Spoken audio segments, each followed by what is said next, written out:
Okay.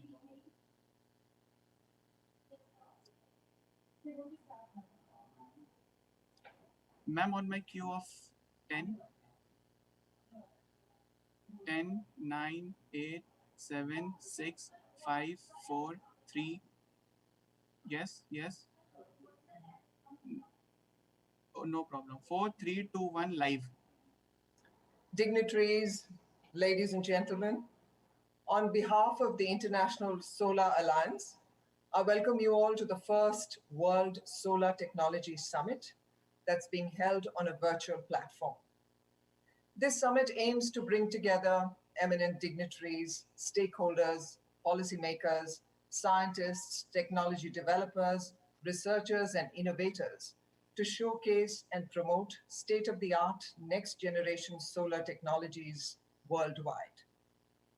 It also hopes to provide an opportunity to key decision makers and developers to share their experience and expertise to facilitate capacity building and the absorption of research and development in the field of solar technology amongst ESA member countries. More than 26,000 participants from 153 countries have registered for this virtual summit being organized on this scale for the first time. There are many more thousands viewing this live on YouTube. Federation of Indian Chambers of Commerce and Industry have partnered with ESA for this summit. We warmly welcome the Honorable Minister for Power, New and Renewable Energy and Skill Development, Government of India, and President of the ESA Assembly, His Excellency, Mr. R.K. Singh. A warm welcome to the Honorable Minister of Ecological Transition, Government of France, and Co-President of the ESA Assembly, Her Excellency, Ms. Barbara Pompili. It is our privilege to also welcome Nobel laureate Dr. M. Stanley Whittingham, Director and Professor of Chemistry, Institute for Materials Research and Materials Science and Engineering Program, Binghamton University, New York. We're also honored to have with us today Ms. Kadri Simpson, Commissioner for Energy, European Commission. Ms. Simpson is representing the Honorable President, European Commission. His Excellency Shri Dharmendra Pradhan, Honorable Minister for Petroleum and Natural Gas, Government of India. His Excellency Mr. Marc Dedreve Ablebidemon, Honorable Minister of Mines and Energy, Togolese Republic and Vice President of the ESA Assembly, Africa Region. His Excellency Mr. Luis Miguel Inchaustegui, Honorable Minister of Energy and Mines, Republic of Peru, and Vice President of the ESA Assembly, Latin America and Caribbean Region. His Excellency Honorable Ambassador Claver Gatit, Honorable Minister of Infrastructure, Rwanda. Dr. Dharendra Yogi Goswami, Distinguished Professor in Chemical Engineering and Director of the Clean Research Center, University of South Florida. Mr. Bertrand Piccard, Chairman, Solar Impulse Foundation. Professor K. Vijay Raghavan, Principal Scientific Advisor, Government of India, and His Excellency, Mr. Upendra Tripathi, Director General, International Solar Alliance. Before we begin the proceedings, let us all observe a minute's silence in the memory of all those who lost their lives battling the COVID-19 pandemic.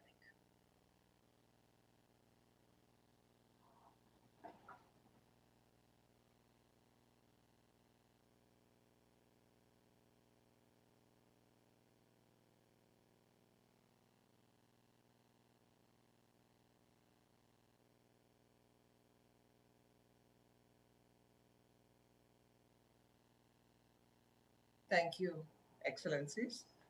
I now request the Director General, International Solar Alliance, His Excellency, Mr. Upendra Tripathi, to welcome all our distinguished guests. Excellencies, Mr. President of the ESA Assembly, Co-Presidents, Vice Presidents from Togo, Tonga, Peru, and the UK representing the ESA governance structure, Honorable Minister for Petroleum and Natural Gas from the GOI, who has promised to take ISA's coalition for sustainable climate action to a new height and orbit. Honorable ministers from Rwanda and the EU, the Nobel laureate, Mr. Whittingham, the father of the lithium battery, and the sun pilot, we call him, Mr. Picard, secretaries to Government of India, Secretary MNI particularly, Mr. Indu Chakrabarti, and secretaries to GOI, and our prospective partners today, University of South Florida, International Institute of Refrigeration, Green Growth Global Institute, NTPC, and World Bank. Mr. Ratan Tata, who has made us proud with his visual presence, guests in the CEO session, technical sessions, and valedictory, brothers and sisters. I welcome you to the Aisha family function today. I take this opportunity for an unusual welcome. Aisha is an action-oriented organization. I welcome points of Aisha for the future. And these are the precise things we welcome from Aisha, these action points for the next year. I welcome Aisha's technology charter and launch it on this occasion. This will be a technology task force looking into technology needs of our member countries. I welcome Aisha's new MBA program in renewable technologies to be launched with the help of Delhi IIT. I welcome the undergraduate program in the same space that will help our seeds and LDC countries in technological capacity building. Fourth, I welcome Aisha's training of 35,000 solar mechanics in virtual mode in its 7 program areas. And number 5, I welcome the new initiatives with the SARC Fund, with IPSA, that is India, Brazil, South Africa, technical assistance projects, and the promising, the counterpart of this technology event, the World Solar Investment Summit in January next. In fact, Aisha has 2 important I's, I call it. One is capital, the other is technology. Our first event today is for technology, and the other event will be for capital, where the who's and who's of investment will be present. I welcome the One Sun, One World, One Grid, of which we signed a partnership agreement today, the World Bank, MNRE, and Aisha. And this is a very promising start to have a report. I, at the 7th point, welcome solarization of 1 million diesel pumps to solar in our member countries, which provides win-win situation for mankind. And this partnership we're going with GGI. Point 8, I welcome Aisha's upcoming journal Compass 360, Solar Compass 360. In fact, the name itself indicates that we are going to have a compass of solar and it moves 360 degrees. And I welcome our new SISCA partners who will get us $5 million to our purpose. I welcome you all to the proposed World Solar Investment Summit that I mentioned to be held next. An unusual welcome, but this is what Aisha stands for. It stands for action, rapid deployment of solar action. And we are very grateful to the host country, India, particularly my colleague Indu, who is Secretary MNRE, who has been giving us a very good helping hand, and of course the guidance of the Assembly, the Standing Committee, and all the delegates. Your support and your inspiration has actually inspired this action agenda that I made this morning. Thank you all. Thank you for the patience and the time and your love for International Solar Alliance. Together, we'll make great strides under the framework agreement. Thank you all. Thank you, Mr. Tripathi. I now request Professor K. Vijay Raghavan, Principal Scientific Advisor, Government of India, to address the gathering and set the context for the first World Solar Technology Summit. Thank you very much. It's a great honor to be here. I would like to acknowledge my senior colleagues, ministers from the Government of India, Shri Dharmendra Pradhan, Shri R.K. Singh, Mr. Upendra Tripathi of the ISA, my colleagues from all over the world, our friends, Mr. Bernard Picard, Dr. Stanley Whittingham, and everyone else here. Thank you very much. And this is indeed a very important event where the first World Solar Technology Summit is taking place, and is taking place on such a large scale. It is a long time from the invention of the lithium-ion battery and other methods of storing solar energy. And solar energy today has become a very, very powerful source of providing energy at relatively modest costs. And this is something which we have to acknowledge. But we also must keep in mind that while the recent use of solar energy has bordered on what appears to be miraculous, it has had an extremely long haul, and it's as early as the 1970s when Dr. Whittingham and his colleagues pioneered the lithium-ion battery. And so it takes time for basic research to go into translation. Our challenge today, as we encounter the problems of climate change, is how can we more rapidly and more efficiently harness solar energy for a variety of uses in a manner where the damage to the environment and to our greenhouse gas emission is minimal or reduced to an extent which is manageable. This is a big challenge. The biggest user of solar energy and most efficient user of solar energy are around us for hundreds of millions of years, and these are plants. Plants have the ability of capturing solar energy and transforming them for their growth using atmospheric carbon dioxide in the process and releasing oxygen. This is something which has taken even much, much, much longer than what we have done as engineers. In other words, evolution has taken hundreds of millions of years to do something which is reasonably efficient on an enormous scale.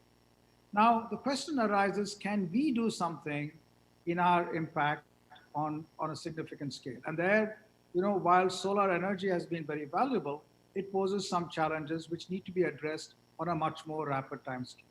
That timescale typically deals with the ability to store solar energy and reuse that rapidly.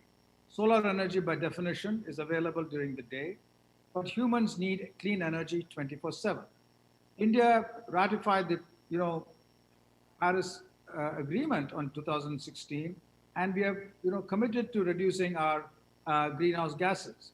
And our energy sector dominates emission, accounting for about 69% of total emissions, of which 49% is attributed to electricity and heat generation. And agriculture also contributes a large amount. So in this situation, both in terms of reducing our energy inputs through crude oil, natural gas, coal, petroleum products, and so on, we need to have an innovative way for energy self-sufficiency. Solar provides a route to that, and with other technologies such as those involved in generation of hydrogen. And therefore, this partnership between energy generation and energy storage is something very important, and the Solar Alliance may want to consider examining this as a next step. It is not necessarily the most energy efficient manner, but at least a capacity to have storage in addition to generation is something which will be truly transformative, particularly for a country like India, where imports of natural gas, petroleum products is rather substantial. So India, for example, we have set to a target to install 175 gigawatts of renewable energy by 2022, 100 gigawatts from solar and the rest from wind, biomass, and small hydropower. India's emission mitigation policy is centered on electricity to expand to transportation, industrial, and agricultural sectors as well. And therefore, it's critical to reduce dependence on imported fossil fuels while ensuring rapid growth in manufacturing.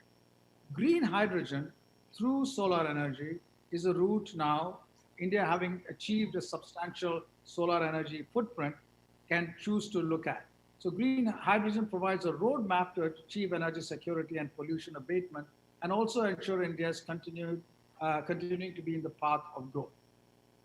So green hydrogen is typically produced using renewable energy through electrolysis to split water into hydrogen and oxygen, and does not use fossil fuels and produces zero or very low CO2.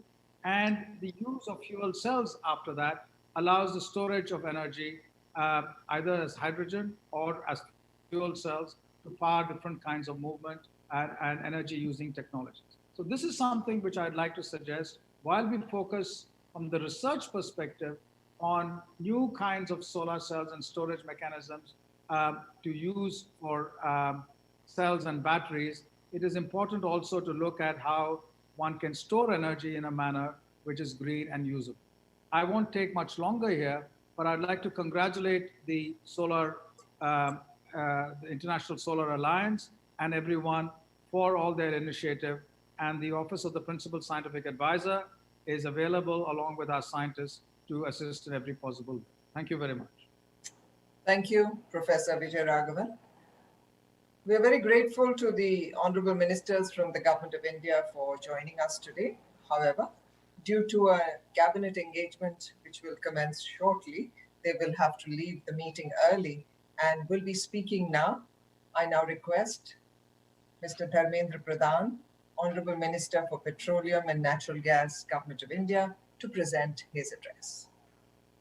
Sri R.K. Singh Ji, President of International Solar Alliance, Assembly and my ministerial colleague, Her Excellency Ms. Barbara Pampili, Co-President of ISA Assembly and Minister of Ecological Transition of France, distinguished Nobel laureate, Dr. Mr. Stanley Whitney-Gas, Her Excellency Kadri Simpson, European Commission of Energy, Honorable Minister representing various ISA member countries, Director General of ISA, Mr. Upendra Tripathi, distinguished speakers, friends from the media. Good afternoon. I extend a warm welcome to all at the World Solar Technology Summit by International Solar Alliance. It is indeed a privilege for me to speak at this inaugural World Solar Technology Summit with leading academic scientists, technology developers, researchers and innovators and policymakers in solar energy sector. In our collective journey to make solar energy technologies not only available to all countries, but also make them adaptable and affordable for common people, the summit will play a seminal role. We are pleased that the first summit level meeting is taking place in India.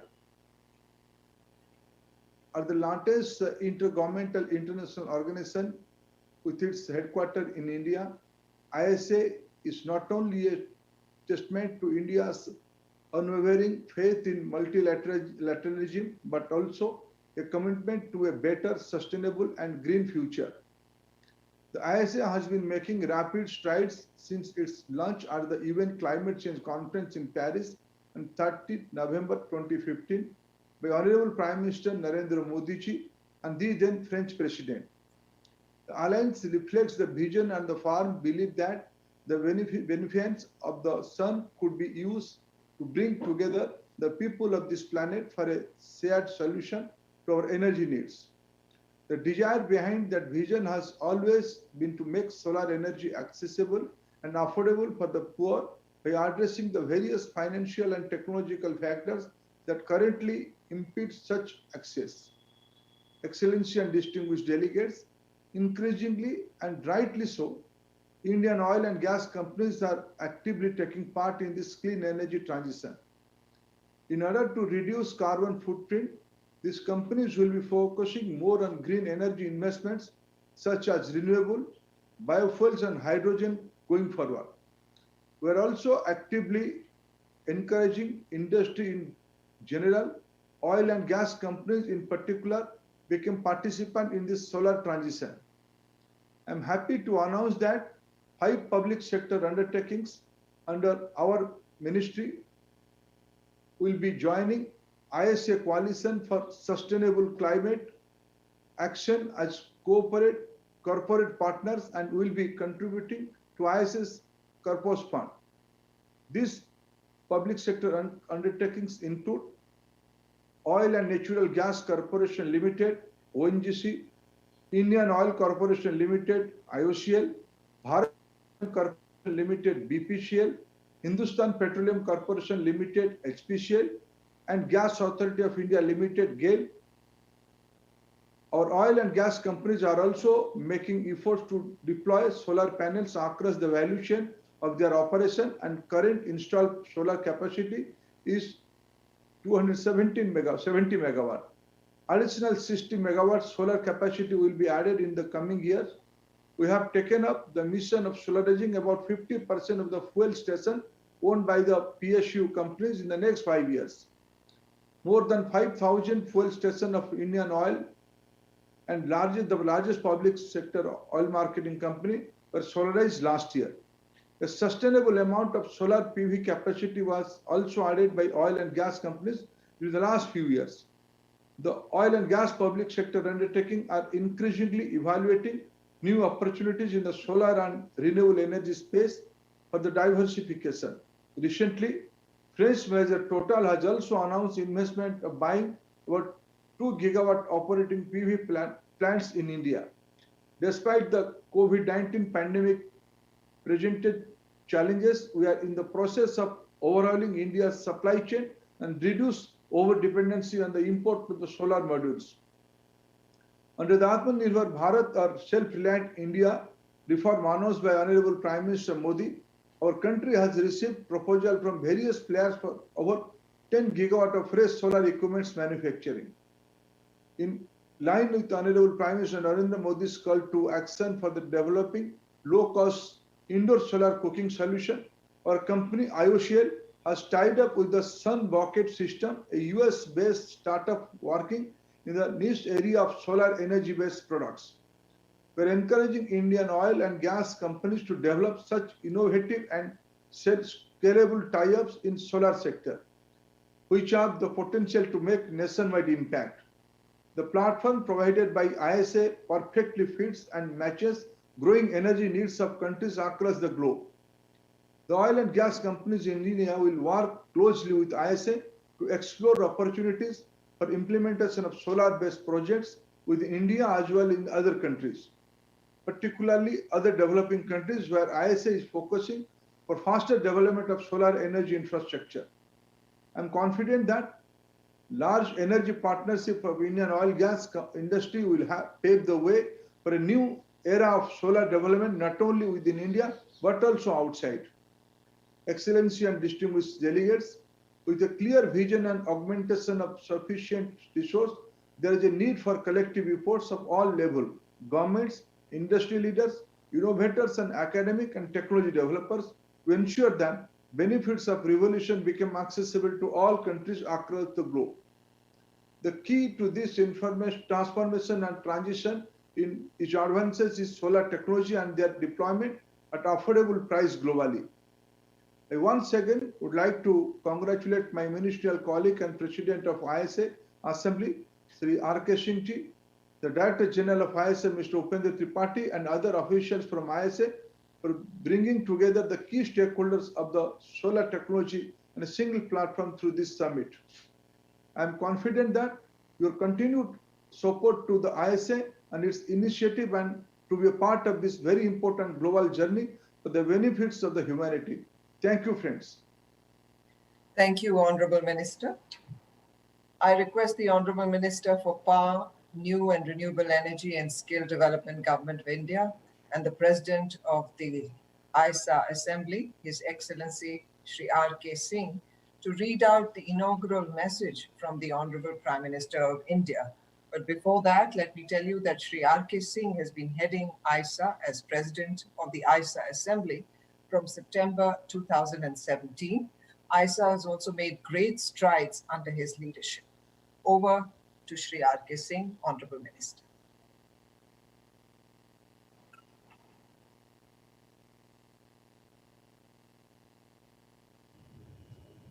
Thank you, Kanya.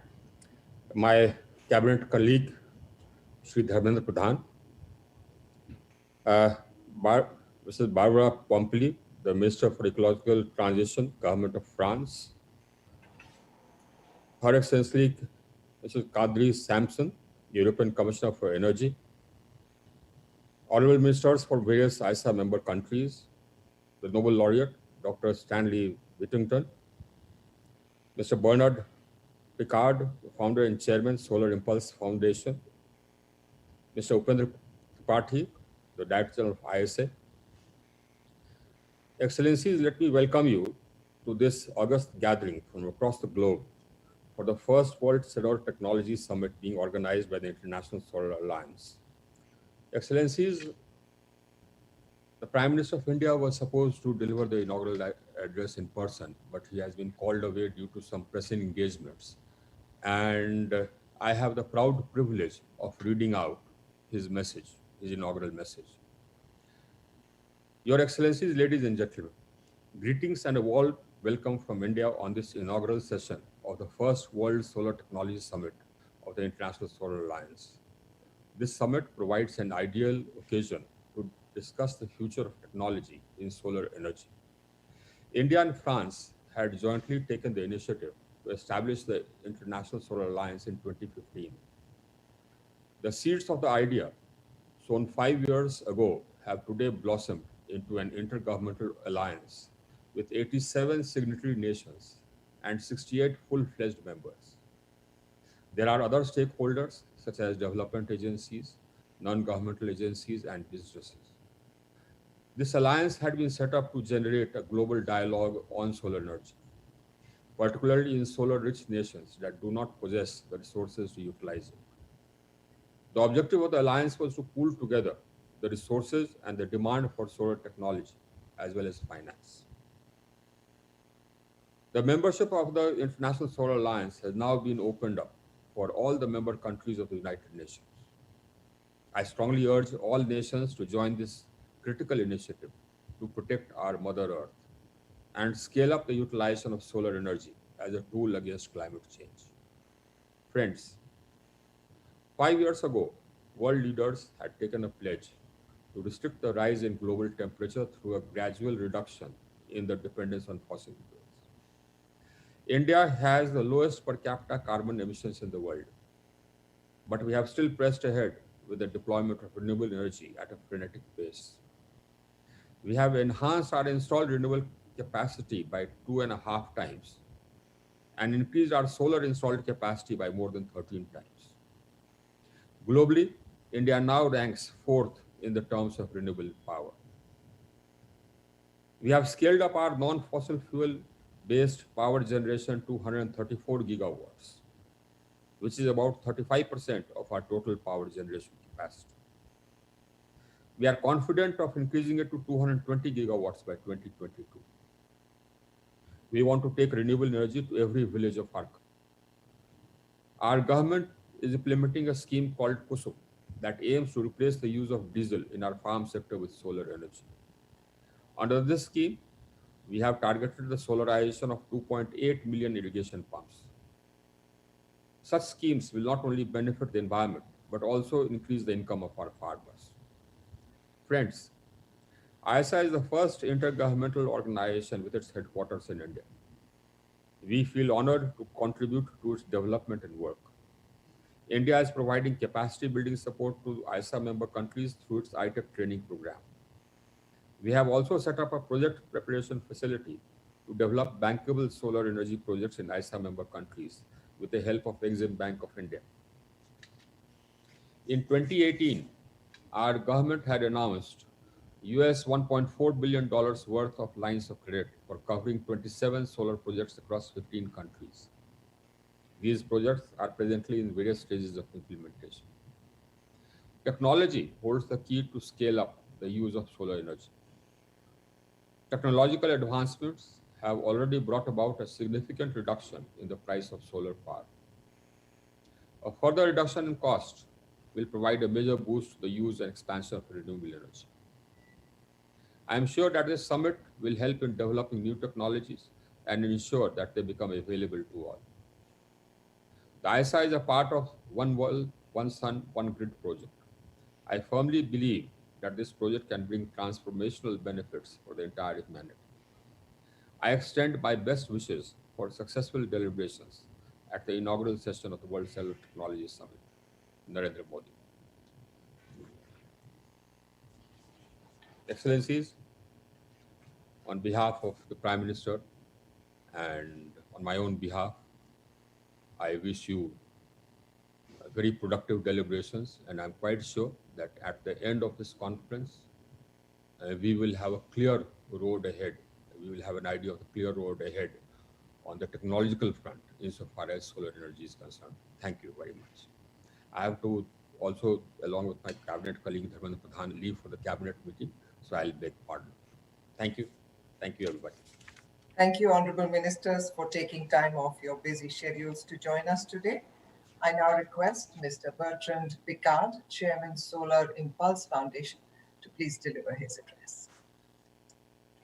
Thank you very much for the invitation, and hello to all the excellencies and ladies and gentlemen who are participating in this conference. If we are here all together, it is because we are passionate about solar energy.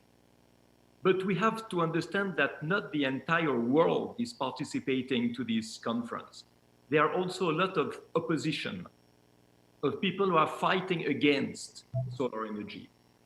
And they are bringing a lot of arguments that we have to be ready to counter. What are these arguments? First, they say it's too expensive. So of course, it is not too expensive anymore. It was in the past. But today, the world record for the cheapest energy produced ever is 1.6 cents per kilowatt hour with solar energy in Portugal through Accio Energy. And the record will be beaten again. So we see that no other source of energy can compete with solar power. They say that it is intermittent. It doesn't work at night. It doesn't work when there is no sun. Well, this is exactly the opportunity for new industries to develop the storage capacities. And today we have the storage possibilities. Not only hydrogen, as we heard before, but also the batteries of the electric vehicles. But for this, we have to change the regulation in several countries, and especially here in Europe, where it is still prohibited to go from car to grid and give back the energy that we have stored during the day. Some say that it is a big threat for the oil industry. Well, I think it's an opportunity for the oil industry not to remain oil industries forever, but to become energy industries and to participate and to diversify. And we have some oil companies who show the example of this diversification into a source of energy that is not only much cleaner, but much cheaper. We hear also that it is for climate change. And a lot of people are not convinced about climate change. A lot of people are saying it's far too long in the future, and today we have to deal with the needs of the population.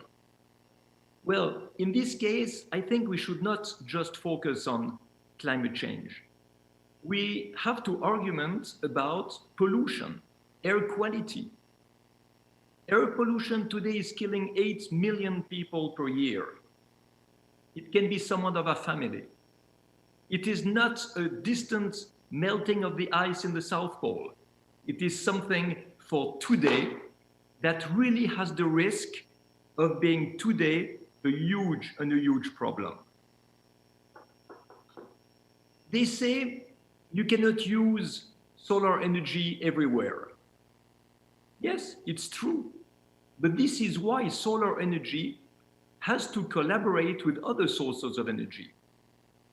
We are not just a bubble isolated from the rest of the world. Solar energy is going perfectly hands in hands with hydroelectricity, with wind energy, with biomass, even with geothermy.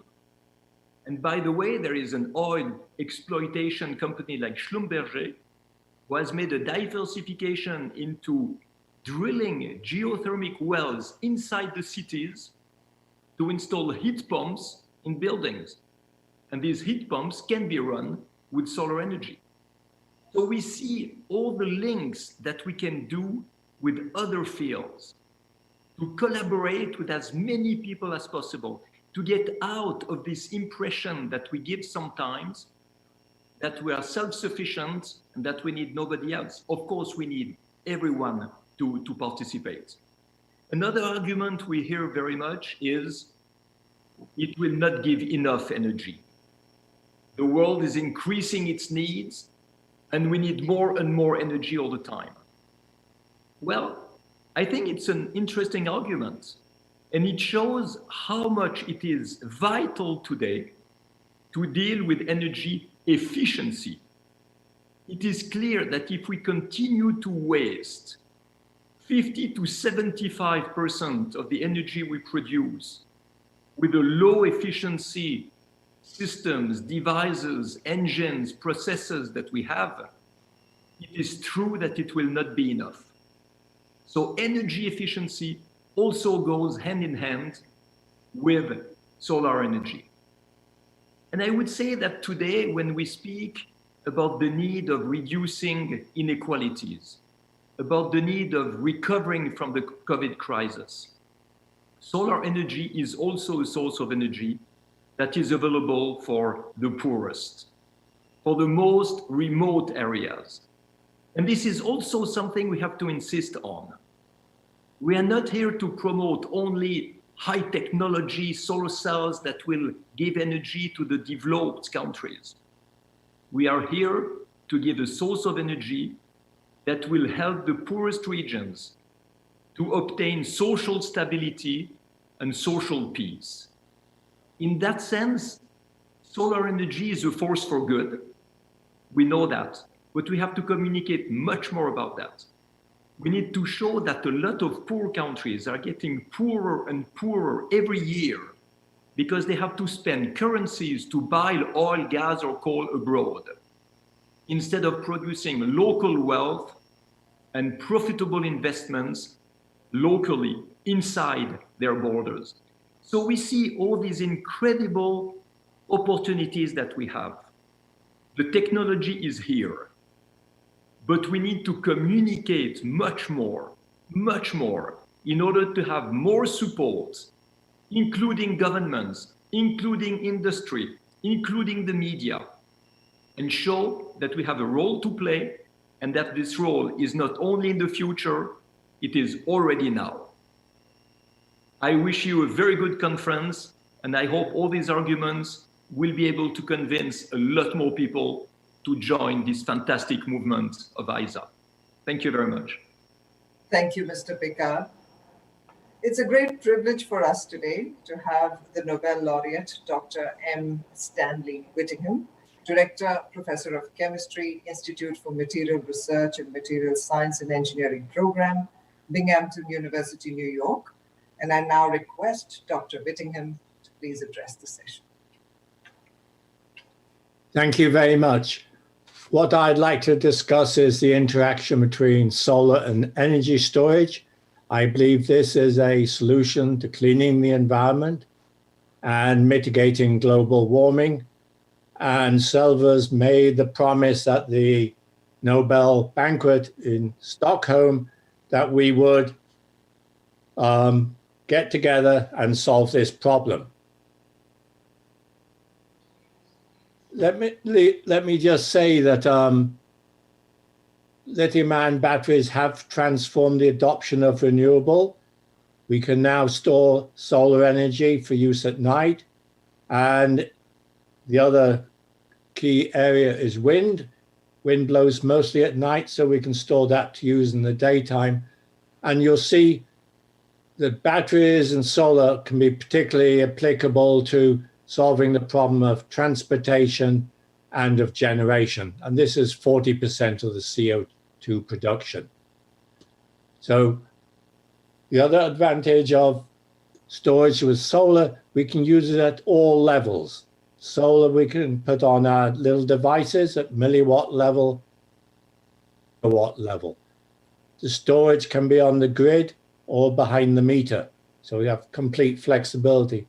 And I show you a few examples of the use of renewable energy and storage below. You can see the solar system. This is a wind storage farm in West Virginia. This is 32 megawatts of batteries that are used to both smooth the wind and shift it.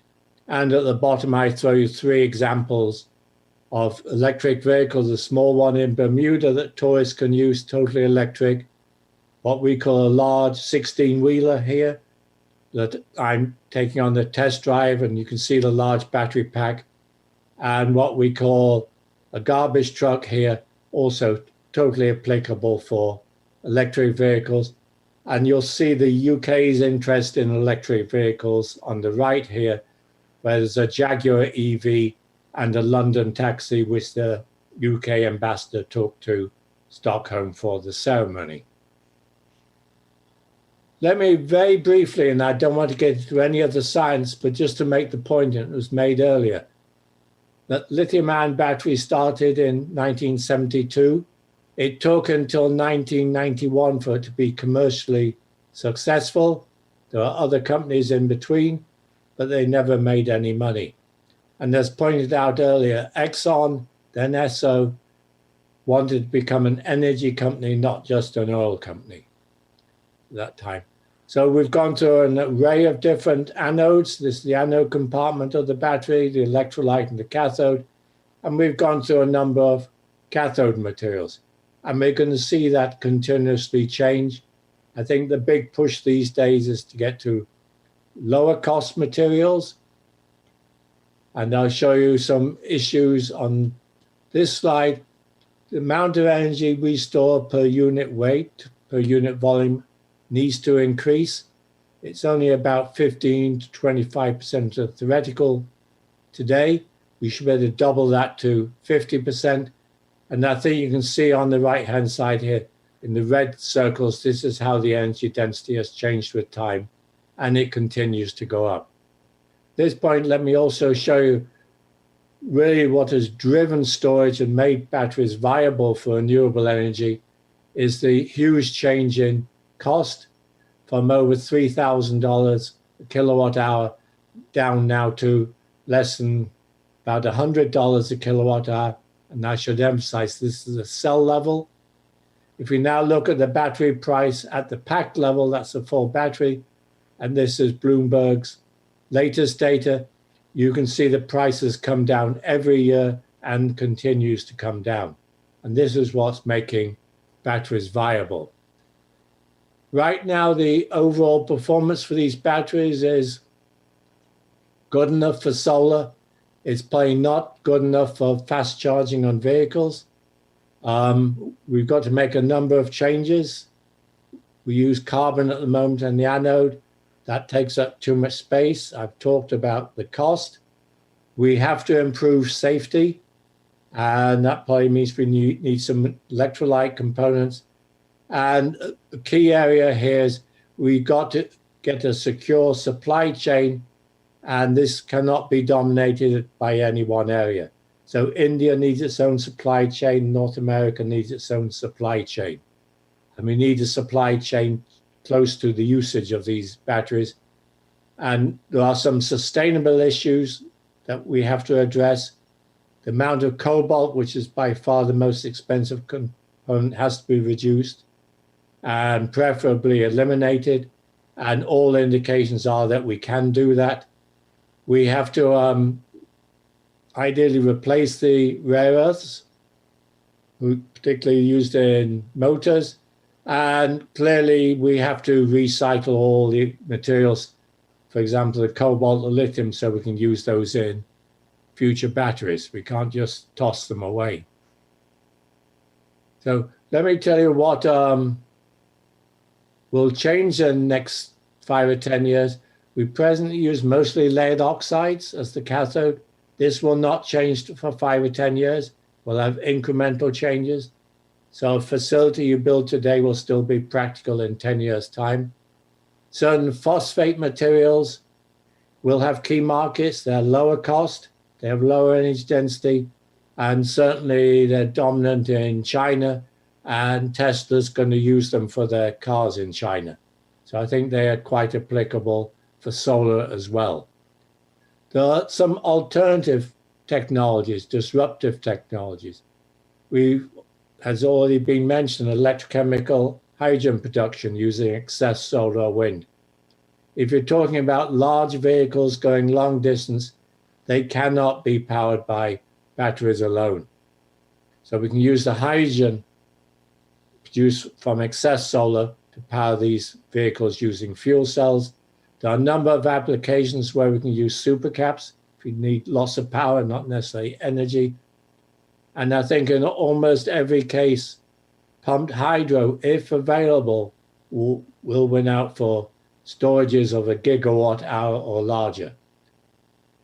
So just to conclude, energy storage combined with solar or wind will help to mitigate climate change. It will enable renewable energy.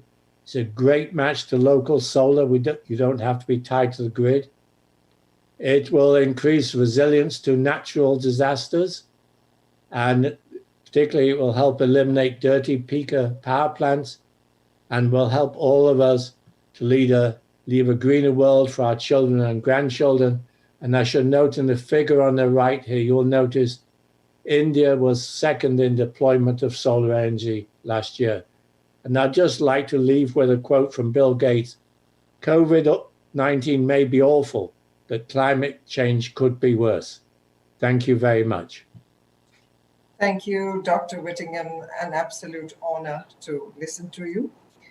We now take this momentous opportunity to strengthen our commitment to fulfill the objectives of ISA by presenting the action agenda.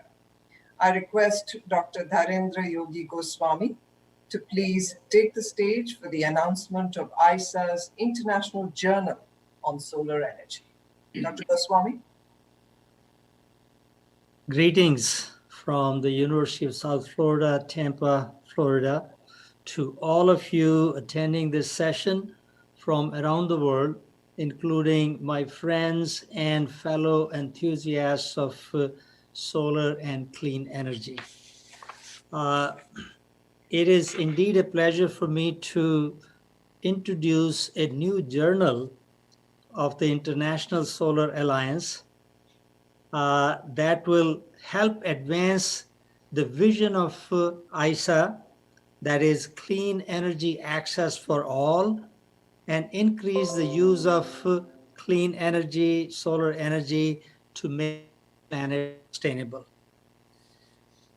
This journal will do that by informing and transferring information to the stakeholders around the world. That includes policymakers and planners. It includes energy providers, designers, engineers, financial organizations, energy researchers and other researchers, and at the same time, general public. So let me move out of the way. This journal is Solar Compass 360. That is the journal that we will have, hopefully start publishing sometime next year. What will this journal include? First of all, this journal will not duplicate any of the basic science journals that exist today, such as solar energy or solar energy cells and materials or renewable energy, because those journals are doing a great job of publishing incremental scientific advances in solar energy technologies. What this journal will include will be new technology developments, policy developments to increase access to clean energy, economic developments to increase access, especially in the developing countries, manufacturing scale-up to reduce costs, transformative new technologies to reduce costs. For example, it may not be silicon solar cells or other solar cells, but whatever comes up as a transformative technology this journal will cover, including energy storage. You've heard about lithium-ion batteries. Surely, batteries are a way to store energy, but there are many other ways of storing energy also, including solar thermal, including thermochemical, and hydro, and so on. So it will cover all of that. It will also cover technologies of the future, things that hopefully you will find out in the next 10 years, oh, we could do that. For example, films that could cover buildings that are plasmonic in nature, that just radiate heat into the space to cool the buildings, or nanoscale antennas to convert sunlight to electricity instead of the present solar cells. There may be many such examples, and this journal will cover that. It will also cover case studies. What has worked well in some places that could be duplicated in other places. That is to give energy access to all. It will cover clean energy for transportation, or whatever are the uses where we can use solar energy, it will cover. And by the way, when I say solar energy, I don't just mean direct use of solar energies. That is great, direct use of solar energy. I also include indirect forms of solar energy that includes wind, biofuels, ocean, geothermal, conversion to hydrogen, and whatever ways nature has provided and converted that energy so that it is available to us 24 hours a day, 365 days a year. This journal will be open access. That is, readers will be able to access articles without any charge. We want to make sure that that information is available to all without worrying about how much it costs to download those articles. It will be electronic as well as print versions, hopefully available in all libraries in the world and all of the organizations, as well as electronically, so you don't even have to go to the library to get that. It'll be published quarterly. And the editorial board of this journal will consist of globally acknowledged experts from around the world. It will have an advisory board consisting of visionary leaders of the world. So with this introduction, hopefully some of you who are listening will be writers, some of you will be the editors of this journal, and others who will find this information useful and very helpful in bringing energy for everyone as we move to achieve our vision of a sustainable planet Earth. So with that, I thank you, and I wish that this journal provides all the information that you're looking for to fulfill the vision and mission of the International Solar Alliance. Thank you. Thank you, Dr. Goswami. We're certainly looking forward to that journal.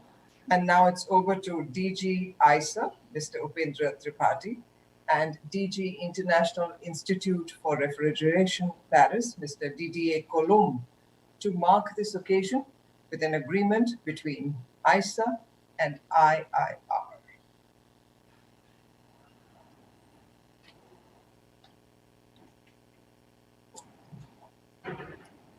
Mr. Colombe will be speaking. Yes, Honorable President of the ISA Assembly, Honorable Ministers, dignitaries, and friends, thank you for making the International Institute of Refrigeration, the IIR, a part of this crucial summit. On behalf of IIR, I am delighted to announce the virtual signing and virtual handing over of our partnership agreement for future actions to tackle the climate challenges.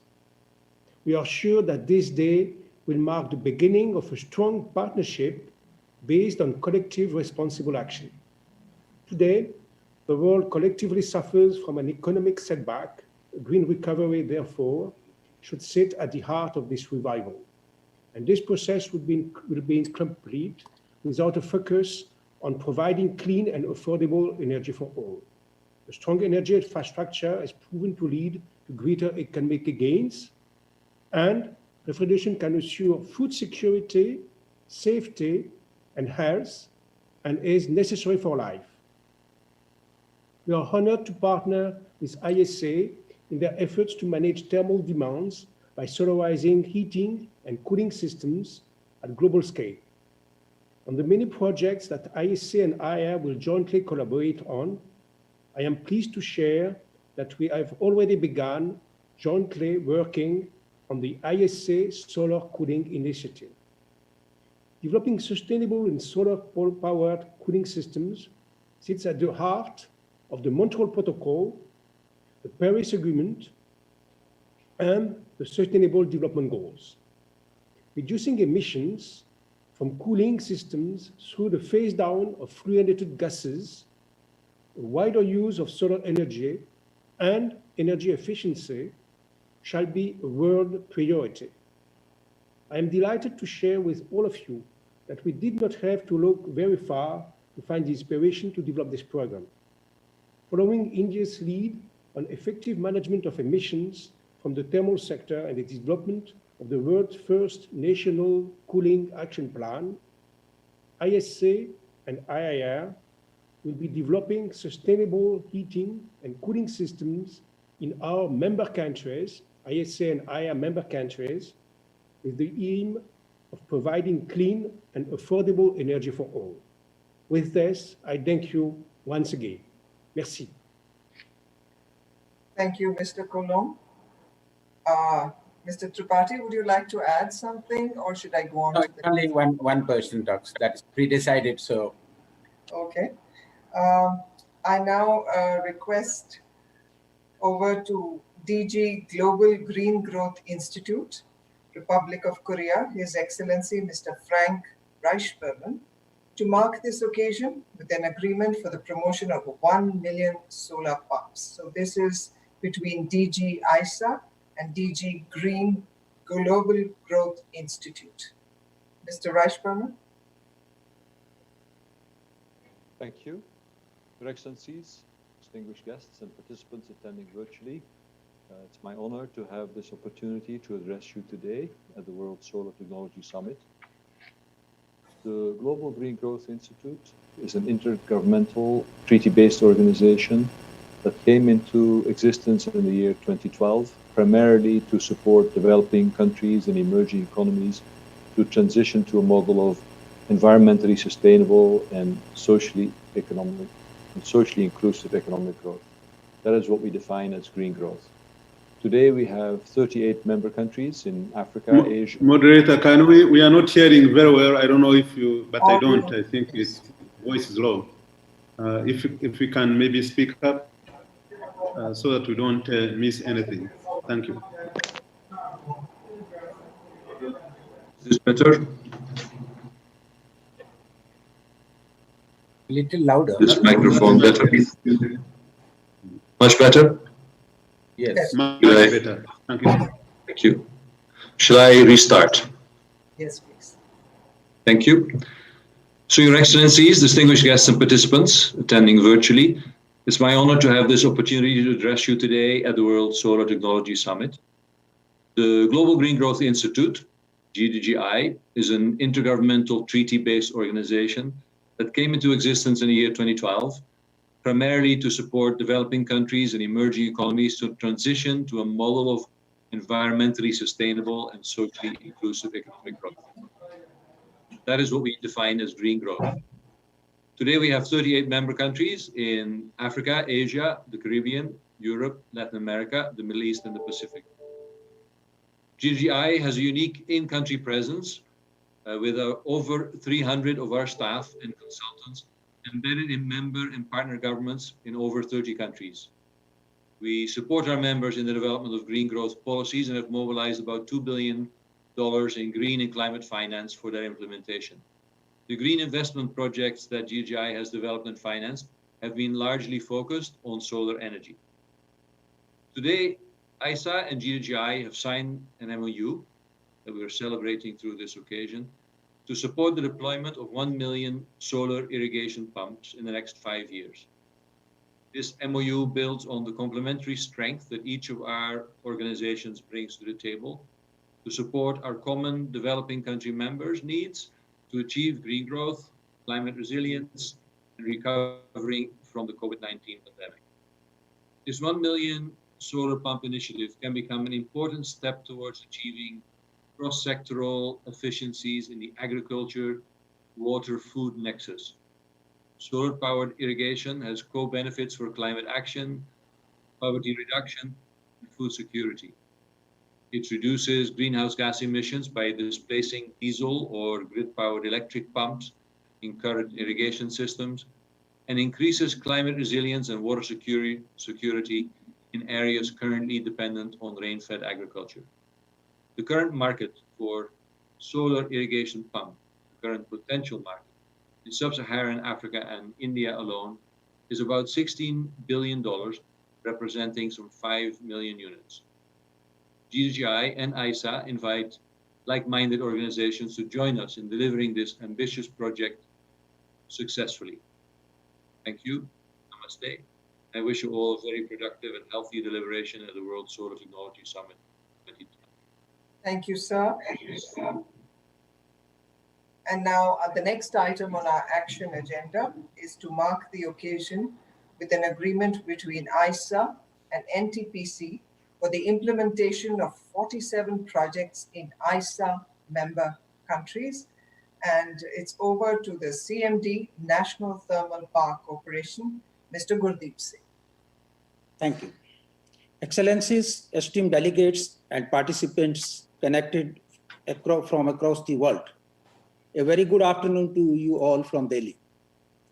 Today it is truly historic occasion with the commencement of the first World Solar Technology Summit, bringing together the stakeholders across the world onto one platform with a shared ambition to harness the abundant, clean and green energy of sun to ensure affordable power for all. We are thankful to ISA President, His Excellency Sri R.K. Singh for providing this forum wherein we can extend our capacities to collaborate in worldwide implementation of the solar projects. NTPC, the largest power utility of India with about 63 gigawatt installed capacity, has last decade played a key role in bringing a solar power revolution in India. NTPC Group, with approximately 4 gigawatt of renewable capacity, mostly through solar, is surging ahead to add more than 5 gigawatt solar capacity addition in next 2 years. And we aspire to add 30 gigawatt of renewables by 2030. NTPC is the first mover in setting up the large-scale floating solar projects in India. Around 250 megawatt of solar projects are under construction as on date. NTPC is aggressively working on solar-based green hydrogen as sustainable option for future energy. NTPC has been one of the first corporate partners of the ISA, and this partnership further evolved with the endorsement of NTPC as project management consultant through a competitive process. NTPC is eager to share its experience with ISA member countries and would like to extend all possible help in increased deployment of solar energy technologies in the member countries. We are thankful to Government of Togo and Government of Mali for showing confidence in our capabilities by providing us opportunity for implementation of 285 megawatt and 500 megawatt solar projects respectively. I'm happy to share that today we have signed an agreement with ISA for implementation of solar projects in 47 LDCs and SIDS member countries, and we are eager to work closely with the member country governments in identifying the projects and their implementation. We look forward to many such collaborations, opportunities coming out from this esteemed forum through innovative ideas and solutions. I understand that ISA is already working on creating world's first bank for solar funding, and this will go in a long way, ensuring clean and affordable energy to masses, and thus in turn ensure energy security, equity, and justice. NTPC, the power major of India, is at your service to fulfill the vision of Honorable Prime Minister of India, one sun, one world, one grid, through worldwide implementation of solarization initiatives. Thank you. Thank you, Mr. Gurdeep Singh. The next item on our action agenda is to mark the occasion is an MOU between three institutions, the Ministry of New and Renewable Energy, the World Bank Group, and ESA, to take forward the vision of the Honorable Prime Minister of India, one sun, one world, one grid. And I first request the Secretary, MNRE, Government of India, His Excellency Shri Indu Shekhar Chaturvedi, to please address us. Thank you, Honorable Ministers, Excellencies, dignitaries. I'm very happy to announce the signing of a Memorandum of Understanding today between the International Solar Alliance, the Ministry of New and Renewable Energy, Government of India, and the World Bank for implementing the One Sun, One World, One Grid initiative, which, as you all know, has been envisioned by Honorable Prime Minister of India, Mr. Narendra Modi. In this partnership, the International Solar Alliance will act as the nodal agency for all activities related to the One Sun, One World, One Grid initiative, and will advise the Government of India on the action to be taken. The funding for the initiative will come from the World Bank through its technical assistance program, Suprabha. And as you all know, the One Sun, One World, One Grid initiative is based on the idea that the sun never stops shining, and it's always shining in some part of the world. And energy from that part of the world can be used in some other part of the world where it is dark. So thank you very much. And I'm very happy that this MOU has been signed. Thank you. Thank you, Mr. Chaturvedi. And now I'd like to invite Country Director, World Bank Group, Mr. Junaid Ahmed, to address the gathering. Thank you very much, ladies and gentlemen. It's a pleasure for me to represent the World Bank Group in the signing of the One Sun, One World, One Grid initiative with MNRE and ISA. I think it's very important to recognize that this approach of One Sun, One World, One Grid is based on Prime Minister's vision. The Honorable Prime Minister of India's vision is based on three very important principles. First is the principle of sustainability. We have now pivoted to a world of energy transition where we are moving towards sustainable energy. And this initiative is part of that pivot. Second is a recognition of the interdependency we have in the world. COVID-19 shows the difficult interdependency, but what this will show is the ability of the world to actually act together for the benefit of the world. So the interdependency is a second principle. And the third is what I believe is India's commitment to play its global role, what we call Lighthouse India. I think these three principles of sustainability, interdependency, and India's global role will be pivotal in ensuring One Sun, One World, One Grid, where renewable energy, solar energy, will feed into a global grid. The World Bank Group is committed as a multilateral to support this initiative, and we will hopefully bring in other partners in its financing, in its implementation. Right now, we will focus on really helping government and ISA lay down the fundamentals of what will it take to achieve this vision of the Honorable Prime Minister. Thank you. Thank you, Mr. Ahmed.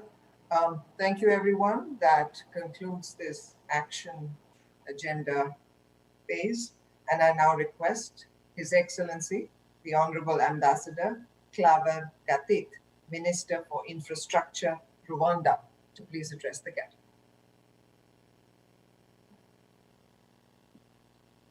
Yeah, thank you very much, Honorable Minister for Power and Renewable Energy of India and the President of ISA Assembly, Honorable Minister for Ecological Transition from Government of France, Honorable Ministers from various ISA member countries, European Commissioner for Energy, Nobel laureate, Dr. Stanley Whittingham, distinguished guests, ladies and gentlemen. I'm delighted to be speaking to such a large and diverse gathering of stakeholders from across the globe present here today. I would like to begin by thanking the International Solar Alliance for taking the initiative to hold the first World Solar Technology Summit. The setup of the International Solar Alliance was a great initiative since it provides a platform for fostering innovation through facilitating deployment of solar technologies at scale while promoting research and development, and enables knowledge exchange between member countries. With such an event, several insights will emerge from the planned session, and these will play a key role as we transition towards the next phase of the solar revolution. In Rwanda, we have always recognized the importance of innovation and novelty to fasten our pace of solar deployment. Through our national strategy for transformation, we have set a target of achieving universal access to electricity by 2024.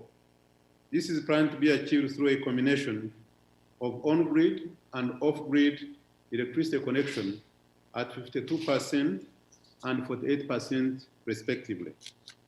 The national energy policy also prioritizes the deployment of renewable energies, of which solar is included, and the set target is to deploy over 60% before the end of 2030. And today, the renewable generation mix is at 55%. Distinguished guests, ladies and gentlemen, we also have the rural electrification strategy that sets a framework which opens a window for the private sector, massive off-grid electrification of households that are located away from the grid. Also complemented by a national electrification plan that clearly highlights that will be connected using grid solutions. From the year 2015, 15% of the households countrywide have been connected using standalone solar home systems.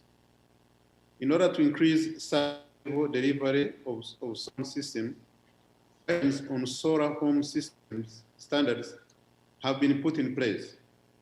In addition to this, guidelines and licensing frameworks for the deployment of mini-grids have also been developed to guide and ease private sector involvement. All the above initiatives go hand in hand with the government of Rwanda's policy to promote the private sector participation and stimulate innovation as well as massive outreach. This encourages the creation of innovative ideas, marketing, and financing models such as the pay-go system and innovative financial support delivery systems dedicated at promoting the solar subsector. The government of Rwanda has also deployed financial instruments such as the Renewable Energy Fund and result-based financing that aim at ensuring that solar home systems are accessible and available to all households at affordable rates. These two instruments are expected to electrify at least more than 400,000 households countrywide. Honorable Ministers, distinguished guests, ladies and gentlemen, I'm pleased to note that the discussions planned throughout the day will focus on diverse subjects of innovation in end-use applications, business models, finance, and PV market development, among others. And these will provide a holistic picture of the state of the revolution of solar technologies. I'm sure that we shall take back some very important lessons from this summit, which can be further explored for effective use elsewhere, including Rwanda. I look forward to more initiatives such as these from ISA, which will facilitate and enhance our cooperation and collaboration. I thank you very much for your kind attention. Thank you, Honorable Ambassador, sir. I request His Excellency Mr. Luis Miguel Inchausti, Honorable Minister for Energy and Mines, Republic of Peru, and Vice President of ISA Assembly, Latin America and Caribbean region, to please present his address. Yes, good afternoon, everyone. Welcome to this last session of solar energy beyond the energy sector. I would like to start with an overview of the general benefit of using this energy resource and present the topics that we will cover in this panel discussion. Due to the crisis generated by the effect of the climate change at the 2015 United Nations Conference on Climate Change in Paris, the International Solar Alliance was launched, which at the time was an important initiative, and today it is a reality, composed of the countries with the best solar energy resource of the planet. The framework agreement on the establishment of the International Solar Alliance was signed by 86 countries and ratified by 68 of them, including Peru. In this regard, our country was elected to occupy one of the 4 vice presidents of the Alliance for the Latin American and Caribbean region for the period 2018-2020, and we are currently carrying out to this role. Committed to the global effort to mitigate the effects of the climate change, Peru, in collaboration with ISA, developed the Sun World Peru 2019, which had a very good international reception. The objective of this event was to position our country as a technology hub in the generation and use of solar energy and other clean energy technologies, an objective that we have been working on every day along these lines. The President of the Republic of Peru, Martín Vizcarra, proposed in his closing speech to hold the Renewable Energy Summit within the framework of the bicentennial of our country's independence. Renewable energy resources have an increasing presence in our society, and their growth is unstoppable. Peru is a country with high potential for the generation of energy from renewable resources such as solar, especially in the south, where the solar plants are located, in addition to having excellent wind resource potential along the coast, and favorable conditions to generate geothermal energy in the southern volcanic chains. The Minister of Energy and Mines promotes the use of clean energy for sustainable development, both nationally and regionally, in support of one of the objectives established by United Nations, which is to achieve the universal access to electricity by the year 2030. For this reason, in 2028, the legislative decree number 1002 was issued, and with it a series of reforms to modify the energy matrix and enable the introduction of the new technology to meet the national energy demand, including the solar energy. We are currently working on the National Energy Plan to 2040, from which the Renewable Energy Plan will be developed, that will identify the optimal infrastructure that the electricity sector requires to supply part of its demand with renewable source. The participation of renewable energy in the national energy matrix is amongst Peru's primary political objectives. So it is necessary to generate a shift among all actors and the population in general in order to provide the sustainable to these measures. The exponential growth that solar energy has had in the world is undeniable. both due to its low cost and because of the great diversity of opportunities it offers to improve people's quality of life. In addition to the large-scale global generation of electricity, solar technology can also help to close gaps in access to electricity in isolated areas through the implementation of photovoltaic panels. Solar energy has so many applications that we are still finding new use for it. We have seen in many countries the widespread distributed generation in residence areas, utilizing solar rooftops. It also knows that the continuously dropping cost of battery allows for solar energy to be stored in order to be used another times, or to sell the surplus to electricity grid. In Peru, we are working to develop distributed generation to support a cleaner and more sustainable electricity sector. Likewise, we can now charge electric vehicles with energy generated from solar panels, and technology that is being implemented in many countries and can improve people's quality of life due to lower emissions of greenhouse gas and local contaminant from the production of electrical energy, to the use of this less contaminating mode of transport, resulting in a cleaner and more sustainable use of energy.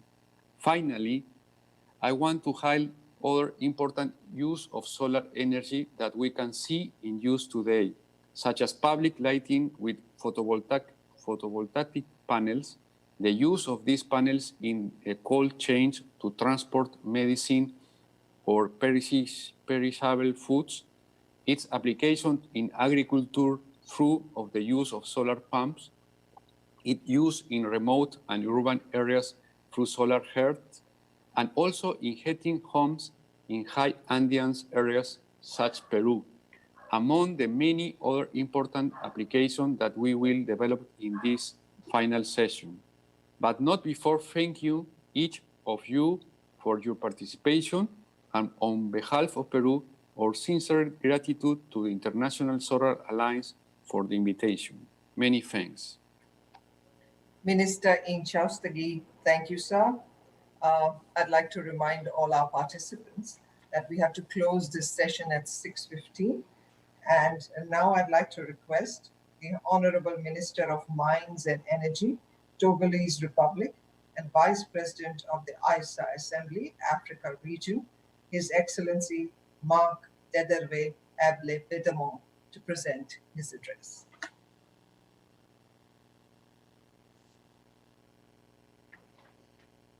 Bonjour à tous, j'espère que j'ai la parole. Bonjour à tous.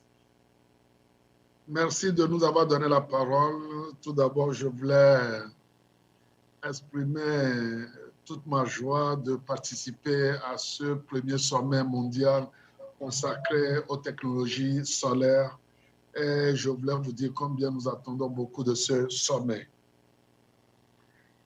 Monsieur le Président de l'Assemblée générale de l'Alliance solaire internationale, Madame la coprésidente de l'Assemblée générale de l'Alliance solaire internationale, Monsieur le vice-président de l'Assemblée générale de l'Alliance solaire internationale, Mesdames et Messieurs les ministres et chers collègues, Monsieur le directeur général de l'Alliance solaire internationale, distingués invités à vos rangs, grades et tout protocole respecté, Mesdames et Messieurs, avec votre permission, je voudrais à la suite du mot de bienvenue de Monsieur Upandra Tripathi, directeur général de l'Alliance solaire internationale, message réconfortant et plein d'orientation, lui rendre un hommage solennel ainsi qu'à sa suite qui, dans cette étroite collaboration, travaille inlassablement pour atteindre les objectifs de l'Alliance solaire internationale. Aussi, je voudrais profiter de cette rencontre virtuelle pour, au nom du président de la République togolaise et au nom du gouvernement togolais, adresser mes compliments de reconnaissance aux différentes autorités de ce grand pays qu'est l'Inde. Au même moment, permettez-moi de féliciter tous les membres de l'Alliance pour l'implication combien inébranlable au succès de l'Alliance solaire internationale. Mesdames et messieurs, nul n'ignore le souci commun qui habite l'humanité en ce moment. Il s'agit de la pandémie à coronavirus et il est donc de notre devoir d'aider nos populations à trouver des solutions pendant cette période si difficile. Malheureusement, nous n'avons pour le moment qu'une seule arme qui est celle des mesures ou des gestes barrières. Nous sommes appelés donc à ne pas se lancer d'en parler pour le bien de l'humanité. En dépit de l'existence de cette pandémie, l'humanité ne doit en aucun cas baisser la garde concernant la mutualisation des efforts, la synergie dans les actions, l'exécution des projets, l'orientation dans tous azimuts et ce sommet dédié à la technologie solaire est une preuve que notre alliance commune reste dans ce dynamisme pour relever beaucoup de défis, notamment celui de l'accès à l'énergie. Nous ne sommes pas encore à l'heure des bilans, mais comme vous le savez, de nombreuses activités et rencontres ont été menées en Afrique comme dans les autres continents grâce aux orientations de la Direction générale de l'Alliance solaire internationale. En effet, nous ne serons atteints nos objectifs qu'à une seule condition, celle de nous mettre en parfaite synergie. Mesdames et messieurs, chers participants, ce sommet revêt une importance capitale pour nous car la question d'accès à l'énergie se pose avec acuité sur le continent africain et est au cœur des préoccupations de tous les gouvernements. Il s'agit, après tout, comme l'évoque si bien ce sommet, de l'absence de l'accès universel à l'énergie, de l'équité énergétique et de l'accessibilité financière, des questions communes à de nombreux pays membres de l'Alliance solaire internationale. L'accès à l'énergie révèle un double enjeu en Afrique, à savoir fournir une énergie à moins de coûts pour le développement économique d'une part et de lutter contre le changement climatique. En matière de changement climatique, l'Afrique, qui est le continent le moins consommateur d'énergie, présente également l'indicateur par habitant le plus bas pour l'émission des gaz à effet de serre. Cependant, c'est l'une des zones les plus touchées par le changement climatique. Pour relever ces défis, nous misons sur les énergies renouvelables dont l'Afrique regorge d'immenses potentialités, notamment le solaire. Au niveau continental, beaucoup d'initiatives sont prises. Nous pouvons citer, entre autres, l'initiative africaine pour les énergies renouvelables. Sa principale mission est de mobiliser les gouvernements africains derrière des objectifs partagés d'amélioration des cadres réglementaires afin d'attirer les investisseurs et de renforcer la compétitivité. On peut également citer la création du Centre régional pour les énergies renouvelables et l'efficacité énergétique en Afrique de l'Ouest. Et on peut enfin citer l'initiative de Lomé, soutenue par la France, l'Inde et l'Alliance solaire internationale, et qui est en cours de mise en place et qui est le résultat d'une synergie de réflexion entre 6 pays pilotes que sont le Bénin, le Burkina Faso, le Ghana et le Gabon, le Mali, le Niger et le Togo. L'initiative de Lomé se veut donc un cadre collectif supranational et relatif au projet solaire destiné à faciliter, accélérer et dérisquer les investissements solaires sans limitation de taille ou de puissance. Elle a pour vocation également à s'appliquer à terme à tous les pays membres de l'Alliance solaire internationale. Distingués invités, mesdames et messieurs, au moment où nous parlons de technologie solaire, nous nous réjouissons que les multiples efforts consentis dans la recherche et le développement ont permis de diversifier les applications du solaire, de baisser les coûts et de rendre la technologie accessible aux pays du Sud. Cependant, beaucoup reste à faire, notamment dans le domaine du stockage, qui devrait résoudre le problème d'intermittence et dont le coût reste encore élevé. Aussi, la question de transfert de technologie se pose toujours et nous louons les initiatives de l'Alliance solaire internationale dans ce domaine à travers son programme STAR-C et celles de la Banque mondiale qui ont permis à l'Université de Lomé au Togo d'être sélectionnée pour abriter un centre d'excellence dans le domaine des énergies renouvelables. Je vous exhorte alors à une participation très active pour que nous arrivions à répondre efficacement aux soucis de l'Alliance qui sont les nôtres. C'est dans cet esprit d'exhortation commune que je voudrais une fois encore remercier Son Excellence, Monsieur le Premier ministre Narendra Modi, qui, ensemble avec le président français de l'époque, ont eu très tôt l'idée de mettre sur pied l'Alliance solaire internationale, qui est rapidement devenue l'institution forte que nous connaissons aujourd'hui. Enfin, je formule le vœu que de ce premier sommet mondial des technologies solaires émane une vision claire du développement de l'énergie solaire afin de nous outiller à relever ensemble les défis énergétiques actuels et futurs. Vive l'Alliance solaire internationale. Je vous remercie pour votre attention. Thank you, Honorable Minister. You are welcome.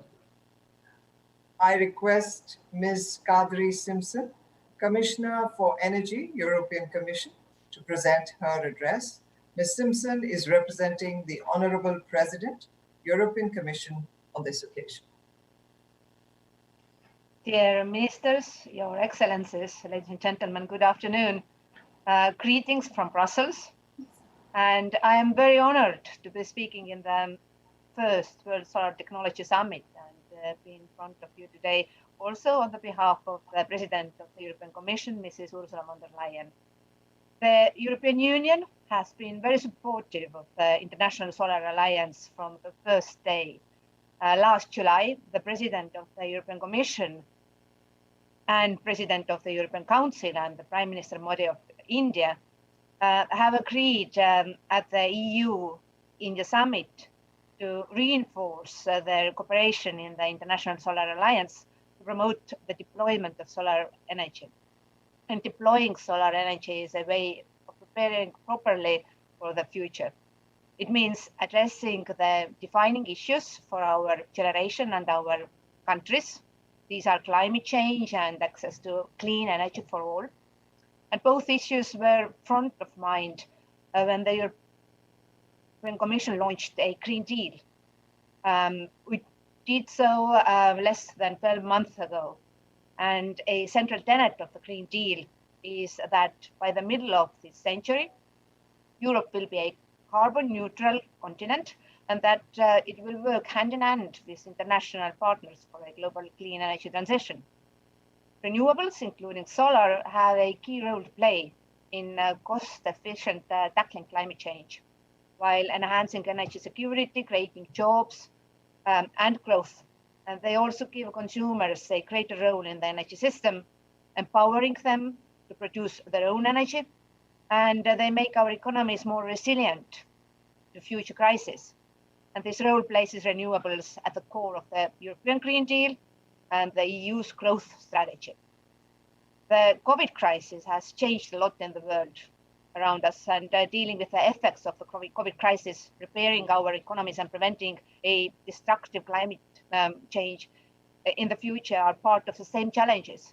And they need a single coherent response, a growth strategy to bring our society and economy to a greener, cleaner, and more sustainable future.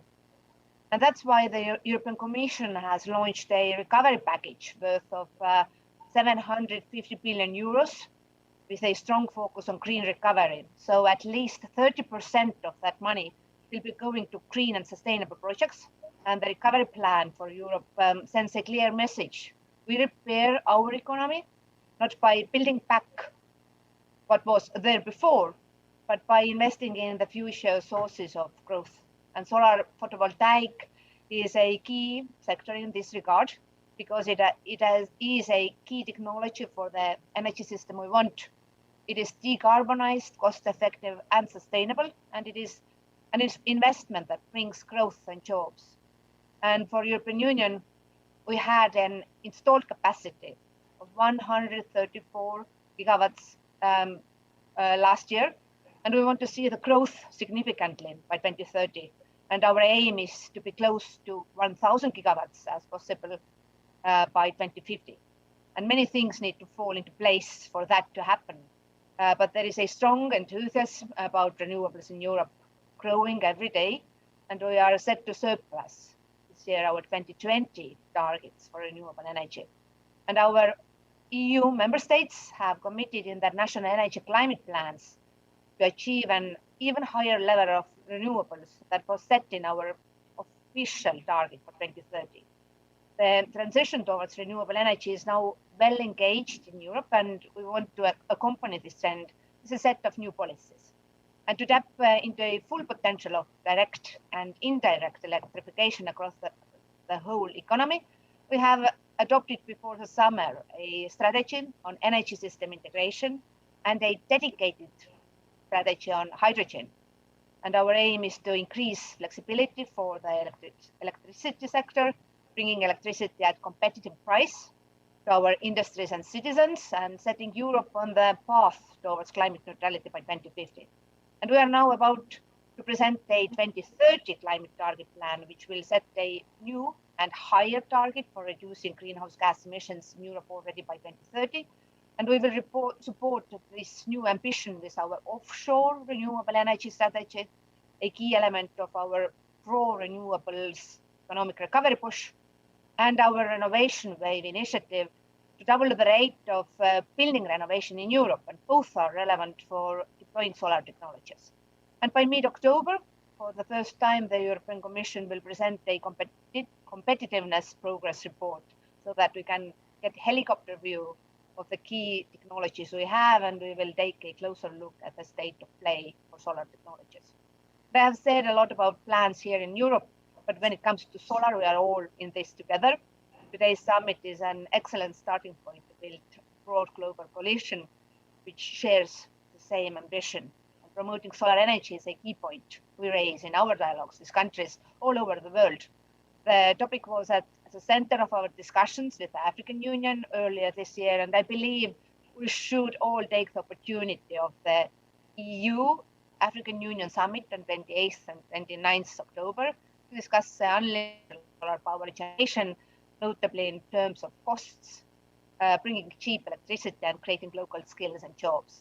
And the EU-African Summit would also be an opportunity for the International Solar Alliance to showcase their activities and help us with concrete examples of solar installations, bringing cheap electricity to citizens and businesses. And your joint action with EIB is a prime example of the added value you can bring on the market and support countries' actions to unlock private investment in sustainable energy in Africa.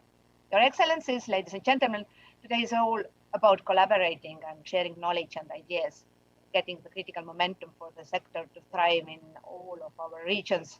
And the European Union is a leading player in supporting the solar sector and is keen on working closely together with the International Solar Alliance towards our common ambitions.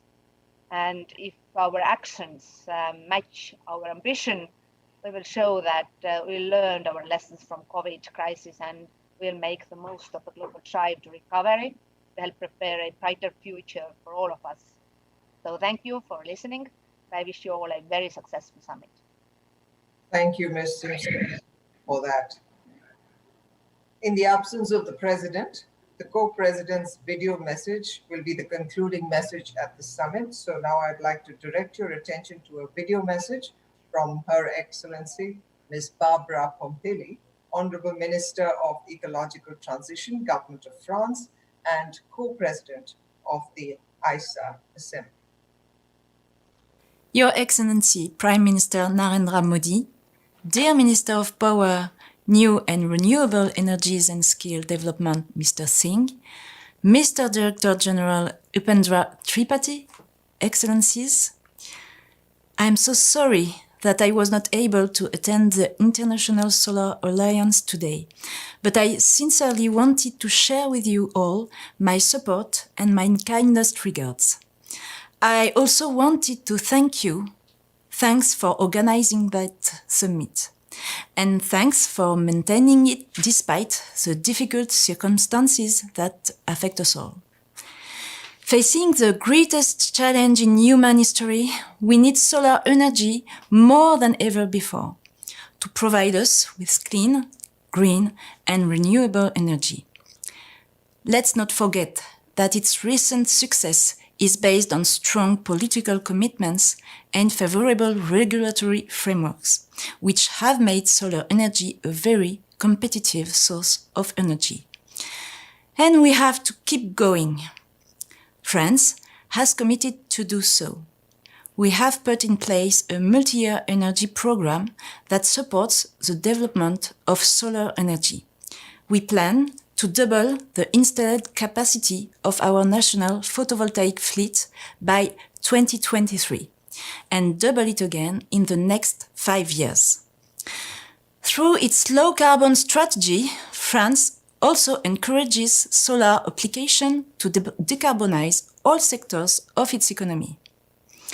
But we cannot do it alone. We need everyone.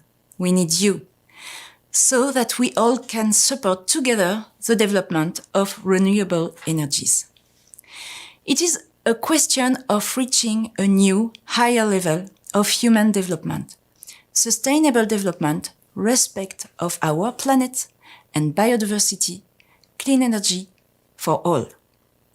That is why France, among others, supports the International Solar Alliance in mobilizing regional centers and energy efficiency institutes to support training, research, and innovation among member countries.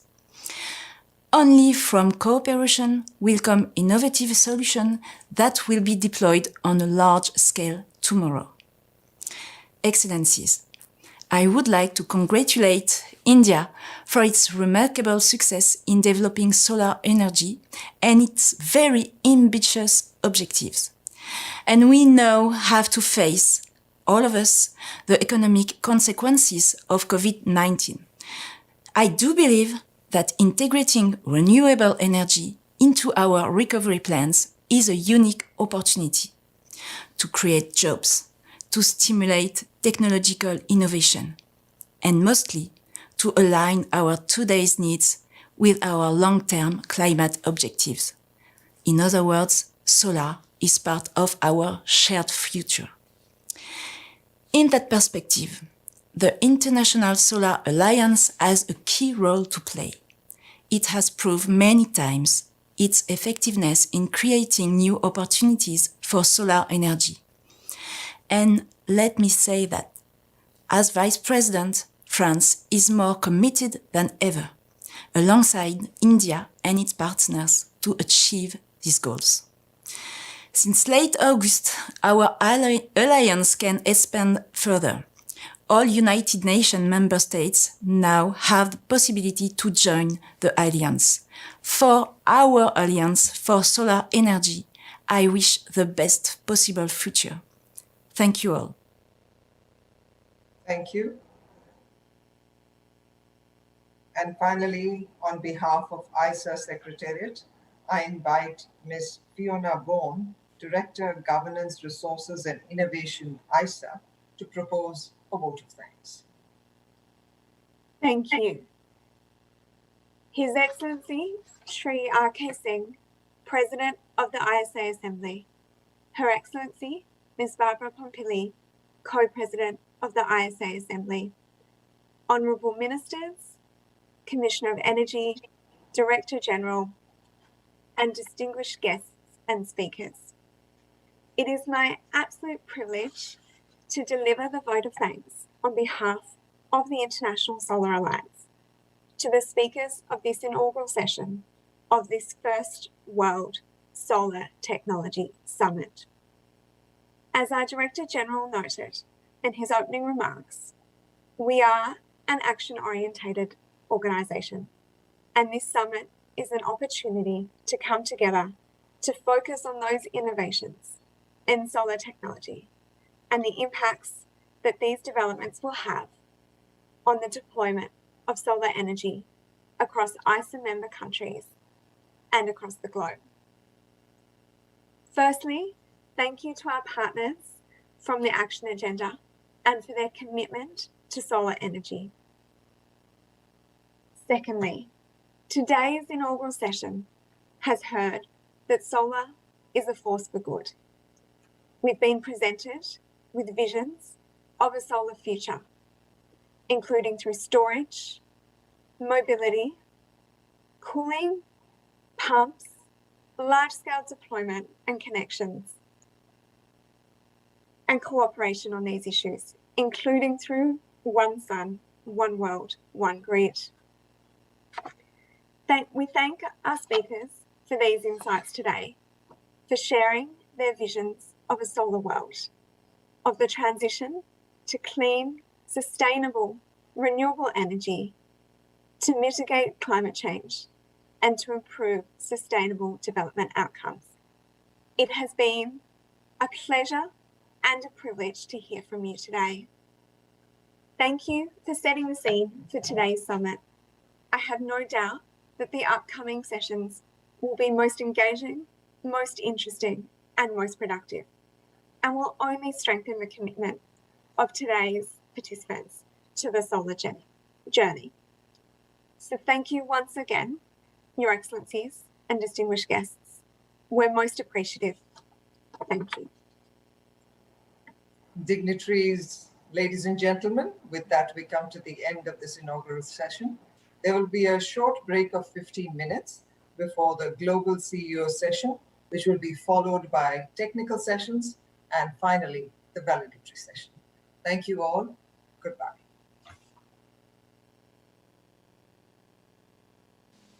Thank you. Thank you very much. Thank you.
5, 4.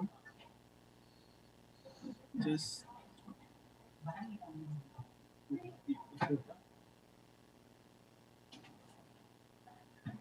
yeah, copy.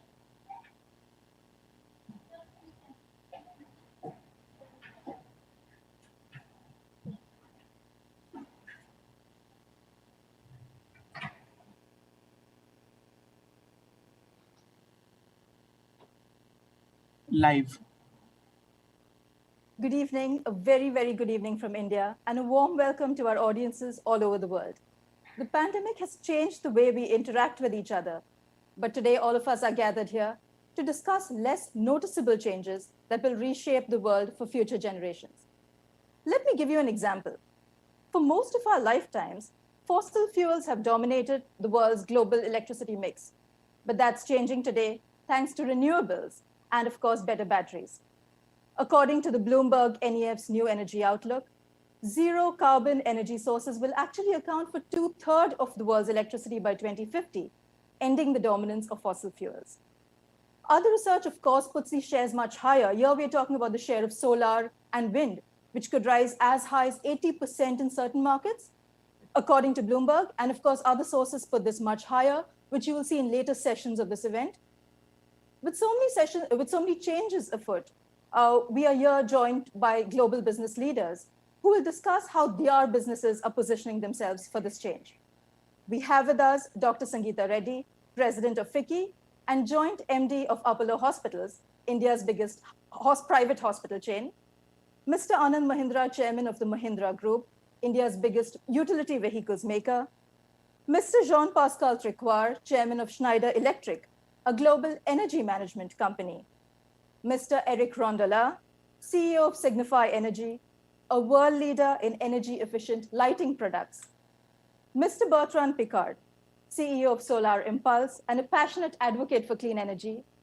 Ms. Walburga Hemmetsberger, CEO of Solar Power Europe, an association focused on clean energy. And of course, Mr. Uday Kotak, CEO of Kotak Mahindra Bank, who's among the global financiers that will fund this transition. Let's start with the automobile industry, which is right at the forefront as we are seeing today.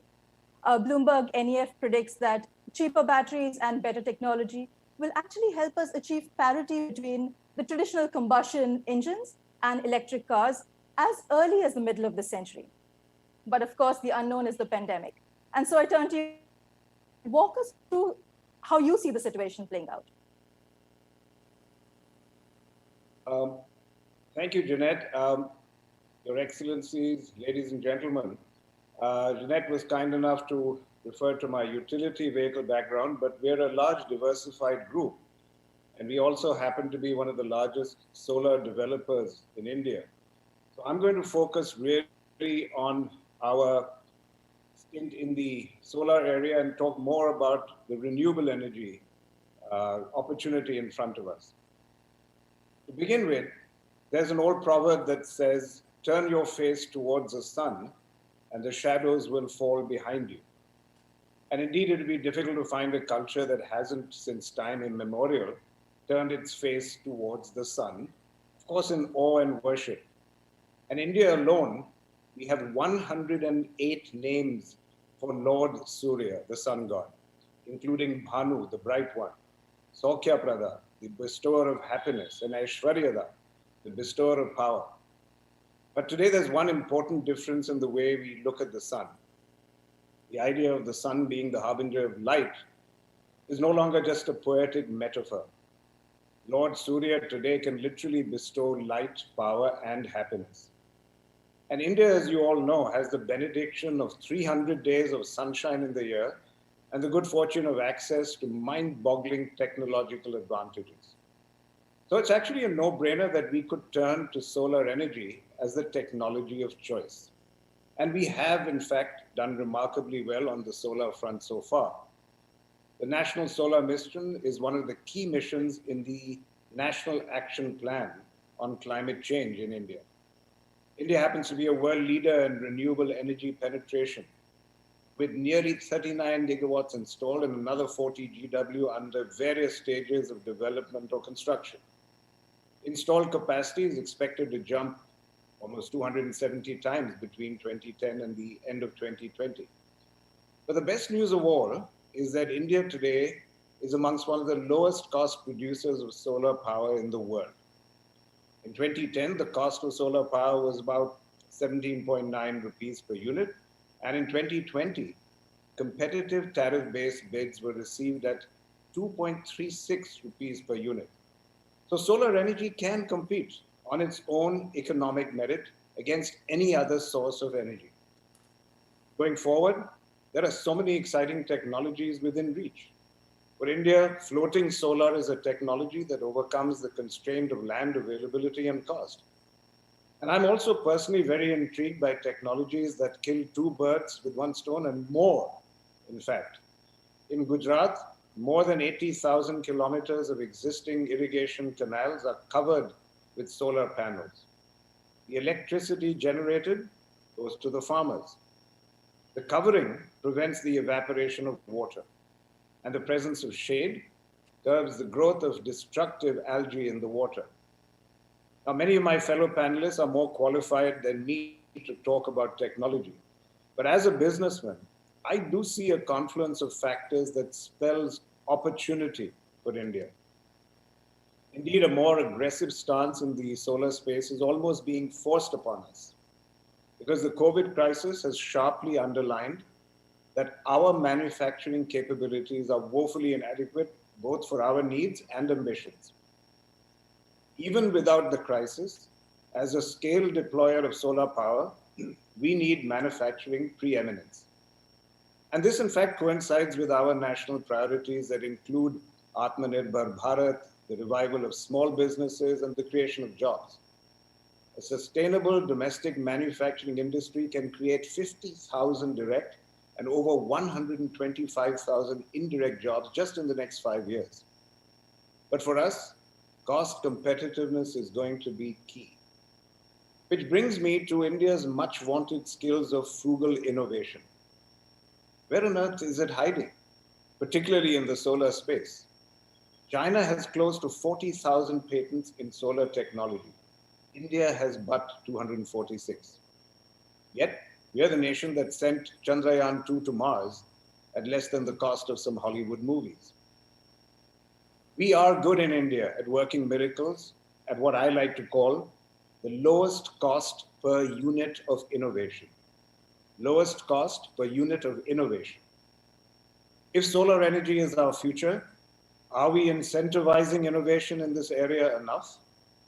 Can we create the equivalent of a Genius Prize for innovation in solar technologies? And perhaps that prize could be funded by a partnership between the Renewable Energy Ministry and the top 10 solar businesses in India. We will clearly throw our hat in the ring. Solar technology is made for India and can be made by India. So let me end with a story from Indian mythology. Vishwakarma in Indian mythology was the celestial architect, and he chopped off the sun's jagged edges because his daughter, who was the sun's wife, complained that she could not bear the sun's blazing light and heat. Out of the pieces that fell to the ground, it is said, Vishwakarma fashioned the Sudarshan Chakra, which, as all Indians know, was a powerful weapon used by Vishnu and Krishna in their decisive victories. So, ladies and gentlemen, solar technology is our Sudarshan Chakra. Let us use it to fashion a bright and shining future. Thank you very much. Thank you, Mr. Mahindra. Very, very engaging indeed. Those little bits of mythology thrown in. Mr. Rondola, on the more prosaic parts of powering our homes, you, of course, work very closely on energy efficiency in our homes. And the pandemic is really making us rethink what we want from technology. For instance, those light switches, we don't want to touch too many of them. All of us want more data, faster data, but we also want our bills to be kept under control. And as Mr. Mahindra was saying, this is also a time when supply chains and manufacturing around the world is being challenged because of the pandemic. How do you see this situation playing out? How do you envision the future from where you are sitting? Thank you, Janet, and thank you for giving me the opportunity to participate to this panel. So first, let's take a little bit of distance. We strongly believe that the world is in an energy transition, and we are convinced that energy will be truly cheap when it is clean and in a carbon neutral world. So at Signify, we also believe that we need to show the way in our own operations while also developing cleaner technologies, namely solar powered lighting. So at COP21 in Paris, it was almost 5 years ago, we took the commitment to become carbon neutral by 2020. And it is a really great pleasure to share with you that we announced that Signify has reached carbon neutrality as of today for all our operations across the world. And we are already embarking on a new 5-year journey in which we will focus on doubling our positive impact on the environment and society. The UN Sustainable Development Goals will be used as our strategy compass. And as part of our commitment to climate action, we will go beyond carbon neutrality and reduce carbon emissions over our entire value chain, which is, the inclusion of what we call Scope 3. But we also believe that the expansion of solar-powered lighting systems will provide another very effective opportunity to reduce carbon emissions. So let me now focus a little bit more on solar lighting. So when I joined the company, in 2012, there were around 1.1 billion people in the world living without electricity.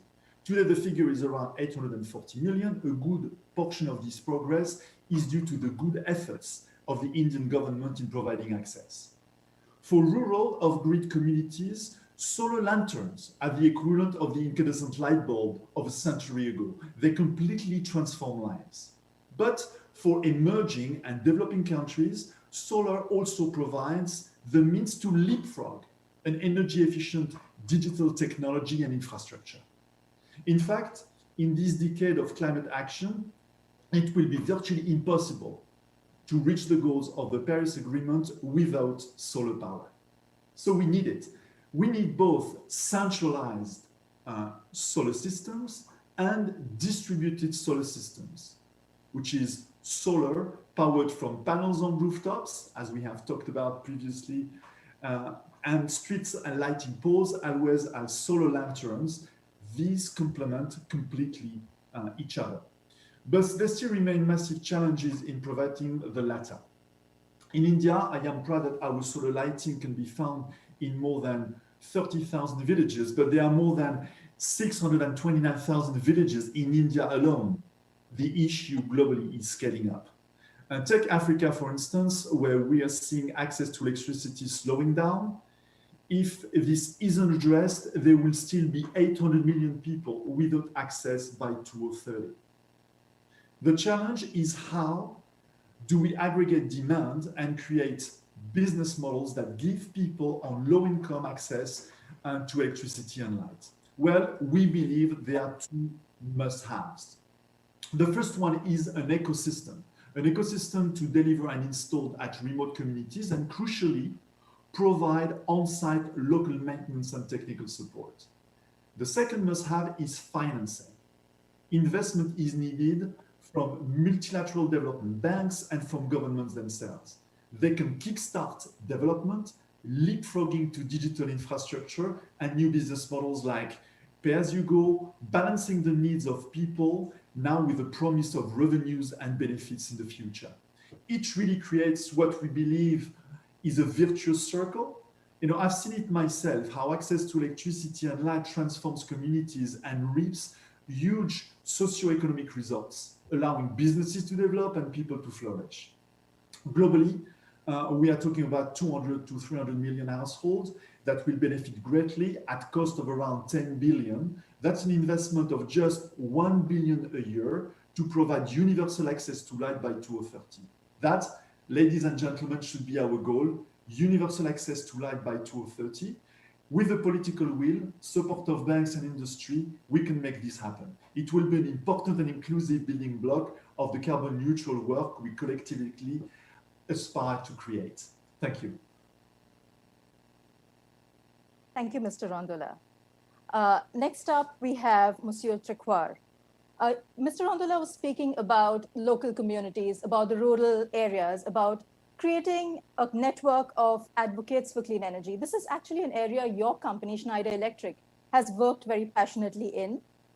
You've created a network where you not just train Indian youth on solar power, but you also help them set up their own businesses and go on ahead to hire people and continue setting up these networks and these microgrids around the country.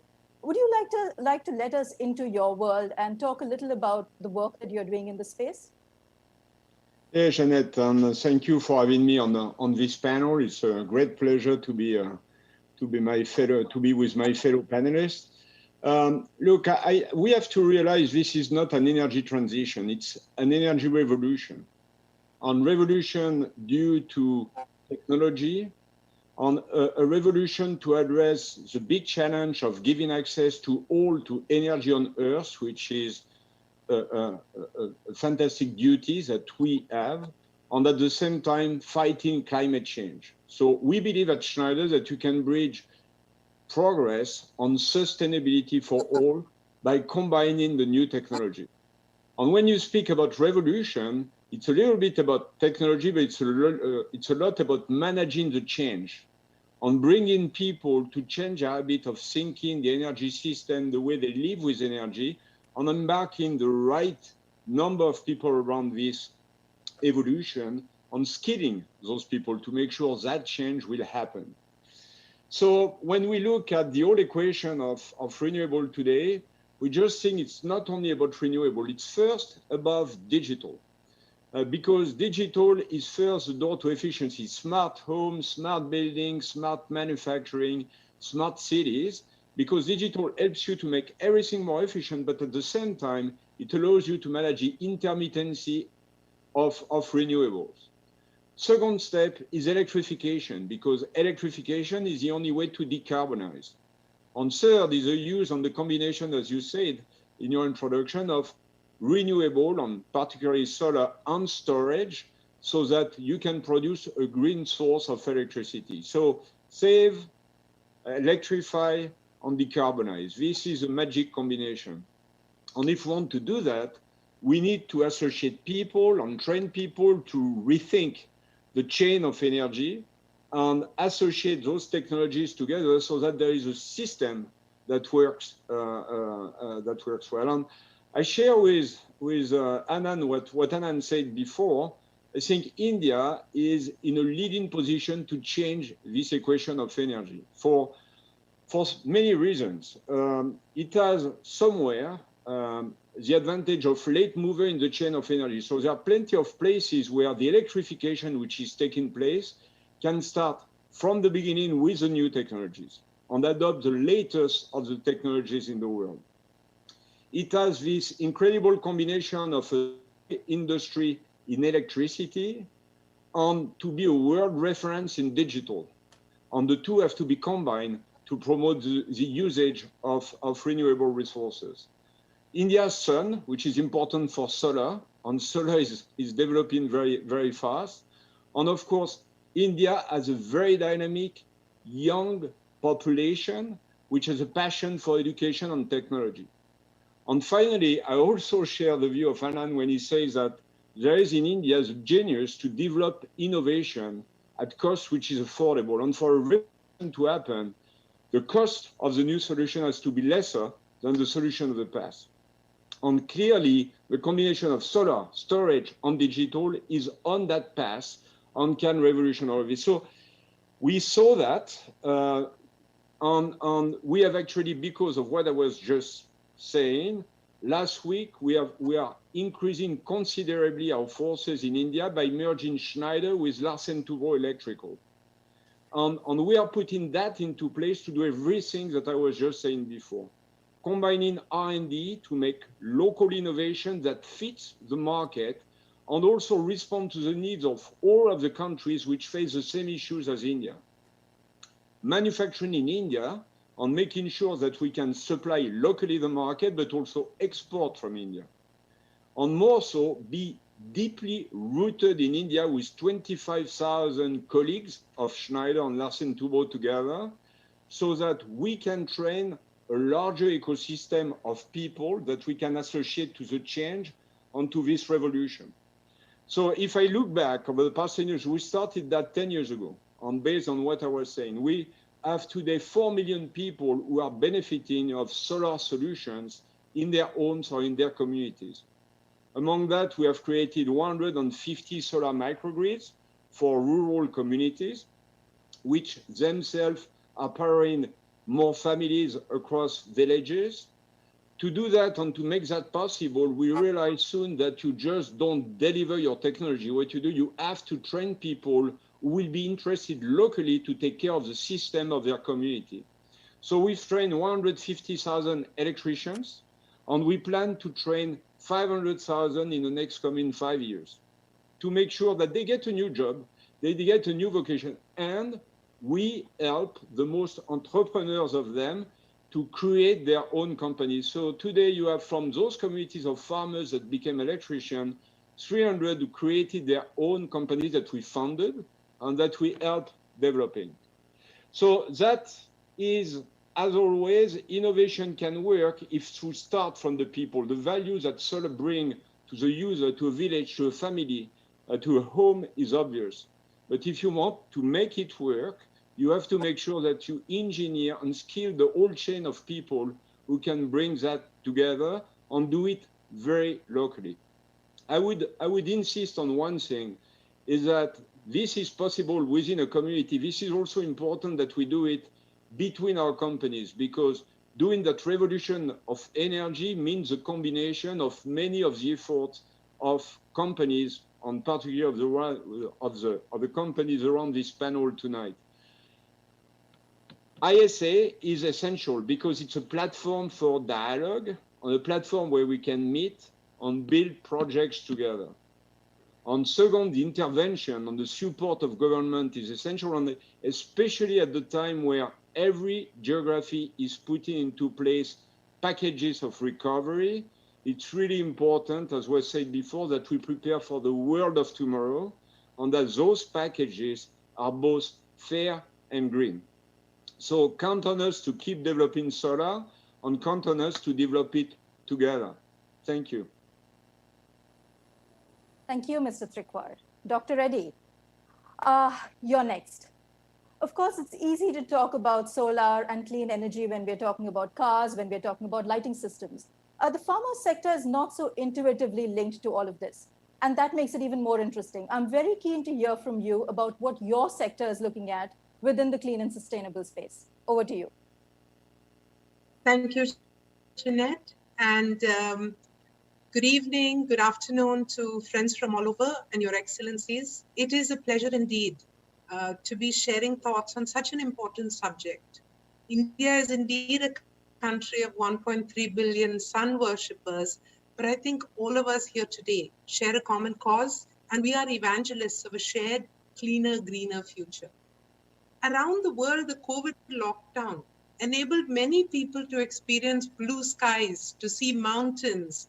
We occasionally came upon a peacock on the road, and some people spoke of even leopards in Masai Mara at the resorts. We began to see and experience the wonders of nature in a completely new world. COVID had accelerated new practices and technology. And at the same time, the adoption of solar technology has continued. We must mainstream such adoption. And that, I think, is the call of today. Technology in solar and other areas could enable us to continue experiencing what we had begun to miss. So let me begin by thanking ISA for inviting me to speak and for giving FICCI an opportunity to be an organizing partner in this historic summit. It's indeed a privilege. And I think one of the most important initiatives that all of us are doing across the world is really preserving that which is precious and priceless, which is our planet and human lives. This summit is the first which is being conducted virtually, where participants from around the world are coming together on such a large scale to exchange ideas and discuss technological developments happening in the solar space at an extremely incredible pace. And today, more than 26,000 participants registered from 149 countries are together. And I must congratulate ISA for this remarkable feat and for the transformation that it's bringing across the world through the aggregation of demand, the reduction of costs of solar energy, the opening up of minds in terms of the possibilities, and the help to catalyze projects, to finance these projects, and to facilitate innovation while bringing people and governments, banks and businesses all together towards this common cause. And as the largest or one of the largest chambers of commerce and industry, FICCI is spearheading policy advocacy and thought leadership for the transition to clean energy, to solar energy applications, sustained mobility, where people talk not about creating infrastructure for transport or for cars, but creating infrastructure for mobility of people. This paradigm shift in thought process will enable this incredible movement to move faster. But we must acknowledge the bold commitment of India, the leadership of our Prime Minister, the proclamation made at the Paris Climate Change Commission to say that we will have a renewable sector with 175 gigawatts by 2022. These kind of bold proclamations are what is propelling our country at a hitherto unseen pace. And I think this is something that all of us will continue. Anand and speakers ahead of me spoke very eloquently about the innovation, the capability, the potential, the size, and the scope. And I will not repeat those points. So when we look around the world, I'll talk about what we know best, which is healthcare. Representing Apollo Hospitals, one of India's largest healthcare chains, I see the health impacts of climate change are felt across. The applications are actually interestingly multiple, but also I think it's important that the impacts of climate change are felt acutely in low and middle income countries, whether it's heat-related death, respiratory disease, the spread of malaria, dengue, cholera, or even the millions of people displaced by the effects of climate change like storms and flooding. Because climate change is no longer an ambiguous environmental problem of the distant future. It is here and now, and hence action is required here and now. So recognizing that climate change is a meta driver of global public health, it's important for us to commit to doing whatever we can towards this. It is our moral obligation to protect the most vulnerable. And more than 800 million people around the world live without electricity.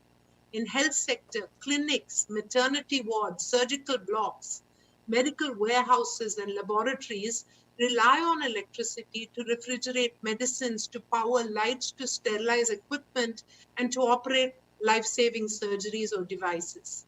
Intermittent or unreliable power puts medical facilities at risk, and hence the use of solar to enable areas which are unconnected really opens up a tremendous capability. So to provide this in communities of rural or solar resource constrained settings, here we can play a vital role as an enabler of healthcare in areas where there is inadequate access to a grid connected power. So it's not just clean, in many areas, it's super essential. Our hospitals are in areas which are a lot more populated, which have access to electricity, yet every terrace of ours does have solar. But more interestingly, we recently signed an alliance to ensure that we have electric charging stations in every one of our parking lots. So we're doing our small bit to say, this is the way of the future, and we promote it. Now, the use of solar energy as a source of power could help augment rural healthcare, as well as speak about a possibility for urban healthcare as well. So we will do everything in our capability to help the transition to low carbon healthcare systems and also facilitate reliable, uninterrupted electricity supply, which is critical for 24/7 emergency services, for deliveries, inpatients and outpatients. And just to give a case in point about the scale possibility of this single idea, India actually has over 150,000 sub-centers, 25,000 primary healthcare centers, and 500,000 primary healthcare centers. This is a grid waiting to happen. This is an invitation to global powers across the world focusing on this, to think about innovative new solutions, to apply their capability and their talent to healthcare in India. And I look forward to this model, not just charging up our Indian primary healthcare systems, but being an innovation and a scenario that corporations and governments across the world can follow as well. Thank you very much. The scope of this is tremendous. Solar is all pervasive.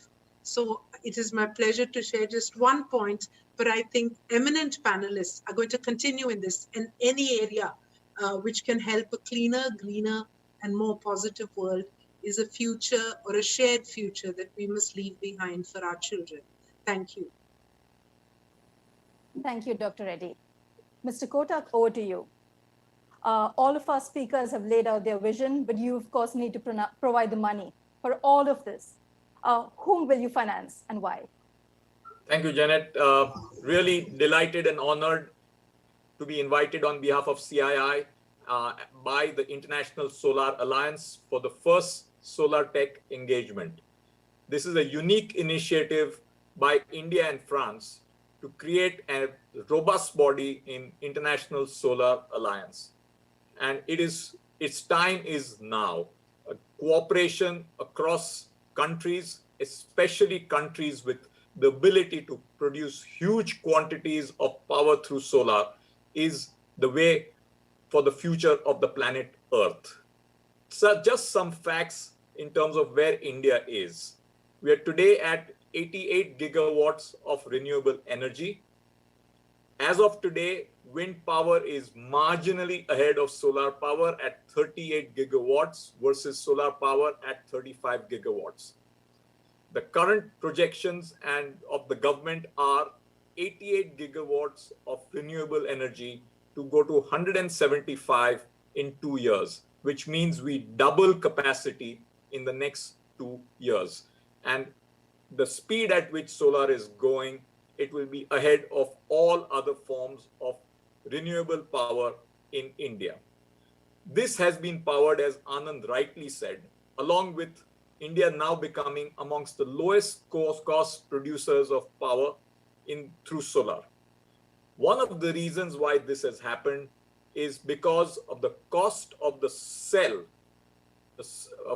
or the panel is amazingly low from China, and India imports 80 to 90% of this from China.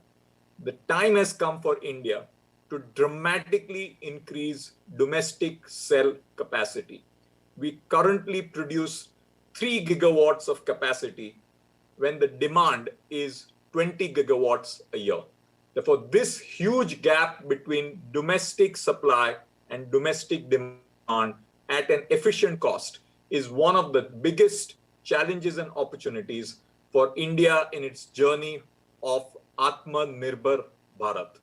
If we can produce this at scale and appropriate cost, it will be one of those unique scale-ups which India would achieve in the next few years. So first objective should be to scale up domestic cell capacity. The second, where global collaboration is required and significant efforts need to be put in, are in the area of storage, because solar power generated during the day in the sunshine needs to be stored and be made available through the night. And for that, quality of storage capacity and the price of that storage is crucial to bring down the costs for a sustainable future.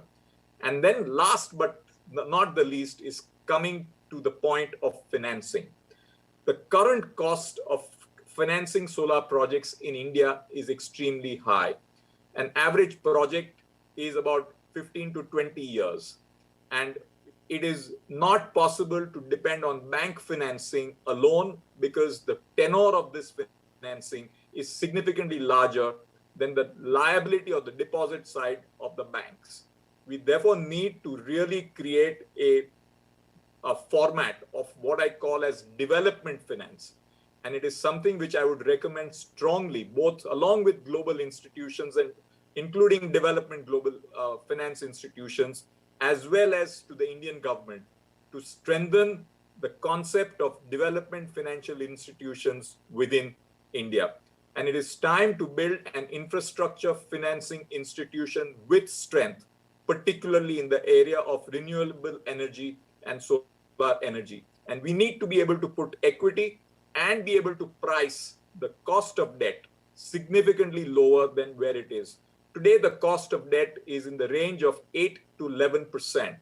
and most countries, including China, finance it at sub 5%. So there's a huge gap on financing cost of this facility in India, which is again going to affect the speed at which we create cell capacity. The other idea which I would also leave with the policymakers is it feasible for us to be considering financing of solar energy as a priority sector financing so that we can really give it the big boost and double our capacity over the next 2 years. But I would once again like to compliment the organization of this conference today for an idea whose time has not only come, but now needs to march and boldly transform the world in general and India in particular. Thank you very much. Thank you, Mr. Kotak. That was extremely insightful on the cost of financing.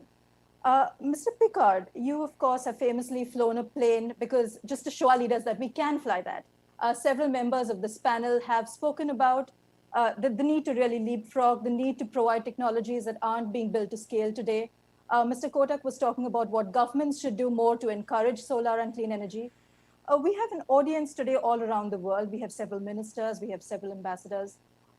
What do you think our audience should be asking each of their governments to do to actually hasten the transition? I think, yes, first, hello again to everyone. You know, when I initiated the Solar Impulse project and I spoke about my vision to the specialists in the energy industry, they told me it cannot work, it's impossible, because the sun will not give enough energy to allow your plane to fly day and night. This is the normal parameter that we have in our world. We always speak of production. And if we don't have enough, we want to produce more. But it's ridiculous. What we have done to succeed with the Solar Impulse project is to do the opposite, to have the plane consume less, be more efficient. And like this, it could cope with the energy the sun was giving just because the plane was efficient. So basically, we did exactly what Jean-Pascal Tricoire has said about putting all the system in total optimization in order to be able to do the project. So we are on the same wavelength, and you understand why Schneider Electric has a partnership with the Solar Impulse Foundation. It's exactly this type of things. So today, we have the efficiency, we have the digitalization, we have the solar energy, it is cheap. Why are we going so slowly? When you read the prediction of the International Energy Agency, they say that the part of fossil energy will remain 80%, or even in the future, and renewables will not go above 20%. That renewables will just absorb the increase of energy demand. If this is true, it's a disaster. And I think the answer to this question is more psychological than technical. So I'm not only an explorer, I'm also a psychiatrist. And I know how much people are reluctant to change. Why people always to do more of the same. They have a paradigm in their minds. They want to stick to it, and they hate everything that disturbs their common assumptions, their certitudes, and their beliefs. So today, we have to see what is allowing the change not to happen. Why do we have the status quo? We have the status quo because the regulations in our world is still allowing everyone to pollute. The regulation in every country is not tough enough. We can put as much CO2 as we want in the atmosphere, and we don't even have to pay the price of it. We can put plastic in the ocean, toxical particles in the lungs of the people, toxicals in the food that we eat. It's ridiculous, it's insane. This was okay maybe when there were 2 billion people in this world, but not 8 billion like now. So if we want to change something, we have to overcome this resistance. So there are two ways for it, parallel ways. One is to show the advantage that people get out of the change. Some industries have understood it. Some industries have understood that it's a new opportunity, it is more profitable, it will create more jobs, and these industries are pioneers. they show that it works. Like we have done with Solar Impulse, there are pioneers in the industry who show that it's possible to change. And then you have the vast majority of other industries who want to keep the business as usual as long as possible, and they don't want to change. So we need regulations now to push the ones who are reluctant to change to adopt the pace of change of the pioneers. If Schneider Electric shows what is possible, of course, it should not be allowed to the other industries to do the opposite.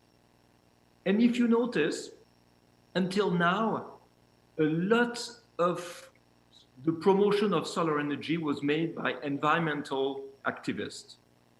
Today, it starts to be done by industry leaders, corporate leaders. And the huge credit that we can give to the ISR is the fact that it's businessmen speaking, it's politicians speaking, it's not anymore ecological activists. So what I would really emphasize is the absolute and urgent need that we have all the corporate leaders speaking very openly to the governments and tell them that the regulation has to be much tougher, much more ambitious in terms of environmental standards and energy policies. And then you will see that all the ones who are reluctant to change will be obliged to switch to renewable energies, to energy efficiency, to digitalization of energy consumption and production, just because it will be the most logical way to do. But you need to push them to do it. Otherwise, it will end up like Kodak. Kodak went bankrupt just because they did not want to go to the digital pictures, they wanted to stay to paper pictures. We cannot afford our world to be a gigantic Kodak failure. Thank you, Mr. Pickard. Very, very powerful messaging really there for all our panelists and also the ministers listening into this. Last, of course, Ms. Hemmetsberger.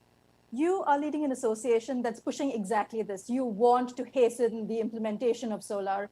You want to hasten the transition to a clean energy future. What I would love to hear from you is what are you succeeding at, the lessons that you have from your experience, and what can emerging markets like India really take from there? Okay, thanks very much for this introduction. In an interview just recently, I was asked by the journalist which flight I would love to take as one of the first ones after the COVID crisis. And I answered the Solar Impulse flight, if that is possible. So it's a great honor to speak after you, Bertrand. And I fully agree with what you just said, that it needs a push.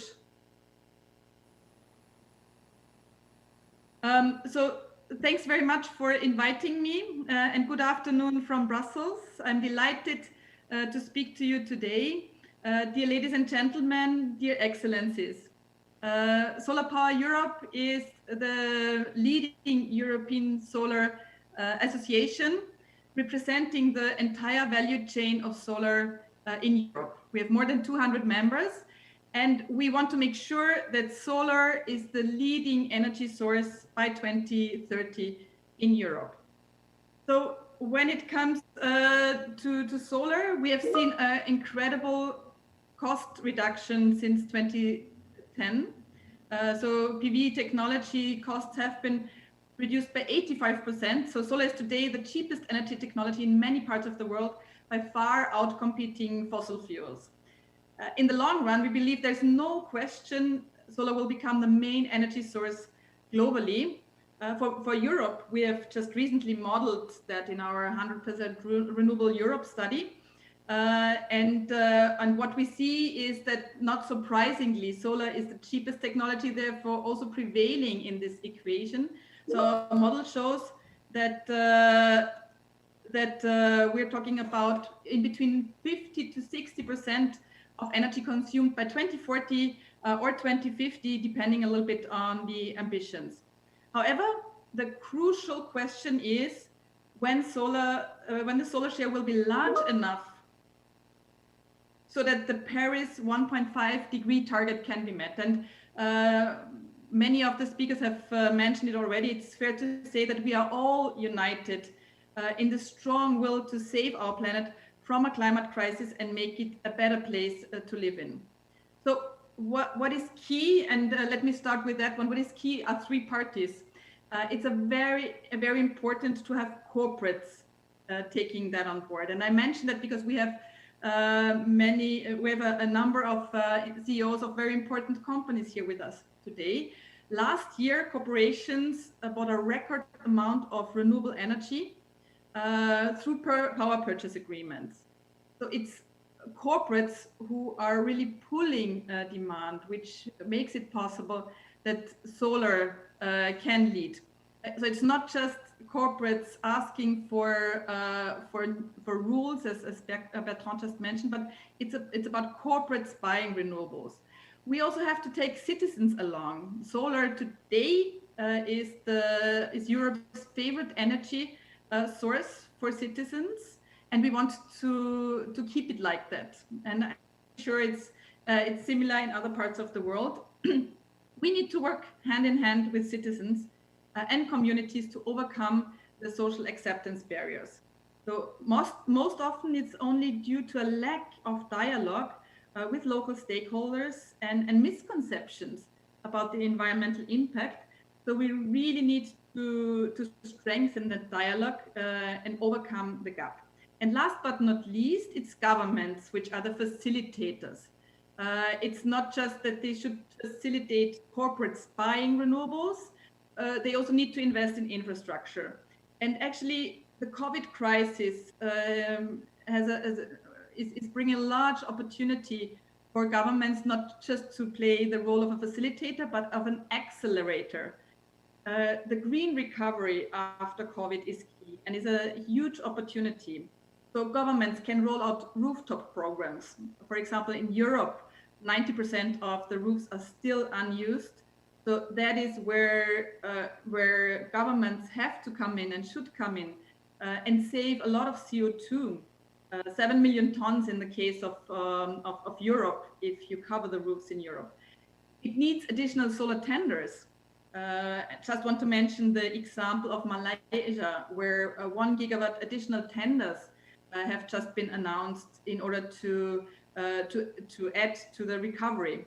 And when it comes to power purchase agreements, so when it comes to facilitating that corporates are using renewables, state-backed guarantees from governments can help.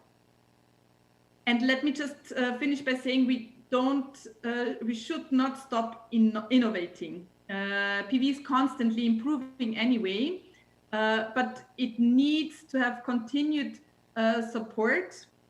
And we do think, and that is something where I want to also agree with Mr. Mahindra and Mr. Kotak, that the innovative environment can be further supported by pushing for innovative manufacturing projects, as you do in India. We want to do the same in Europe. Recently, we launched the Solar Manufacturing Accelerator, talking about successes, and that was one of your questions. Which wants to help scale up manufacturing, bring innovative technologies on the ground, sustain also a healthy R&D environment in Europe, and encourage politicians to commit and to bring private investors along, engage in manufacturing. So we really believe it's very important now that solar becomes really global, that also large parts of the value chain are being created locally. Let me end with saying that we're very happy to be partnering in all our endeavors to push PV with a number of partners around the world. But I would like to mention in particular our cooperation with the National Solar Energy Federation of India and the EU-India Clean Energy and Climate Partnership and the PV rooftop cell on topics such as operation and maintenance, recycling, rooftop PV, and different business models. It is with these partnerships that we are also driving the costs of the technology down, which is the key, rolling out solar and contributing to make this planet a place where we and our children all want to live and can live. Thank you very much. Thank you very much, Ms. Hemmetsberger. Just to wrap it up, thank you very much, everybody, for your insights. It was extremely interesting to listen to all of you all speak. I was surreptitiously taking notes while each of you all was speaking, and I think there are two areas that we really need to work on. One of them, of course, is manufacturing, and the second one is leapfrogging on manufacturing and capacity. I once again thank the ISA, and thank you very much to all our speakers. Thank you. With pleasure. Goodbye, everyone. Thank you. Bye. Bye, and a pleasure to meet you all.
Hello, good afternoon to all of you. Good evening.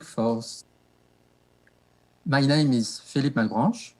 I'm ISA Program Director, and I welcome you all. And now my role is just to introduce our Honorable Minister for Meteorology, Energy, Information Management, Climate Change, and Communication of Tonga. He is also Vice President of the ISA Assembly, Mr. Puazi Mataele Tei. Mr., the floor is yours. Thank you very much. Honorable Ministers representing various ISA member countries, distinguished guests, dignitaries, speakers, and participants from across the globe. Malo Lele and hello, and I welcome you all for the first technical session on Vision 2030 and beyond at ISA's first Solar Technology Summit. At the outset, I convey deep condolences to those who have lost their lives due to COVID-19 pandemic. COVID-19 has changed our lives and lifestyles.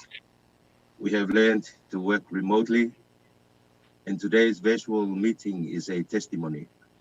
I learned over 26,000 participants from 149 countries have registered for this important summit. This year has been challenging for all of us. At one end, we are fighting to limit the impact of COVID pandemic, while at the other end, we have to continue our fight against climate change.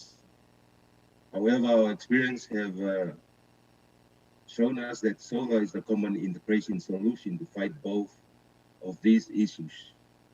Solar will be an effective enabler to reduce carbon emissions and thus putting us on path of achieving our Paris climate targets. In addition, solar will be essential for strengthening our existing health systems and supply chain, and thus for building resilience against such a pandemic. In respect, the technical session on Vision 2030 and beyond assumes significant importance. A lot of unexpected events might transpire by 2030 if we do not act immediately and now. It is therefore expected that if emissions continue on trend, the temperatures might rise by as much as 1.1 degrees Celsius. Solar technologies have shown tremendous growth potential across the globe, especially in the Asia-Pacific region. Solar capacity in Asia alone is expected to rise to 1,860 gigawatt by 2030. However, we need to continue our efforts in progressing solar technology so that all countries are able to harness the natural energy from the sun in most feasible and cost-effective manner. We need to also place our emphasis on innovation in end-use applications of solar. So we use solar not only for utility scale, but also for small scale and important applications in the field of agriculture, drinking water, cold storage, and etc. In Tonga, we have taken the decision of building a renewable capacity by 70% in 2030, and solar will be a key driver for achieving our targets. Through this, we aim to transform our economy from a diesel-powered one to a solar-powered one. Please let me remind us that ISA Paris Declaration of 2015 for a massive development of solar energy and paved the way for future technologies adapted to the needs. In this respect, I'm looking forward to the ensuing discussions as part of this technical session, and I'm sure that everyone present here will take with them key learnings and knowledge, which we all can then build upon in the future with the help of ISA. Thank you very much.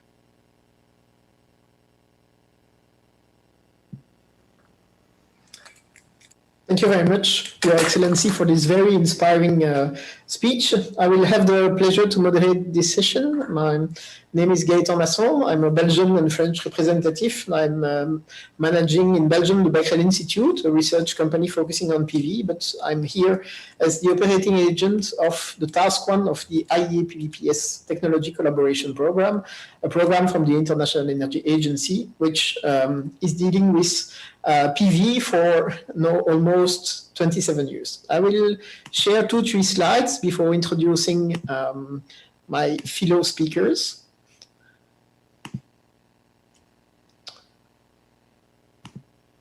You should see the slides now. I'm just saying a word about the International Energy Agency Photovoltaic Power System Program, which has been started in 1993, which is composed of 32 members now from all over the world, and which is contributing with more than 300 researchers on various fields of activity, starting from market and competitiveness research to sustainability, reliability, grid integration, building integrated photovoltaics, solar resource, vehicle integrated photovoltaics, and much more things in the future.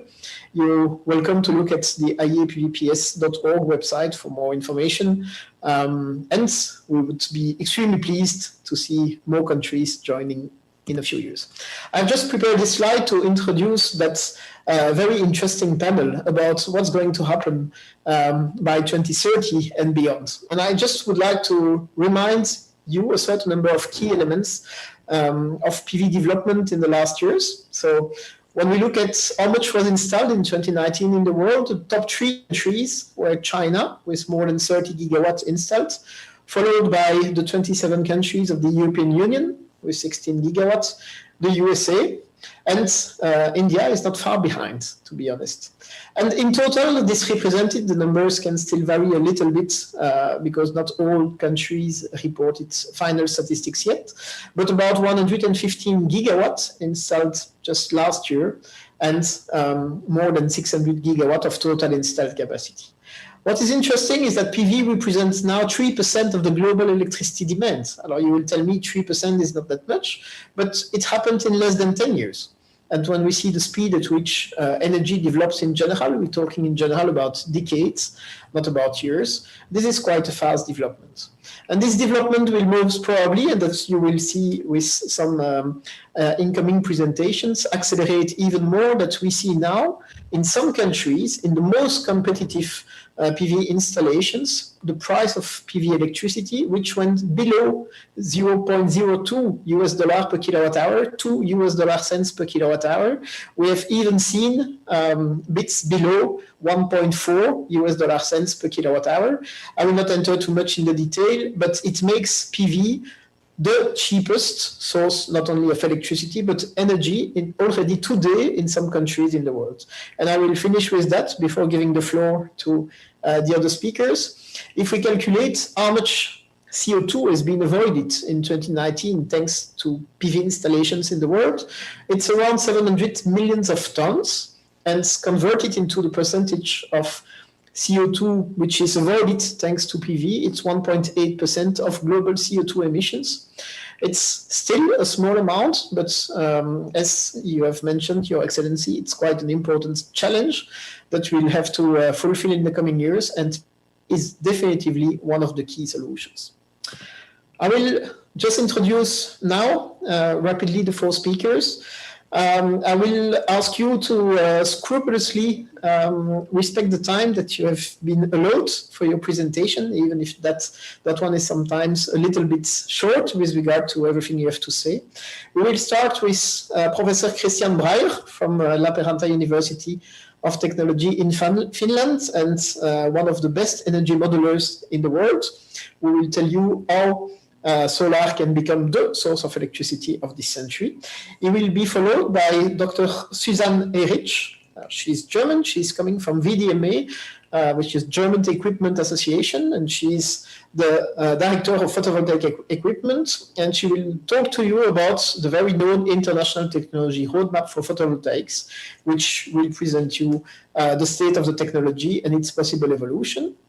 The third speaker will be Mr. Gianni Chianetta. He's chairman of the Global Solar Council. He comes from Italy, and he has quite a wide experience in the PV markets and the PV industry for more than a decade. And the last speaker will be Mr. Rohit Modi, co-chair of FICCI, Renewable Energy CEOs Council and country head and president for India of SB Energy, which belongs to the SoftBank Group. I thank you for your attention. I would like to give the floor to the first speaker, Mr. Breyer. Christian, the floor is yours. Many thanks. I would like to share the screen and then immediately get started.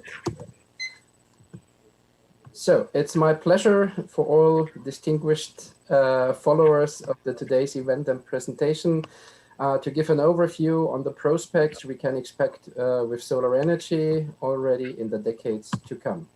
So first of all, we all know that the climate change is outstanding pressing, and that the results from the latest global warming 1.5 Celsius report from IPCC clearly showed us that by mid of the century, we have to achieve with zero greenhouse gas emissions in total. And that requires a very steep decrease. By the way, by end or after the mid of the century, in the second half of the century, we have even to go to net negative to remain the world and finally for our civilization in a stable environment. What does it mean for solar photovoltaics? For solar photovoltaics, it means that first of all, we can talk on a technology which is accessible everywhere, all over the world, not only in the Sunbelt, but there it's the best resource. And it's typically a factor of 2 from the best places in the world to the not that perfectly blessed places in the world, where also solar energy is available in really good quality. Technology is further improving. There is still huge room for improvement of technology, of even factors, but still today it's already the least cost source of electricity in a fast growing number of countries all over the world. And it can be applied for rural electrification, for self-supply on buildings, and for large utility scale projects. In particular, what we will see in the coming years and decades is an enormous push for broad electrification of our entire energy system. And the fundamental driver is efficiency.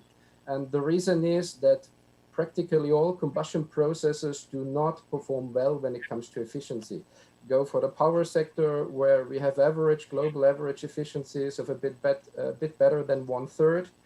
From primary energy converted to electricity. So there's a huge waste of primary energy.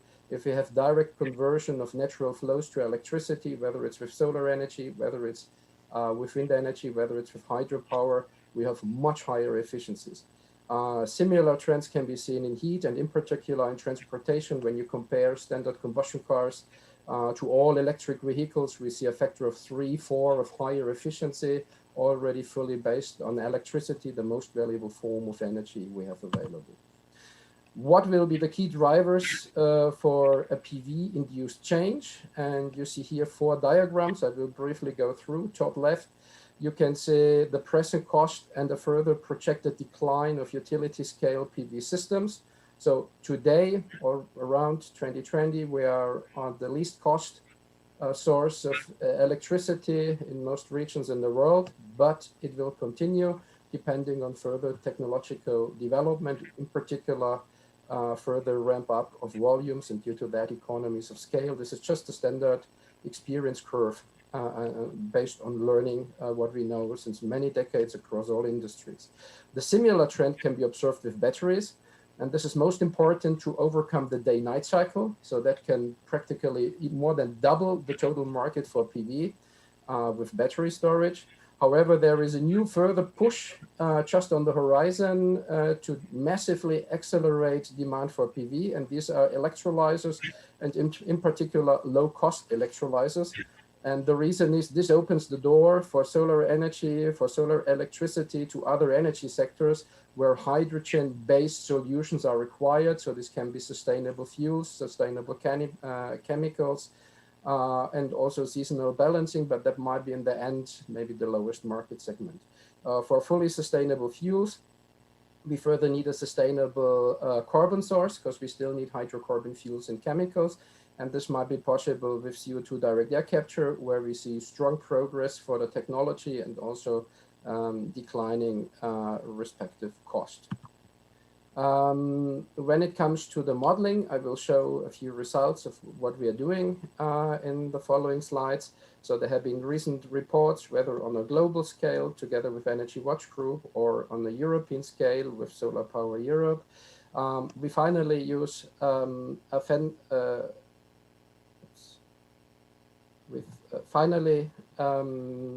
use a global model where all energy sectors are included. So it's from power demand, it's heat demand, it's transportation demand. Oops, I get just messages on my Zoom. So these are demand sectors, and they are fulfilled finally with renewables. Since we described the transition, over the transition, of course, there are still fossil fuels and other forms of energy, but as a part of the cost optimization that can be then found over the years, that this is then not anymore the cost optimal solution. And finally, renewables lead to a least cost solution, including all technologies. What is important whenever we model such transition scenarios, they are done on a full hourly resolution, on real weather data, whenever possible, real demand data, full hourly resolution, to always guarantee a fully stable energy system solution. First result had been for the global power sector. This had been also published on Nature Level Journal, which is of course very helpful to get it further disseminated, the results. What you can see in the cost diagram, it's bottom down, that from a present global cost of the power sector, it can be reduced until 2050, the more we use low-cost renewables. And in addition, also supporting technologies such as batteries. This can then further reduce the cost on a level, let's say, minus 30% compared to the present level. This would further lead to a full energy system solution where solar energy is the dominating source of all electricity supply on a level of up to 70% as part of a least cost solution. In the world map, you can see that in particular in the Sun Belt, solar energy is the dominating form and source of electricity, while if only the power sector is in consideration, then in the Northern Hemisphere, we see typically a complementary mix of solar and wind. Now is the question if this is enlarged to the entire energy system. So this had been a follow-up study where all energy sectors, not only the power sector, also heat and transportation have been taken into account. And then one can see that it's maybe not so surprising that solar energy is still, and solar photovoltaics is still the dominating source of energy. The reason is most parts, practically all parts, up to 90% of the energy system are finally based directly or indirectly on electricity, because electricity can be very well transformed to all other forms of final energy. And then even more regions in the world. So this is our resolution of the model with the world in 145 regions. Most of the regions are finally dominated by solar electricity. And the question is on what capacities we are finally talking. So for the energy system, with power, with heat, with transport, with industrial demand, we talk on 60,000 gigawatts, so it's more than 60 terawatts of photovoltaic demand. If the non-energetic demand of chemical industry is added to that, because this is very well possible with low-cost electricity to also get the chemical industry sustainably, then we talk on 13,000 gigawatts more. The question is, technically, it might be possible to be modeled. What does it mean for the cost? And for the cost, we can see for the total energy system in specific cost in currency per energy, so per megawatt hour, the total system cost remains stable. And this message, of course, is very strong because it means we can transition to a fully sustainable energy system, but the specific cost for consuming the energy remains the same, while, of course, massive investments are needed, but that will be needed in any way. Whether we have an unsustainable energy system or a sustainable energy system, enormous amounts of investments are needed in any case. I would like a very brief overview on available energy system transition studies. And there we can see that the solar share in, can reach up to 70 or a bit more than 70% in leading scenarios. And for the year 2050, more than 20,000 terawatt hours of solar electricity demand is a kind of a standard, while more than 50,000 terawatt hours, such scenarios also exist, require a real optimization, a real photovoltaic cost to be taken into account, and all power to X forms so that other energy sectors can benefit from that. I would like to highlight now in particular this power to X aspect, because this is the core of a sector coupling when finally electricity is the major backbone of all energy demand. And as you can see here, this is a top left, this is a key diagram from the report together with Solar Power Europe. You can see we start with renewable electricity. With electrolyzers, we get hydrogen. A bit of the hydrogen can be directly used. However, it can be further converted to methane gas. It can be liquefied. Then we have the LNG, chemically the same what we use today. With Fischer-Tropsch processes, it can be converted to diesel, to gasoline, to jet fuel, which is most important, that the aviation industry can be brought to zero emissions, and of course also with methanol and ammonia for the chemical industry. On the right-hand side, you see just two key result slides for the transition for the case of Europe. So also in Europe, solar energy can become the key source for a sustainable energy system with a strong growing electricity demand, which just takes into account that the other sectors require sustainable energy. And bottom left, you can see the total cumulated pathway emissions from different scenarios. And between 2040 to 2050, the total emissions from the energy system can be brought to zero so that not more emissions would come up. What does it mean? What does it mean for a full hourly resolution? In a full hourly resolution, we can see even in the worst weeks of the year, it's possible that we have a fully sustainable energy system. If there is more energy available in all the other weeks, then this is typically converted to hydrogen. I would like to come to the last few slides, where I would like to give a brief overview of a recent study for India North, in particular Delhi. Because the question will come up how to get the largest metropolitan areas on the world also on a zero emission pathway. And here it's shown for the case of Delhi, including the neighboring states, that it's well possible by 2050, maybe even a bit earlier, to have a zero emission energy system. We have done that also for entire India, where you can see a very similar picture. And of course, this is a real stress test with very high shares of renewables for the case of India, because we know there is the monsoon period. And this can be mitigated with a really good complementarity of wind energy. And it's also possible that nearby states where the monsoon effect is not available or not strong can support the more affected states. Let me come to the final slide. What is about regional and global supergrids? We did such studies for East Asia. We did it also for the Americas on a global scale. And finally, we see a positive effect of a kind of a major regional integration, let's say for the SAARC region with India, for Europe, this roundabout 10% cost reduction. However, when these large regions are further integrated with neighboring regions, we do see a rather small effect.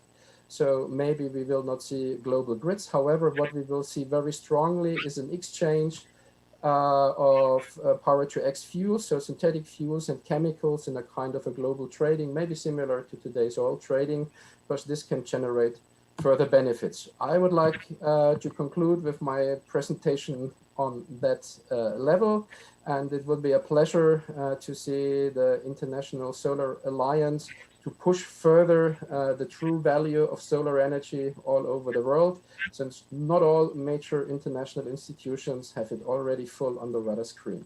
Many thanks for your attention. Thank you very much. It was an excellent presentation which highlights the incredible potential of solar in general. I would like to give the floor to the next speaker. Don't hesitate to ask questions in the meantime in the tool, and I will pass some of the questions to the speakers at the end of the 4 speeches. So I would like now to give the floor to Ms. Susanne Erich from VDMA about the ITR-PV roadmap. Susanne, you have the floor. Thank you. Thanks for the introduction and for the invitation.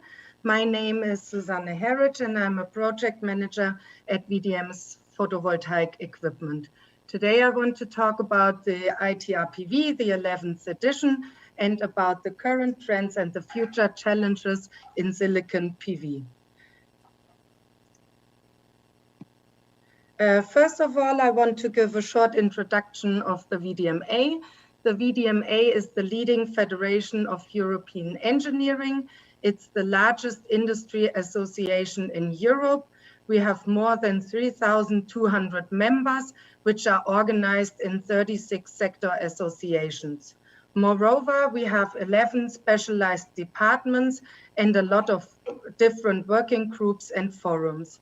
Our main aim is the representation of interests, services, and network.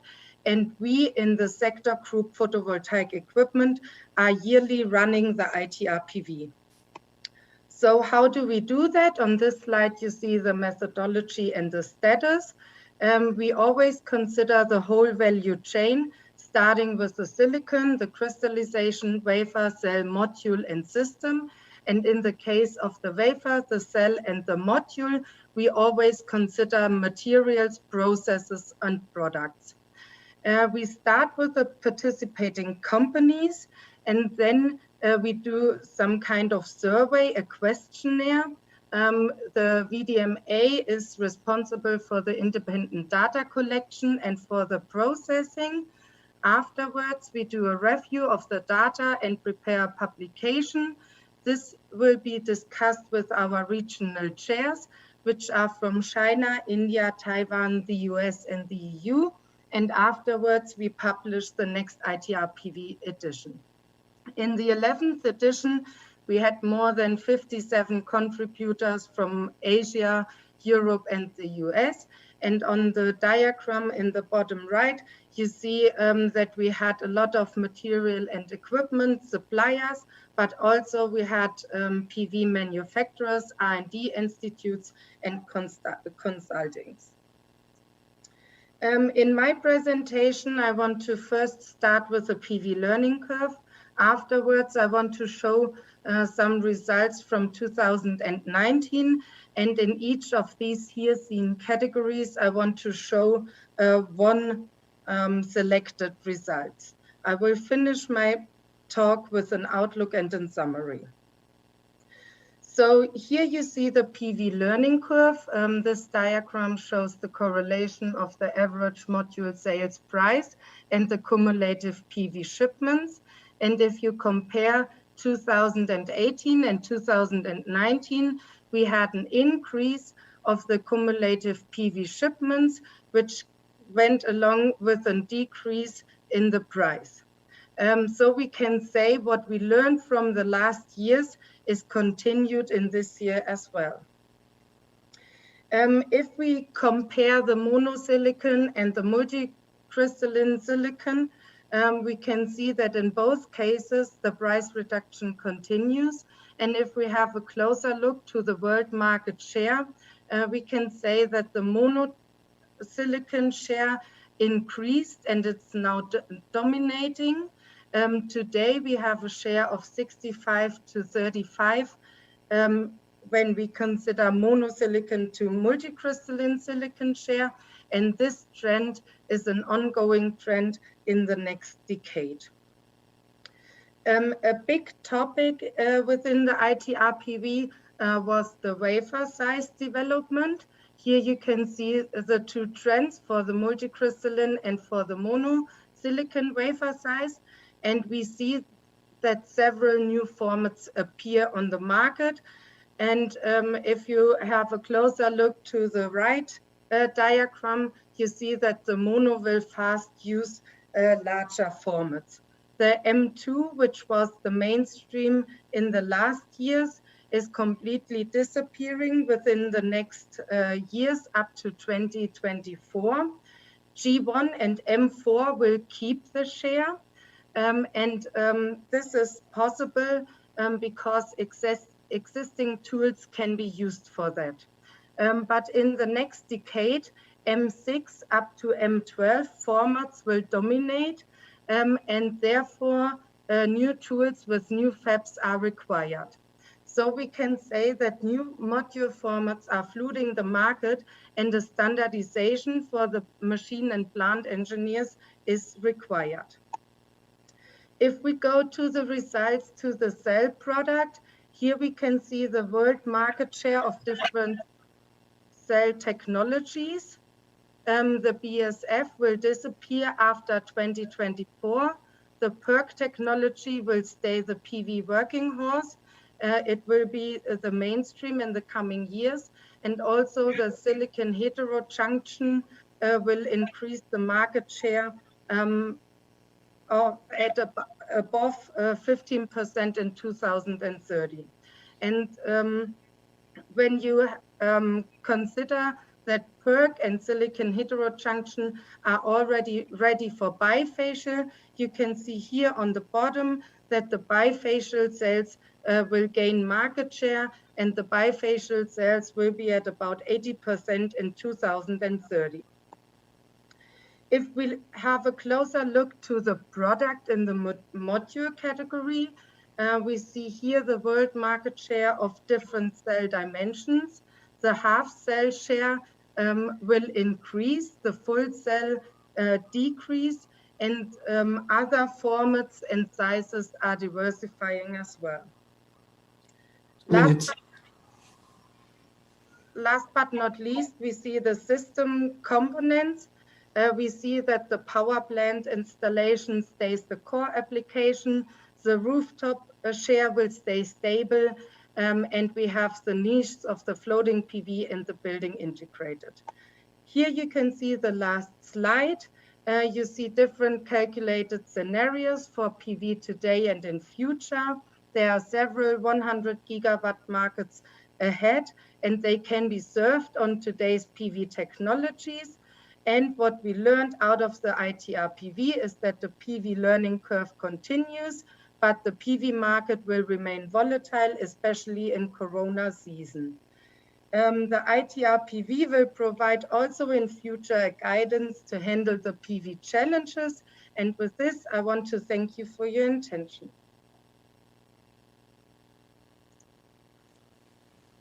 Perfect. Thank you very much for this presentation. I know it's extremely difficult in 7 minutes to summarize, I would say, the richness of the ITRPV report, but I think you did a good job with that. I would like to give the floor now to Mr. Gianni Chianetta, who's chairman of the Global Solar Council. Gianni, the floor is yours.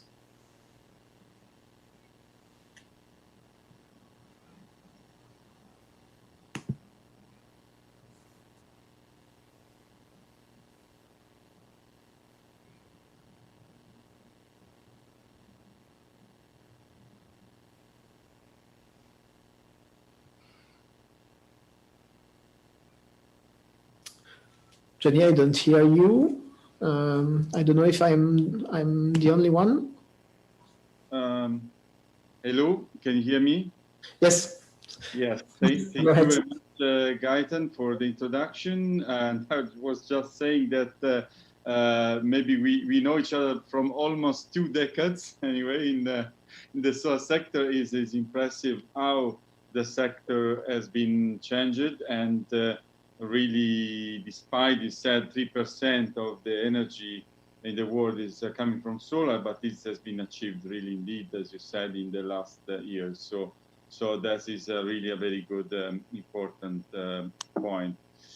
So I'd like to spend a few words about Global Solar Council, which is the association that joined all the industry associations of solar PV in all markets, emerging markets and established markets, has been built in Paris, in the Paris Agreement in 2015, and has the mission of representing the solar sector, the solar industry, with all the global players, and propose solar energy as a leading solution for the world energy need. And of course, our goal is to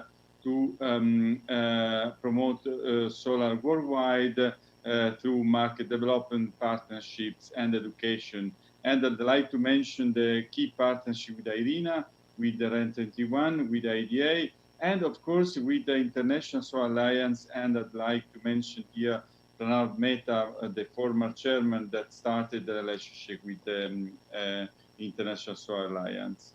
Our, of course, activities focus on policy recommendations, of course, in supporting new markets and existing markets to build partnership with a global organization, building local capacity, and of course promoting standards, best practices, and other quality initiatives. And we strongly believe that by 2030 we can reach 10 million solar jobs. Maybe after the pandemic and the fact that solar is much more than before at the head of the recovery plans, maybe this number can be even bigger. Just as some slides has been given from my colleagues on the solar market, this is the one slide from the global market outlook of Global Solar Council, Global Solar Power Europe, sorry, with the support of Global Solar Council. And you can see here how, especially in the, if you see the three lines, the utility scale projects are really much lower in terms of LCOE, lower than any other fossil fuel source. And you can see that, of course, all the other residential and CN commercial industrial are really, really comparable. And I'd like to highlight here that even thanks to the decrease of the storage cost, even the utility scale plus storage is becoming very competitive and is already more competitive than the gas peaker. And you see, as these numbers been showed, how we are still growing, and we reached over 600 gigawatt in 2019. And the key markets are the bigger, the top 10 are showed in this chart, and you can see that China has been keeping the stronger position, followed by USA, Japan, and Germany. And in a forecast, if you will look at the next years, the trend will continue to increase. The trend is very good, and despite COVID, we believe that there will be anyway, there would be not a huge reduction. Is around 10 gigawatt globally, despite the COVID.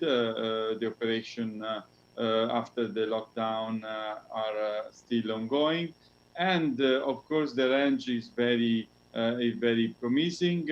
In 2024, we are talking about double in the worst scenario of the actual capacity until almost 1.7 as number. We have run as Global Solar Council, we did run a survey with a reply from 62 countries, over 500 answers from all the value chain of the solar sector.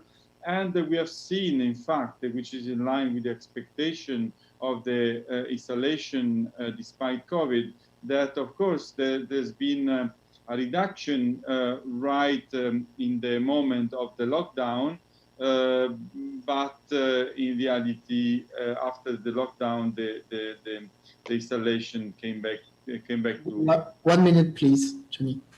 Yes, very fast. Another indicative chart is that we asked what kind of measures would be worth in a post-pandemic scenario, and of course you can see, as the time is very short, the alternatives. And I'd like to highlight, for instance, digitalization could for sure reduce the bureaucracy of the administrative burdens, and for sure could speed up the recovery of after the pandemic.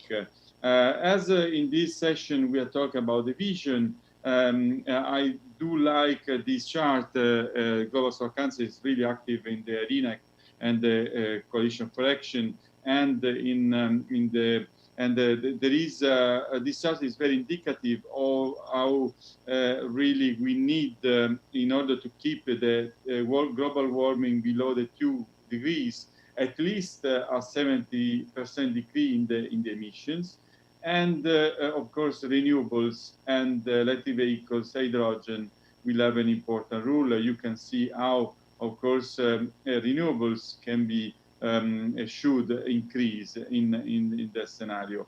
In terms of jobs, of course, we said that by 2050 the jobs could increase. We are talking about, according to the, of course, a very reducing of 70% of the emission. We could talk about 42 million global jobs globally in the renewables, and the solar sector, of course, is the dominant source. And you can finish rapidly, please.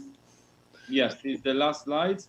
You can see how the jobs are more concentrated in the value chain in the operation maintenance. The last chart is one of the points of the session was how to link solar energy with the other, let's say, sectors. Of course, the transportation is very easy to understand, but I'd like to show this chart from here that showed how by 2040, the electricity demand from the water sector could double due to the sharp increase of water treatment and desalination systems. That's all from the side. Thank you, Mr. Chianetta. I will just introduce rapidly Mr. Rohit Modi. I would like you, if possible, to really respect the 6 or 7 minutes that you have. Thank you very much. The floor is yours. Thank you, Gaten. Thank you, Ms. Minister. It was incredible listening to Professor Christian, to Dr. Suzanne, Gyani. After that, little to say. But you know, I have an advantage. So everybody was covering the vision at 2050. Let me bring it closer home to the target, to the topic of this session, which is 2030. I just want to say 6 things. You know, if my vision, the way I look at solar energy, solar would be the predominant source, as everybody is saying, of both energy and fuel on transportation across the world. Number 2, there would be strong, productive, profitable alliances across the world, whether in technology, whether in innovation, R&D, financing, you name it, you'll have it. Number 3, there would be free-flowing movement, devoid of all COVID restrictions, of capital, labor, technology across geographies and countries. One sun, one world, one grid would be a reality. No, but that is where the interesting part comes in. ISA has 2 objectives. One of the 2 objectives will be met, not the other one. One objective is to deploy 1,000 gigawatts of solar capacity by 2030. Second objective is to mobilize $1,000 billion of capital. You will have either of them, maybe both, but in a different manner. If you have 1,000 gigawatts of energy, it would only require a maximum of 400 billion and not 1,000 billion, maybe 300 billion, maybe 200 billion. If you have 1,000 billion of capital deployed, you will actually have solar installations in excess of 2,500 gigawatts. And the predictions earlier actually confirm that. And finally, ISA would actually need to reinvent itself, would need to reconfigure its relevance and redefine its purpose. And let me just come back to elaborate on this. What am I saying? I am saying that most vehicles would be running on solar cells and batteries. EVs would be the norm of the day. Most houses would be solar powered. Distributed generation would be the new norm. Very, very clearly, petrol pumps will be a thing of the past. They will be fossilized. Even vehicle charging stations would be a thing of the past because batteries would now be able to power 1,000 kilometers, if not 1,200 to 1,500 kilometers in one charge. 24/7 power would be a reality. Let me just give you two simple statistics to prove the point. You know, if you heard the plenary session, when Mr. Anand Mahindra gave two numbers in Indian rupees, and we can translate them, he said in the last decade, the solar tariff has come down from rupees 17.9 to rupees 2.36. You can take any currency, it does not matter. Which means we are saying the tariff came down by 87%. Let's extrapolate it on the same ratio 10 years from now, which means the tariffs then, rupees 2.36 of tariff today, would be a tariff of 31 paisa in 2030. If I were to translate it, and we heard that from Europe, we heard that from Christian, we heard that from everybody, we are saying by 2030, the tariffs, solar tariffs across the world will be sub half a cent, if not 0.4 cents. That's a prediction.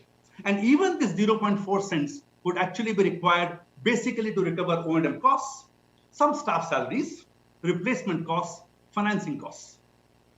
You clearly, in the past decade alone, you have seen 80% reduction plus, in fact, 90% reduction in the cost of polysilicon. You have seen advances in technology, and we saw just the predictions which are going forward.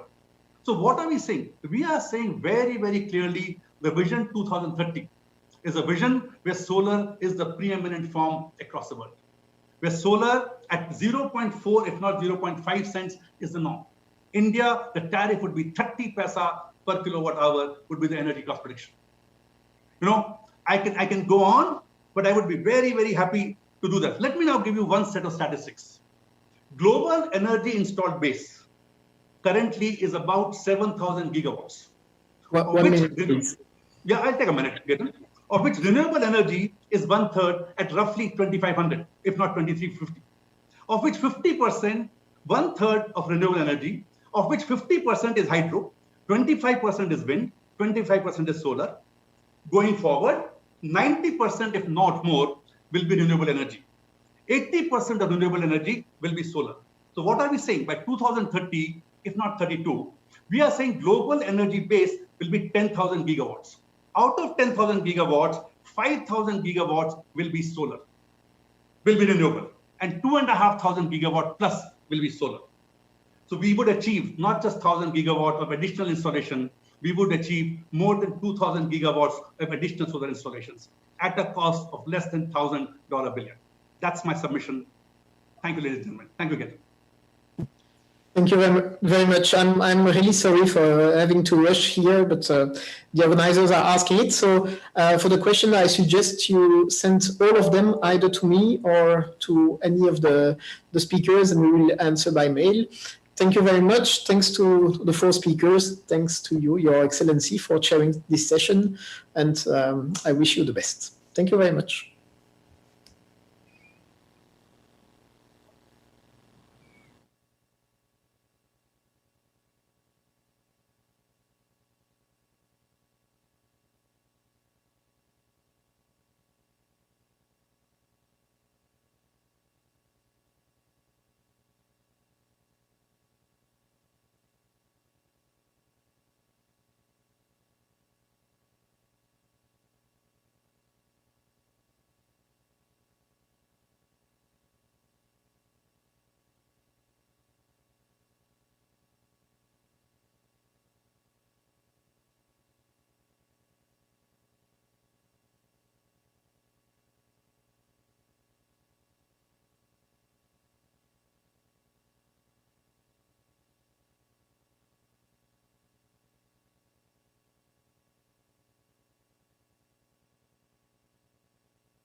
Hello, all of you. Welcome to this new session of the World Solar Technology Summit. My name is Philippe Malbranche from the ISA as Director of Programs. And I will just introduce our next speaker, who is Minister Abli Bidamon Dederiwe, Minister of Mines and Energy of the Togolese Republic. Okay. The floor is yours. Okay. Thank you. I have the floor? Yes, you can start. Okay, thank you. Hello everyone, bonjour à tous. Merci de me donner la parole pour ce mot introductif.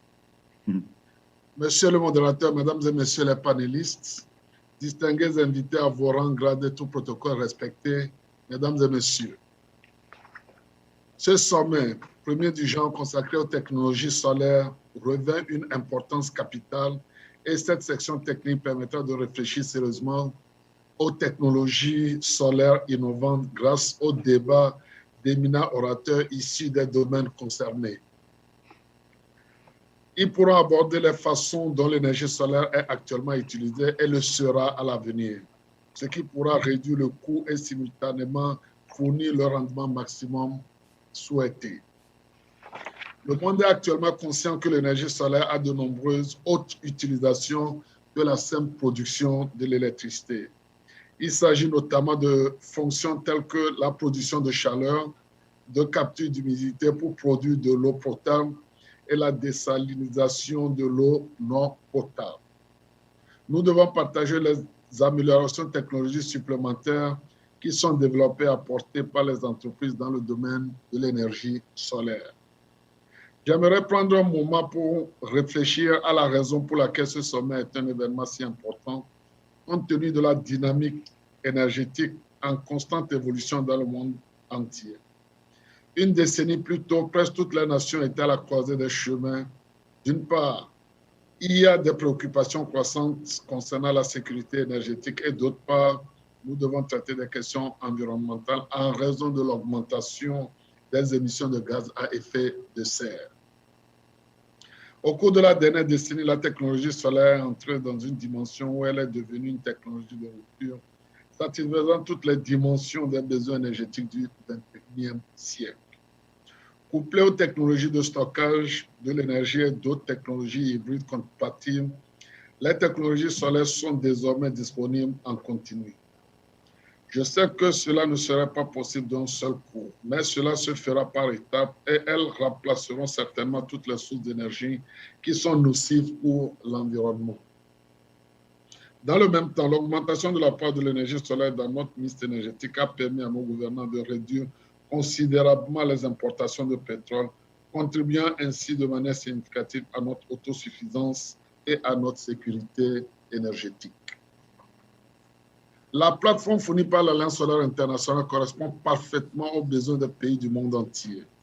Je suis heureux de constater que l'Alliance solaire internationale, à travers ses diverses activités et ses programmes solaires, s'attaque à toute une série de questions, notamment l'accès à l'énergie, la sécurité énergétique et la transition énergétique. J'invite tous les pays, les entreprises, les institutions financières, les établissements d'enseignement, les organisations de recherche et de développement et toutes les parties prenantes à prendre collectivement l'initiative de donner la priorité à l'utilisation de l'énergie solaire. Le monde traverse une période difficile et sans précédent à raison de la pandémie du Covid-19 et a besoin d'une approche multilatérale pour lutter conjointement contre les menaces communes auxquelles l'humanité est confrontée.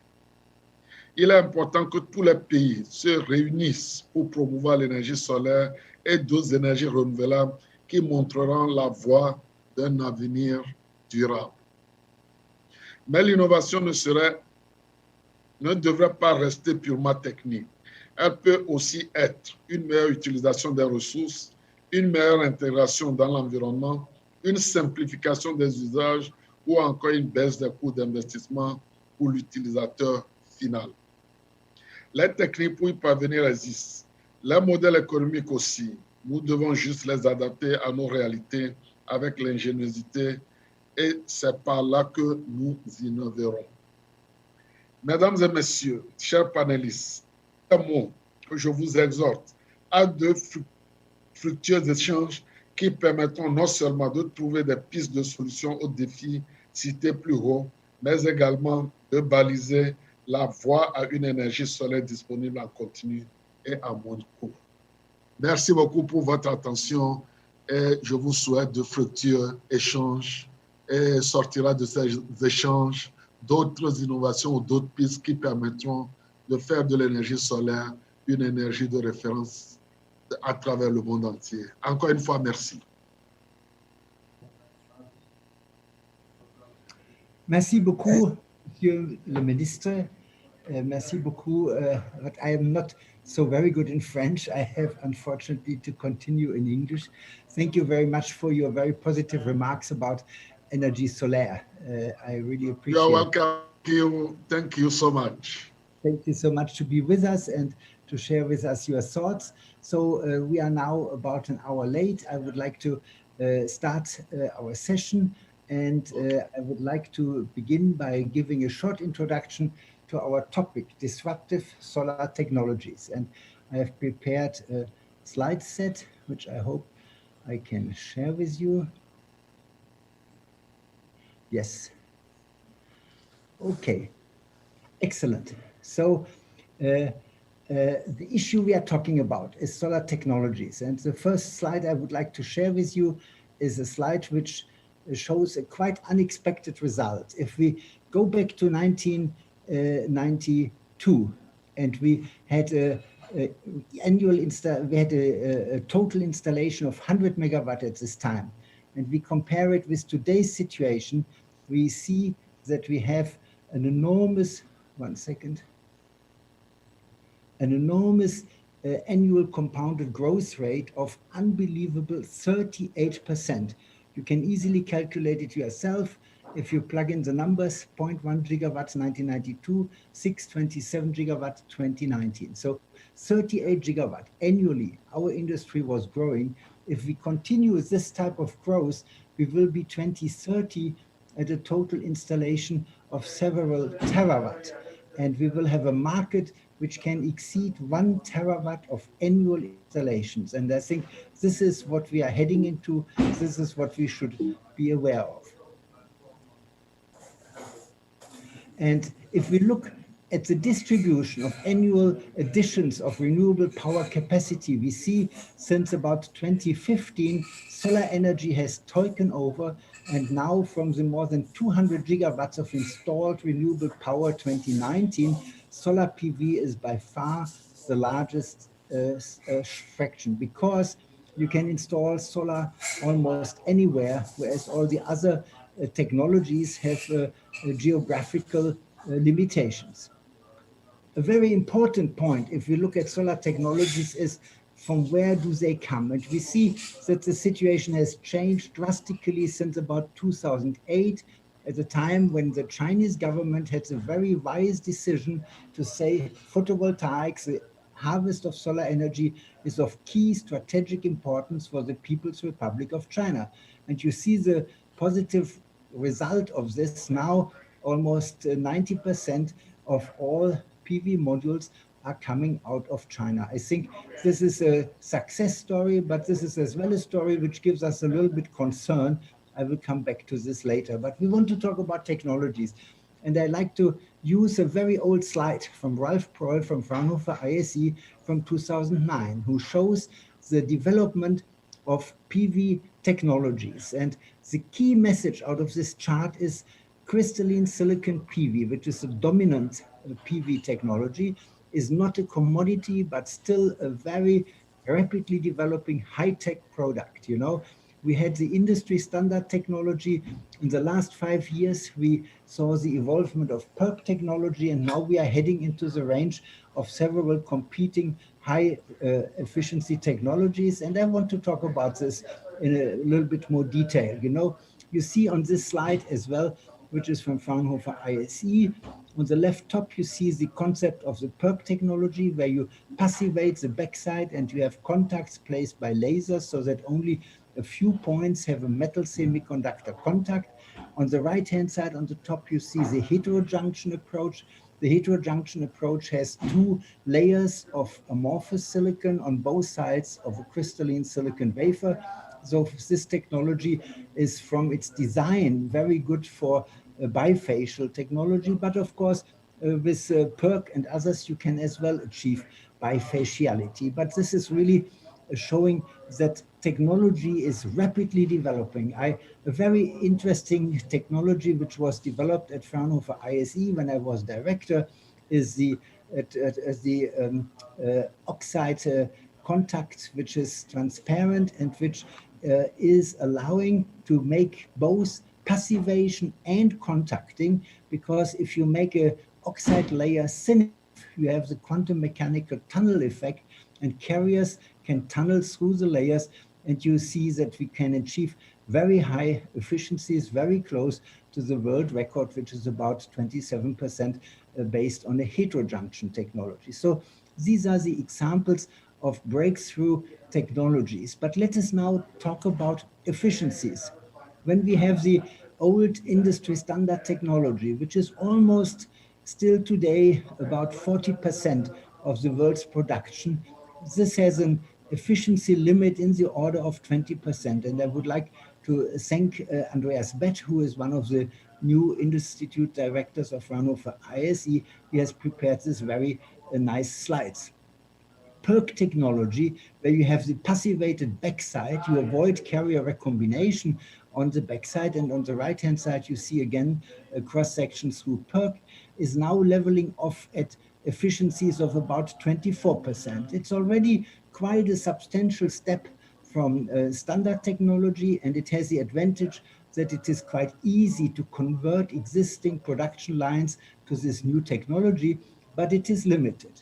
Now we come into the range of the passivating contacts, like heterojunction technologies or like the TOPCon, which I showed, and there we will go even higher to 26%. And the question is, what comes after this?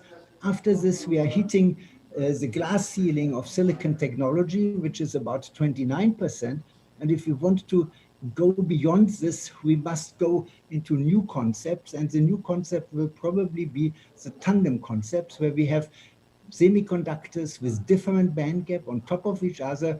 This can be a perovskite layer, this can be a 3-5 layer on top of silicon, and with this we have the possibility to increase to 29, 30 and higher percentages depending on the design of the cell. The key issue is, of course, to realize such a technology in a cost-efficient way. And in the last talk of today's session, we will hear more about this. Of course, there are many innovative approaches all along the whole value chain. I did not talk about materials, I did not talk about wafers, but we will hear the presentation of Stefan Reber from NextWave about innovative wafer technologies. I talked about PV technologies, but now I should as well talk about the system integration, because photovoltaics needs land and needs area. And of course, area is scarce in many parts of the world. Not always. We have lots of deserts and so on, which we can cover by PV. But of course, it is very innovative to go on water areas.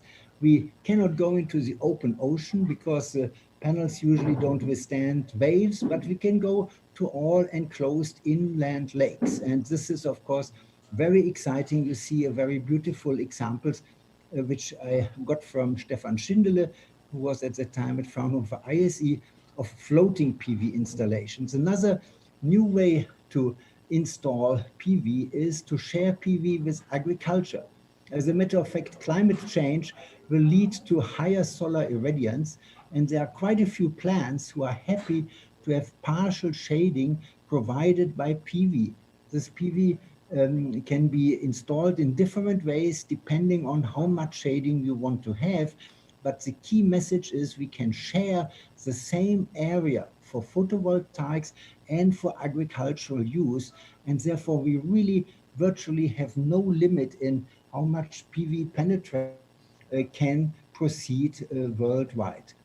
Europe has a very special place in this value chain because in Europe we have a big market. Of course, we are still lacking key components of the photovoltaic value chain. Most important, we are lacking the PV cells. We have the R&D, we have the materials, we have the wafers, we have as well module manufacturing, but we do not have at present large scale and large volume cell manufacturing. And this is something the European Solar Manufacturing Council, where that I chair together with Gaëtan Masson, who chaired the previous session in this fantastic conference. We are working on it to encourage companies and to convince politicians how important it is to establish a domestic photovoltaic industry. And the same holds for India, the same holds for the United States, for many countries in the world. This is the way we have to go. So I would like to finish my short introduction. The rapidly growing solar market shows disruptive innovations all along the whole value chain, as I discussed before. The core, of course, for photovoltaics is the cell technology, because there is a place where light is converted into electricity. We are experiencing the transition from the second generation PERC technology to the third generation with high efficiency technologies based on passivating contacts. And then the fourth technology, fourth generation, will be tandem cells, for which we still have several options open. A key question will be how quickly PV production will extend to go outside China to Europe, the US, Japan, and India. Today, we are at a very, very critical geopolitical situation. Talking from the point of view of Europe, we have problems with China, we have problems with the United States, we have problems with Russia.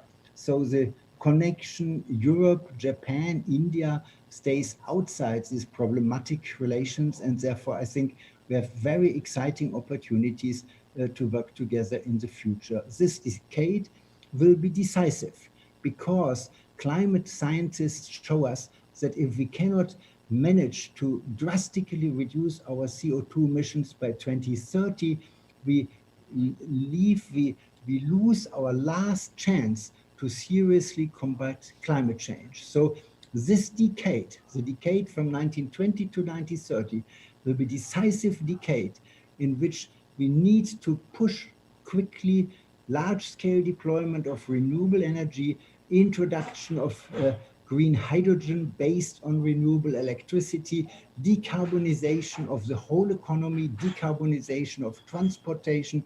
These tasks are waiting for us, and our contribution to this task will be the rapid decarbonization of the energy sector by the transformation to renewable energies. With this, I would like to thank you so much. We will experience, I hope, a European solar industry renaissance, and I'm looking forward to experience the same in India. Actually, from Europe, we are ready to grant our hand to India and to all our other countries that want to collaborate with us. Thank you so very much, and thank you for the attention to my introductory remarks. And I would like now to let me see. Okay, yes, it has already been switched, and I would like now to pass on the word to Gunter Erfurt. Gunter Erfurt is the CEO of Meyer Burger, and Meyer Burger has been one of the leading equipment suppliers for photovoltaic equipment. But about a few months ago, Gunter Erfurt, together with his board, made the very transformative, I would say, disruptive decision to say, we are not stopping at selling equipment. We are rather interested to set up the value chain down to making own cells and modules. And we are all very happy that Mr. Erfurt could take the time in his extremely busy schedule to be with us today. Thank you, Gunter, for coming. Thank you, Eike, and I hope everybody can hear me. According to the schedule, I think my slot is very short, so I have 2 slides to share with you. And before I do that, I give you a quick introduction what Meyer Burger is. Meyer Burger is a Swiss headquartered company around since 1953. And since about 15 years, Meyer Burger has been one of the critical suppliers to the world's PV industry. It is an important part of our DNA that we have developed the ability to translate academic trends into industrially usable production technologies, and that's exactly what pushes technologies forward. Of course, in joint collaborations with leading academic institutes like Fraunhofer, CSEM in Switzerland, CEA-INES in France, and many others globally, and of course also within many industry collaborations that we enjoy. And Meyer Burger has set a majority of industry trends in the past 15 years. So we are very proud to have pushed the current technology standard into the global industry, which is the PERC solar cell that Eike mentioned, developed by institutes and industrialized by Meyer Burger, and then it started its success journey from 2012 onwards. And now this technology cycle, as Eike outlined, is coming to its end of the technology cycle, and that of course poses the problem of less ability of the industry to further reduce levelized cost of electricity. And Meyer Burger has the answer because we have developed for 12 years now the next technology standard, and as Eike already said, we have made a decision also within the current global mega trends that we see that we will not continue selling production technology to third parties, but use our leading technology for implementing a vertically integrated cell and module manufacturing. And I'm hoping that I'm educated enough to share a few slides with you here. Let's give it a try. Hoping that this works. Eike, can you maybe give me a thumbs up if this can be seen? Very happy.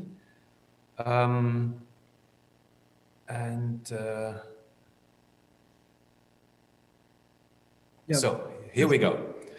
And the topic in this session is about disruptive technologies and what's coming next. And Eike already mentioned that next on the list of the academic world, but in the meantime also the industry, is a so-called heterojunction technology. It's a passivated solar cell technology that is actually pretty old already. It was developed already in the 80s by Sanyo and then later taken over by Panasonic.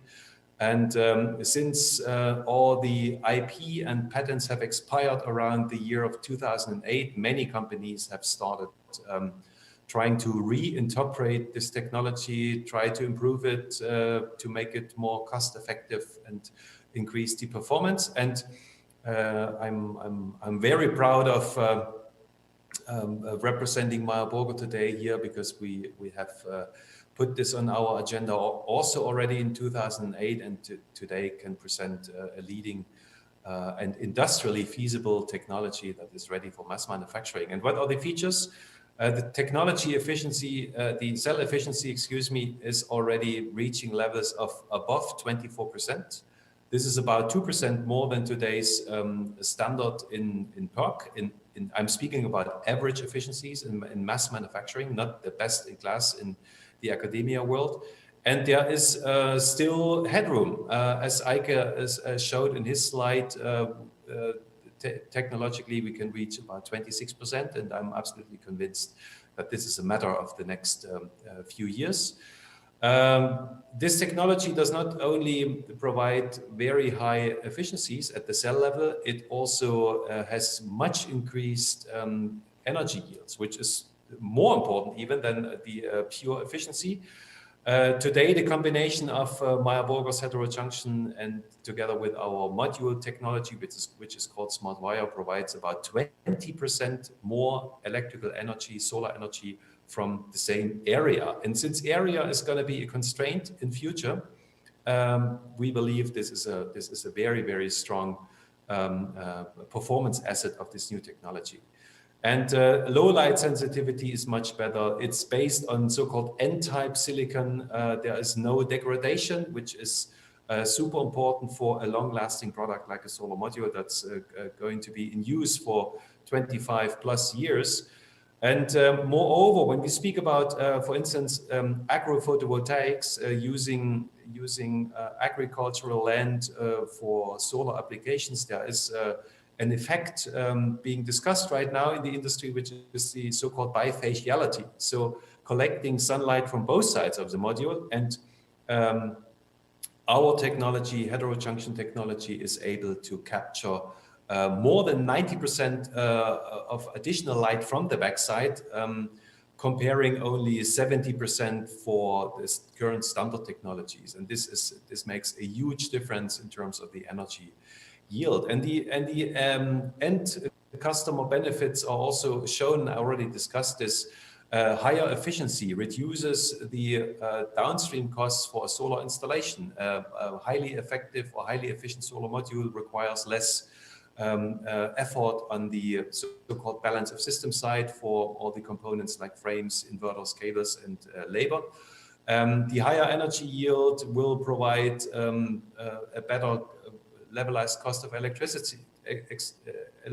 We can do our part that solar energy is becoming even more competitive than it is already. And we chose the way of starting own manufacturing in Europe because we believe access to solar energy is something that needs to be in control of every nation. It should not be left to one region in the world only, as it is today, unfortunately. It's all in China, primarily all in China and a few other players in Asia.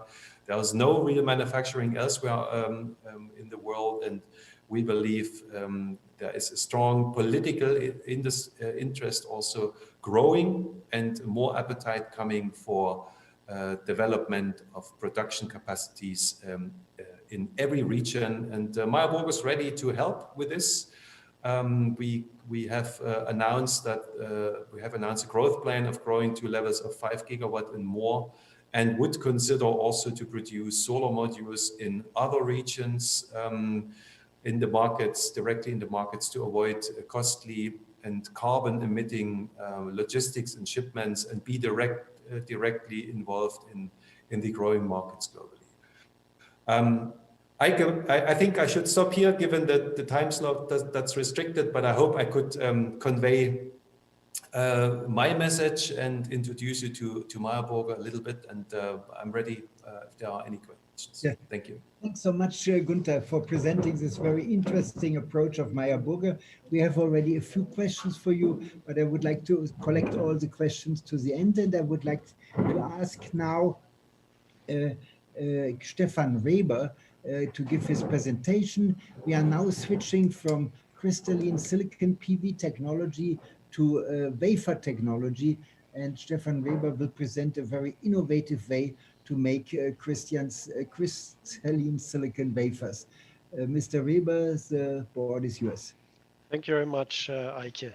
So thank you very much for the opportunity to present our next wave disruptive technology for producing of high performance, ultralight, low carbon footprint silicon wafers to you.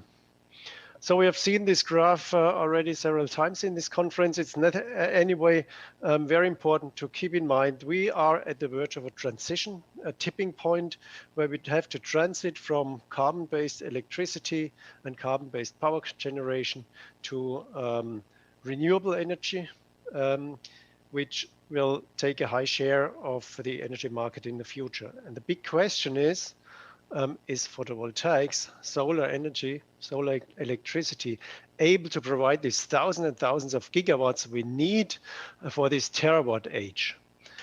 The answer is yes, as I will show you in the next slides, provided we will be able to implement more resource efficient and energy efficient technology for solar cells and modules in the future. So Gunther just had a good talk, and Gunther, thank you for this, showing that there are solar cell technologies available which can go to very high efficiency.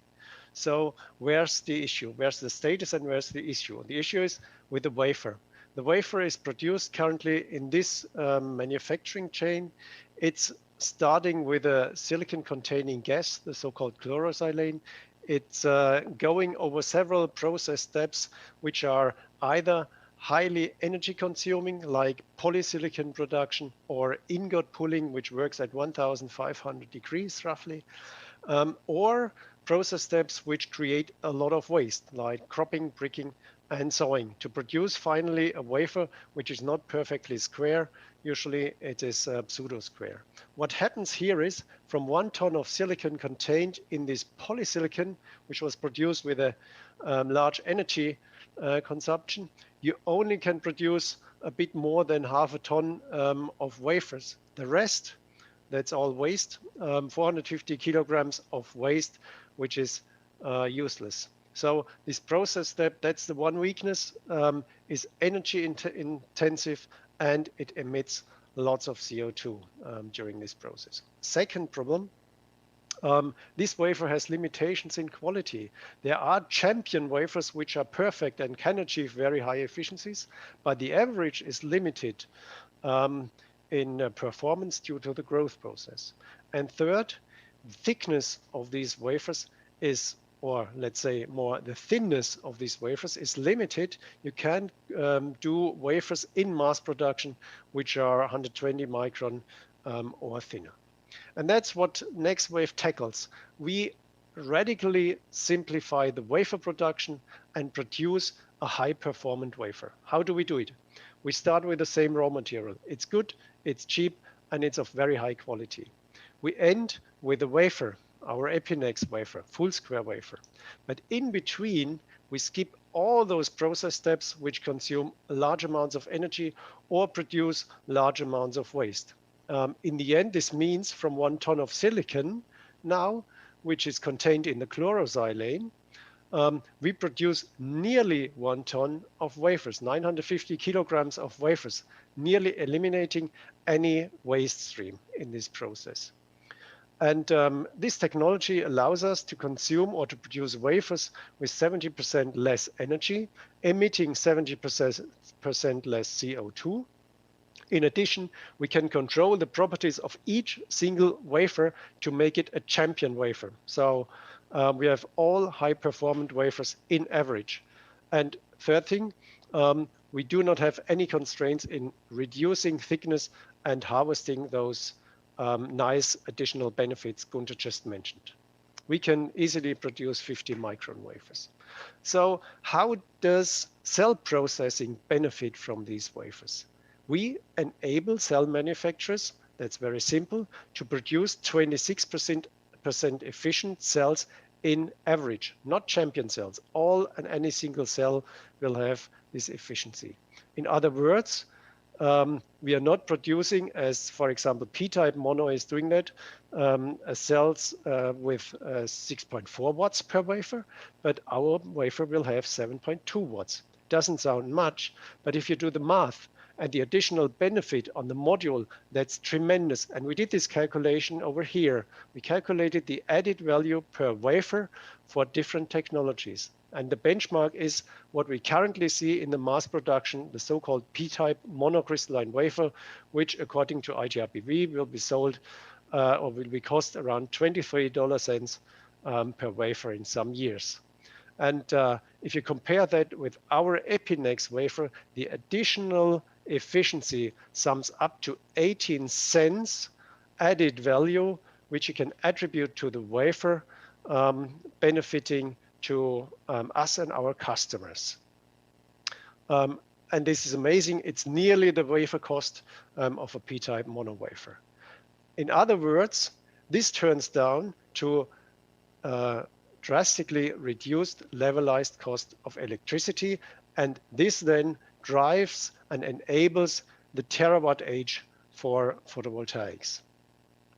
But there are further interesting fields of application which are not minor important. One is decarbonization of transport. Electromobility is also in transition currently from combustion engines to electric cars. And these cars need photovoltaics to be integrated on their roofs in order to extend their their range. And car roofs are not flat, they are bent. You need photovoltaic solar cells which follow this curved shape. And we can do that. Normal thickness wafer would break. We can produce thinner wafer, and you see it here in this picture above. Those thin wafers are like paper. You can bend them with a very minimum radius. So we can integrate highly efficient solar cells in any shape on a car, and by this make an important contribution to electrification of the transport sector. Another sector is communication and education. And you need internet to reach all regions of the world, all those rural, including those rural areas where there are no cables.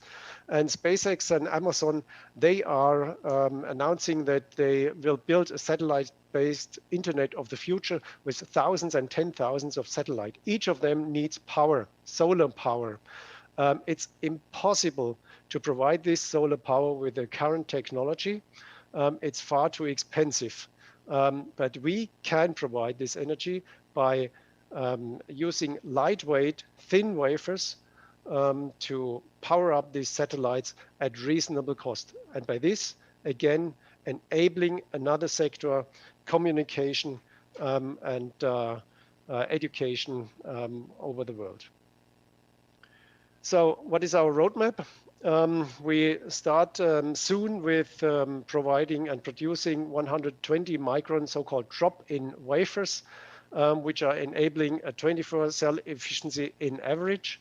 Soon after that, we will have made the work to produce 80, 70 to 90 micron solar Epinex wafers in order to produce even higher efficiencies in average. This feed into these new nice thin cell technologies like heterojunction or others. At the same time, and we will hear a talk of that by Chris in a minute, we enable tandem solar cells based on perovskites, which can have even higher efficiency, 30% efficiency. We will hear that by Chris. We will in parallel work and enable this market for flexible, lightweight solar cells, for space solar cells by producing these 50 micron thin wafers.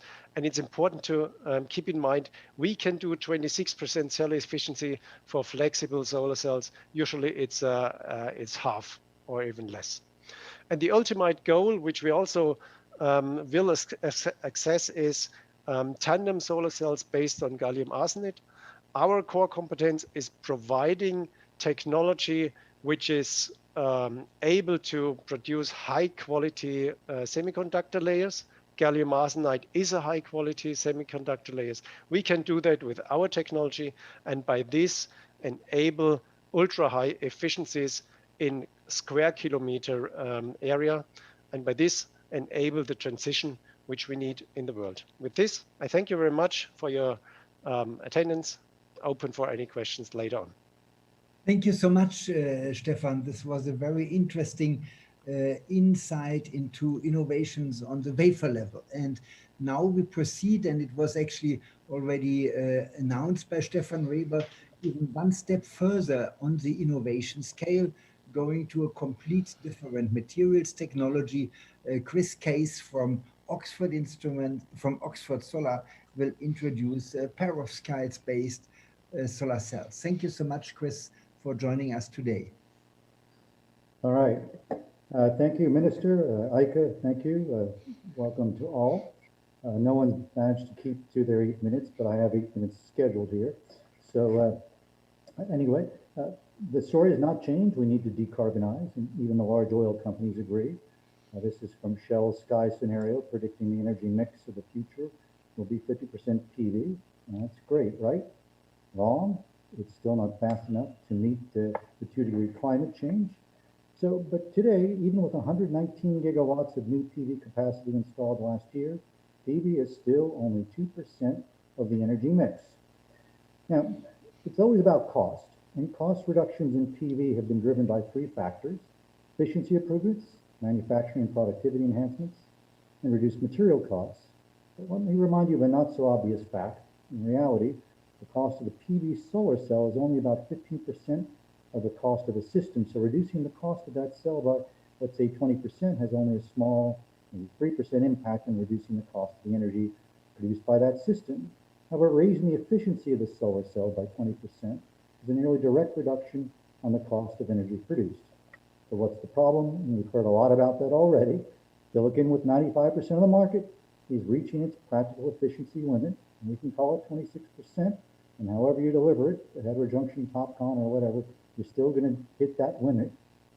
So further substantial increases in efficiency are not possible. And after 65 or so years of development, there's not much cost reduction left for mainstream silicon PV. Perhaps Stefan Reber's solution would change that statement. Well, the good news, scientists back in 1960, Shockley and Queisser, gave us a workaround in the form of a multi-junction device. Instead of this 26% practical limit, you would have a 2-junction cell, you had a wide bandgap semiconductor, you can easily hit 30% or beyond. And of course, that's the beginning of this perovskite story. It's the synthetic material and its role in tandem solar cells.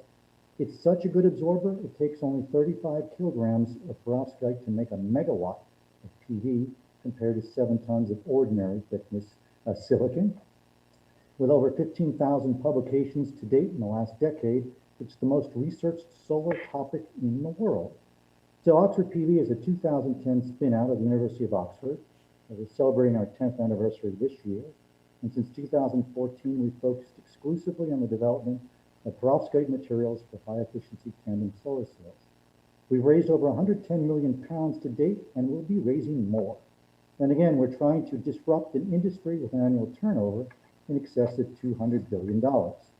So here's Henry Snink, our co-founder, and this year's recipient of the Becquerel Prize there, announced yesterday for his work on perovskite-based PV. Congratulations to Henry. Below right is our R&D center in the UK, and above is our pilot line and soon-to-be manufacturing line in Germany outside of Berlin. We hit another milestone this year, over 300 patents.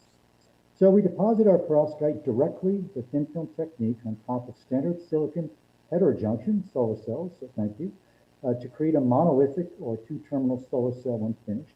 It can be assembled into standard modules, so we chose the silicon cell form factor for both commercial and technical reasons, making it compatible with the 95% of the world's PV that's silicon-based. Plug and play, we call it technology disruption without business disruption. So the challenge for any new PV technology to succeed is scaling, and this is particularly true for thin film. Scaling takes 2 forms. One is area, and the other is productivity. We were able to scale from small 1 centimeter squared research devices to do over 250 square centimeter full-size cells while maintaining productivity and efficiency. There's nothing magic here. It's machines and automation which raise output and reduce defects.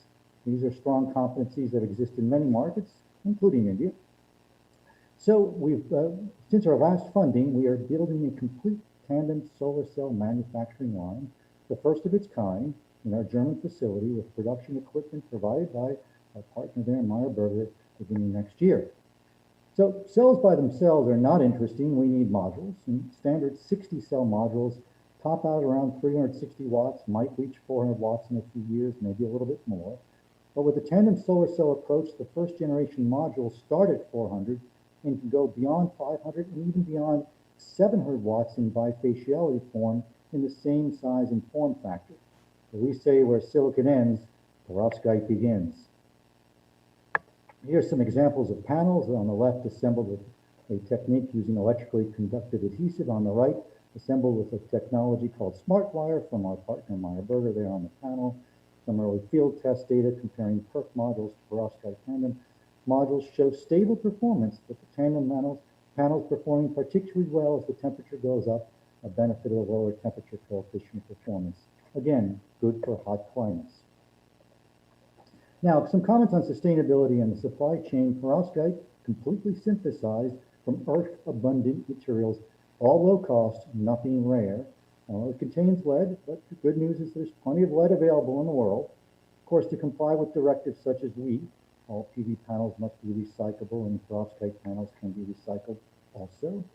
Now, these high-efficiency modules actually reduce the need for glass, saving 1 billion modules or 25 billion kilograms of glass for every terawatt of PV. And around 1 kilogram of CO2 per kilogram of glass, that's another 25 million tons of CO2 avoided. There we go.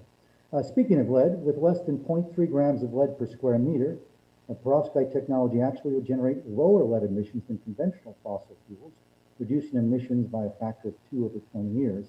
In fact, the majority of lead emissions come from the manufacturing of the wires and connectors for PV.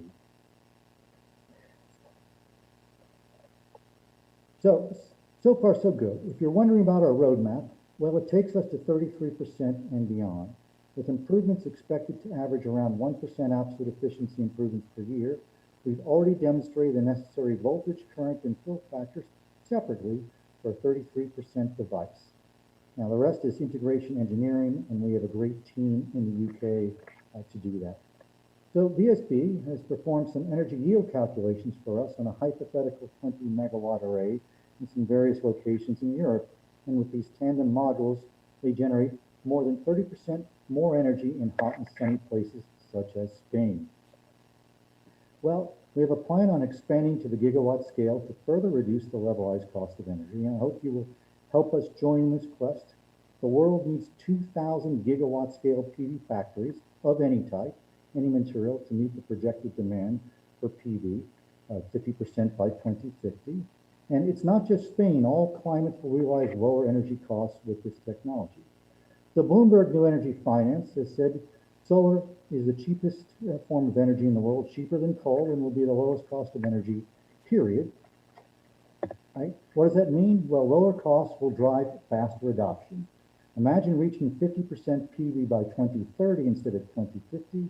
With such low-cost electricity, we could provide energy access for the remaining 700 million people that lack it and do unthinkable things like desalination or heating and air conditioning for all. And this is truly disruptive technology. It took PERC 10 years to displace 50% of the incumbent back surface field PV tech. Perovskite could do to PERC what PERC did to BASF. So just a reminder, the future is all electric. Thank you. Thank you, Chris. I think this was a very inspiring final talk in this innovative and disruptive technology session. May I just ask the following questions? When do you really expect that the production cells really exceed the good crystalline cells? You know, because you are still talking about levels of efficiency which are very common to the very best crystalline silicon cells. This would happen in the next 1 year, 2 year, you know, that you really have this efficiency advantage you are talking about. And the second question is, of course, is there any issue with reliability? If you have a tandem cell perovskite on silicon, did you already do the reliability test so that you can really promise a 20-year performance? Okay, I got great questions, of course, and the kinds of questions we always get. And I can tell you that our research devices far exceed 28%. And the production devices are nearly the same, but nearly does not mean 28% today. So the production facility next year is slated to start with 26% devices, rising rapidly to 27%. But remember, unlike your silicon, which we still need, remember, as the bottom cell, we can go to 27, 28, 29, 30, all the way to ceiling. Yeah. And you can't get that. So as for the reliability question, we're still early days in terms of module testing, but on mini modules, all of our devices have passed at least a multiple of 3 of the basic IEC tests. Does that prove anything? No, but our field tests to date indicate stable results. So we have a reasonable degree of confidence. Of course, in the end, the module makers will have to prove out those things, but we see nothing intrinsic that's killing these devices. But anyway, we still need silicon. So I'm not speaking about eliminating silicon. We need as much PV as we can get in this world. Yes, I fully agree. I could not agree more. Gunther, I would like to address one question to you. This is about recycling. I'm sure you have as well thought about what to do with PV modules at the end of their lifetime. Although I must say the end of their lifetime might be much, much later than we all expect. This is true, and it's also true that the recycling question is a relevant one. So there is, number one, now a second live market being established. So it's a very accessible source also for panels, and of course a bit cheaper to extend the life of a panel. I would not see a reason why a solar panel would have to be scrapped after 20 or 30 years. It has a little bit degraded, but with new technologies, what I explained, also switching to N-type and using more reliable module technologies, that can be further reduced.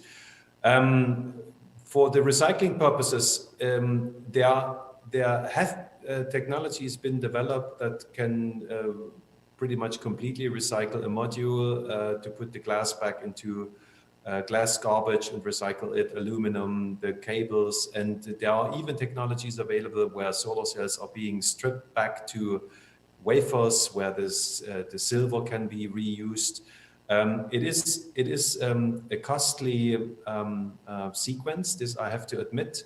So that's why the industry has today switched to basically taking off frames, taking off all metal parts, removing the plastics, and then put the more or less silicon containing components like the glass and the wafers back into recycling and not reuse it for photovoltaic purposes. So it's not damaging the environment, but it's a topic that we need to continue watching what's gonna be done with potential solar scrap in the future. Thank you. And maybe a final question I want to direct to Mr. Weber. It's a question about the LCOE. We have now experienced the levelized cost of electricity down to 1.4 cents per kilowatt hour. Actually, the very latest number from Portugal is 1.1 cent per kilowatt hour.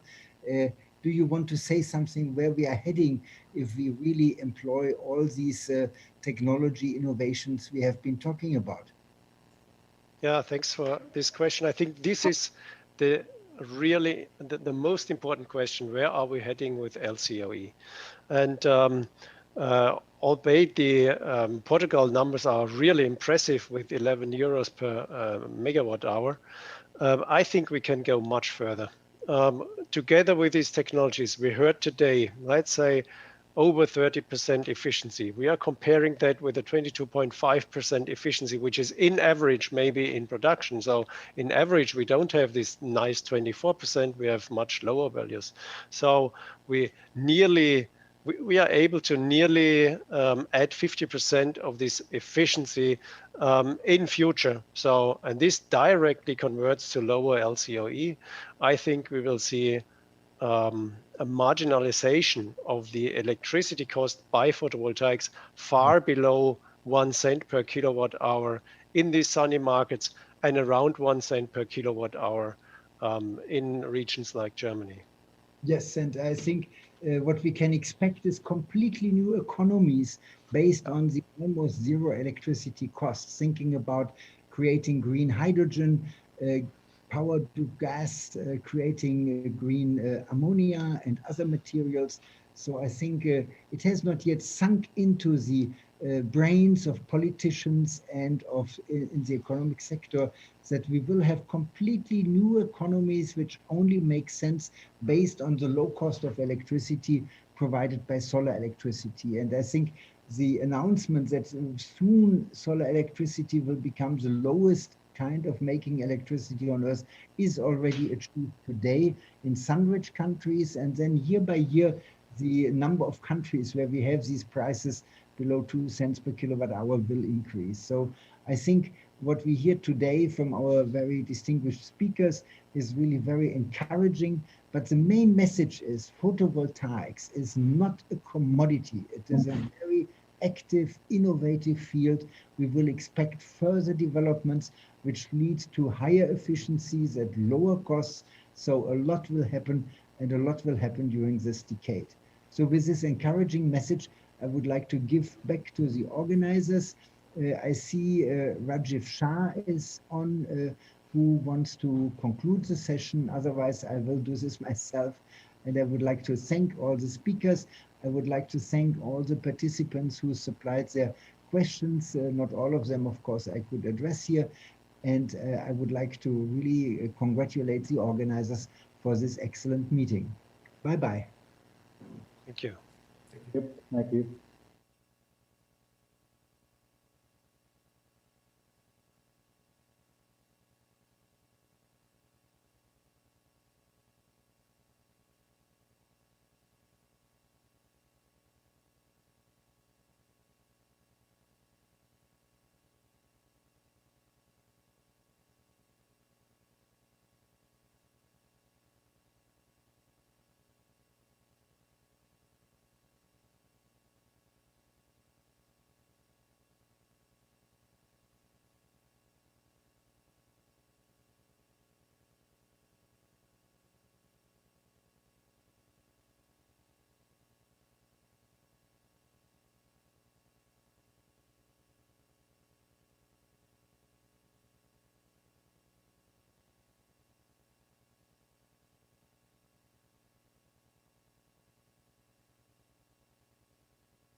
Thank you. Good evening, dignitaries, ladies and gentlemen. Bonsoir, mesdames et messieurs.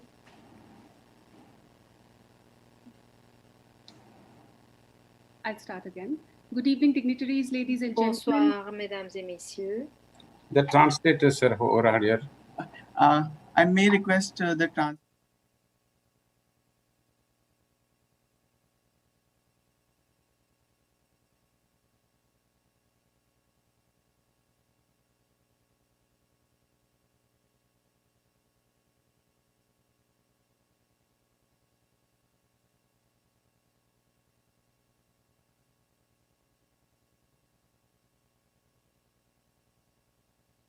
Good evening, dignitaries, ladies and gentlemen. On behalf of the International Solar Alliance, welcome to the valedictory session of the first World Solar Technology Summit.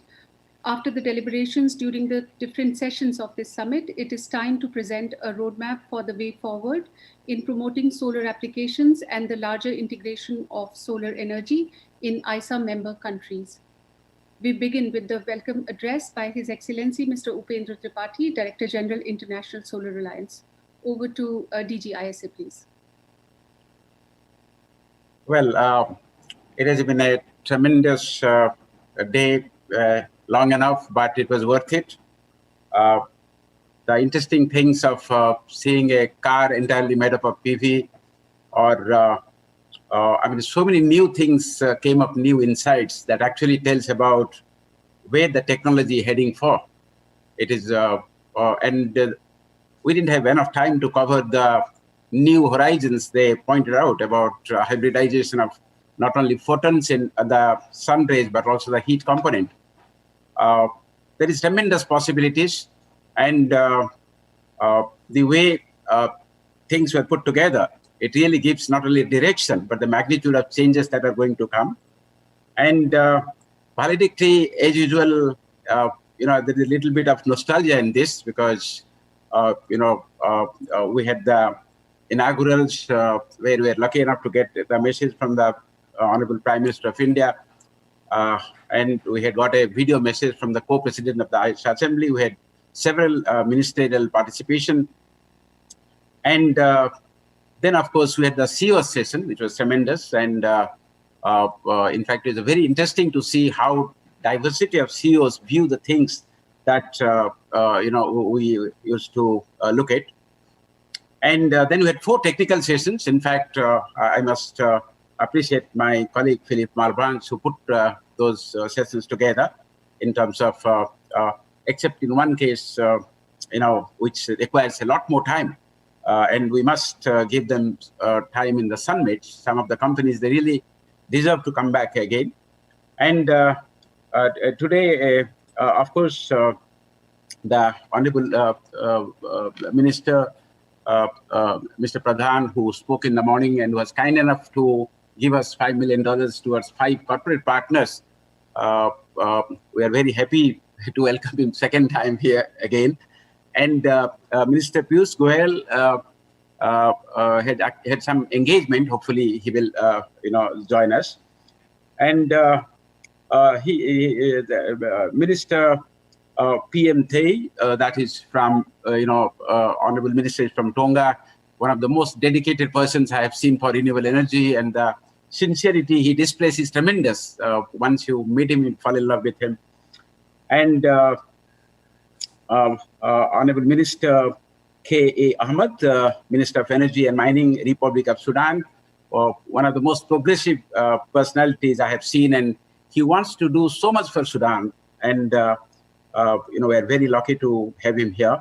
And Mr. Suresh Prabhu, who is actually the Prime Minister's helper to the G7 and G20, was willing to be present, but unfortunately he has gone out of India, and he has given a recorded message, which is good.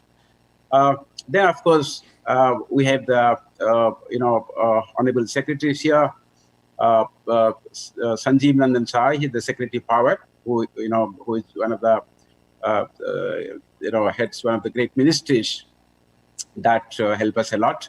And our Vice Minister and Secretary Indu Sekhar Chaturvedi, and I'm not going to make that mistake in the morning that I made. Sorry about that. And he heads the Ministry of New and Renewable Energy, which is one of the oldest ministries in the world. 1983 it came up. And Mr. Rahul Chabra, whom actually I met in Nairobi and the amount of interest he took to get Kenya into the ISA fold, and even he came back and joined here as Secretary ER. He's having a look from a new, insights he's bringing in the ministry there, and still is so much, wants the ISA to expand and get more countries, and he knows really the field conditions, how things will come into us. Mrs. Gauri Singh, the Deputy Director General of International Renewable Energy Agency, of course, is from the same service as we are, and we are very happy to, welcome her. Delighted. And Dr. Sangeeta Reddy, of course, she is a health CEO, but she runs a number of hospitals. But her addiction to solar is great. She talks about how we can actually take solar into health sector, like we talk about this thing. And of course, Dave Talk, I met him, twice, and he's a friend of Aisha. And we are very happy to welcome the Deputy Executive Director, International Energy Agency. And here it goes. So with this, I welcome you, everybody. In the morning, in fact, I read out a 10-point program, which was my way of welcoming the action agenda, but that I'm not going to repeat now. With this, I request Anchor to take over. Thank you. Thank you, Your Excellency. I now request Mr. Dave Turk, Deputy Executive Director and Head of the Strategic Initiatives Office, International Energy Agency, to present his address, please. Over to Mr. Dave Turk, please. Well, thank you very much for the introduction, and Director General Tripathi, thank you for your very kind words. It's been a pleasure to work in partnership with you and your colleagues from the IA with the International Solar Alliance. And even before that, we worked together in a variety of capacities as well. So thank you for your leadership. Honorable ministers from India and around the world, and again, congratulations on having such terrific representation from around the world for the discussion here today. Let me first congratulate the International Solar Alliance for organizing this important and timely, and I really underscore timely, summit. More than ever, concerted and urgent action is really needed to build momentum, to sustain momentum, to rebuild momentum, to take full advantage of this technological progress. It's been quite impressive, as the Director General was just stressing, the technological progress that we've seen. But there's so much further potential with solar to unlock that we need to work together to achieve. Over the past 10 years, we've seen this kind of momentum. We've seen this progress. We've seen the unparalleled deployment and a 10-fold cost reduction in solar PV. If I can leave you with just one nugget, and we're a data organization, in 2019, solar PV capacity additions accounted for almost half of the total growth of world power capacity. Let me just say that one more time, because I think it's one of those statistics that I think we all need to let sink in and fully appreciate in terms of solar's increase and potential. In 2019, solar PV capacity additions accounted for almost half of the total growth of world power capacity. That's a remarkable statistic, and something certainly Solar Alliance should feel very proud about. And this tremendous progress has been spurred by ambitious policy, by ambitious leadership around the world, including in India, where solar has grown 8 times in just five years. And even through the COVID crisis, our numbers show that solar energy is proving to be very resilient. Our preliminary data for 2020 show that the world solar market will remain robust, even in these challenging times and circumstances.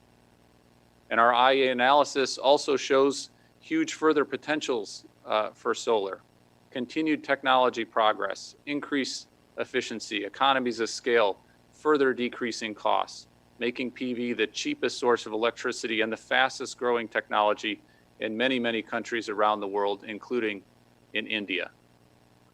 Now, solar may not need the high levels of incentive anymore, but it does still need policy frameworks that provide stable revenue streams to achieve affordable financing. To put it another way, a lack of policy certainty remains a barrier in too many countries, and something I know the Solar Alliance and others of us have been working on. Addressing system integration will become even more crucial to maintain electricity security at all times. In this respect, I want to praise India's leadership for fostering dispatchable solutions, including hybrid PV CSP systems. Urgent policy action is needed, especially to ensure affordable financing, including for solar thermal applications. This is true everywhere in terms of the need for affordable financing, but particularly in Africa, which so far has only 1% of all world solar installations, despite the huge potential of solar radiation falling in the African continent. And finally, we need to double down on innovation as well, including floating solar plants and green hydrogen. I'm happy to note the discussions conducted in this summit covered all of these crucial aspects and provided very useful, actionable insights.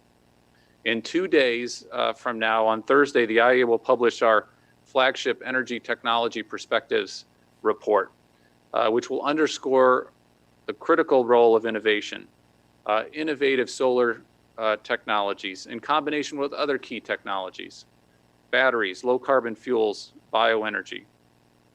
So I want to commend ISA's efforts to make new solar technologies available at affordable cost to everyone around the world. And the IEA looks forward to strengthening our collaboration even further with the ISA. For example, helping countries around the world implement national solar energy roadmaps based on our joint published guide, Solar Energy Mapping the Road Ahead. Working together to advance R&D, including in our IEA technology collaboration programs.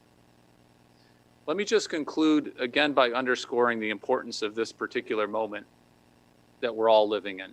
I know these are challenging circumstances, and certainly the IEA sends its best wishes to people all over the world who are suffering from the health consequences of COVID and the economic challenges of COVID. All the way back in March, the IEA, our executive director, Dr. Fatih Birol, laid down a call for governments around the world to put clean energy at the heart of COVID-19 recovery program.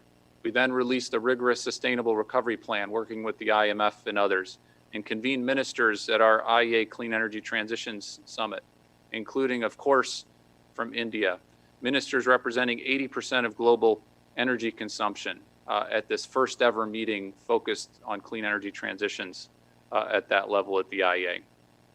Our world has, to put simply and to put starkly, a historic once-in-a-generation opportunity to set our global energy system on a sustainable and secure path to the benefit of all the world's people. So the IEA stands ready to work, to roll up our sleeves, to work with ISA, to work with India, all global decision makers, public and private, on a sustainable and prosperous recovery. It's not easy, but it's doable, and our analysis shows how you can get the benefits on economic recovery, on jobs, and on sustainability. It's within reach if we all work together and we all act now. So thank you again very much, not only for having the ISA be part of this historic session today, this summit, but also for all the partnership with the International Solar Alliance and all of you. Thank you very much. Thank you, Mr. Turk. I now request Dr. Sangeeta Reddy, Joint Managing Director, Apollo Hospitals and President, Federation of Indian Chambers of Commerce and Industry, to present the industry perspective to the August gathering, please. Over to Mrs. Reddy, please. Your Excellencies, ladies and gentlemen, good evening and namaste. I congratulate the International Solar Alliance for bringing together leading luminaries of the world who dare to dream big, who dare to dream with a heart, and who dare to dream for the sake of the future. The summit has heard leaders from across governments, corporates, and the scientific world on how they can translate their vision into reality. Each person here in the audience and on the panel and among the organizers is here because we believe in solar and in a sustainable future world.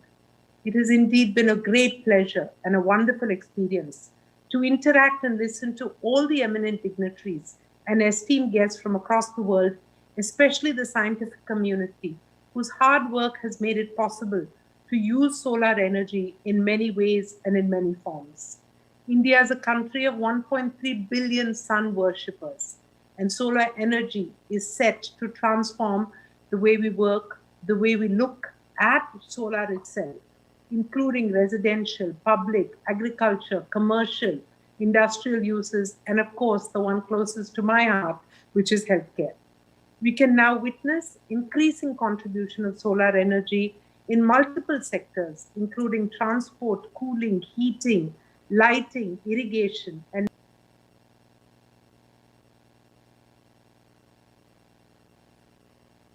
excellent work, scientists, proactive industrialists, thought-provoking government, and of course, leadership like those leaders of the ISA. I want to specially congratulate our secretaries who are here today, our Honorable Minister, Mr. Dharmendra Pradhan, and of course, Mr. David Turk, Gauri Singh, and of course, Mr. Upendra Tripathi, Director General of ISA. The climate emergency is really upon us, and we need to act now. Renewables are often touted as a major part of the solution for climate change, which are not only readily available today, but the costs are increasingly competitive and are forecast to be reducing significantly in the future. And we've heard much meaningful deliberation on this topic. A recent study predicted that investments in renewable energy generation would result in a return of 34% if you accounted for reduced health costs alone due to reduction in air pollution. A few percentage addition of renewable could reduce the healthcare costs by billions.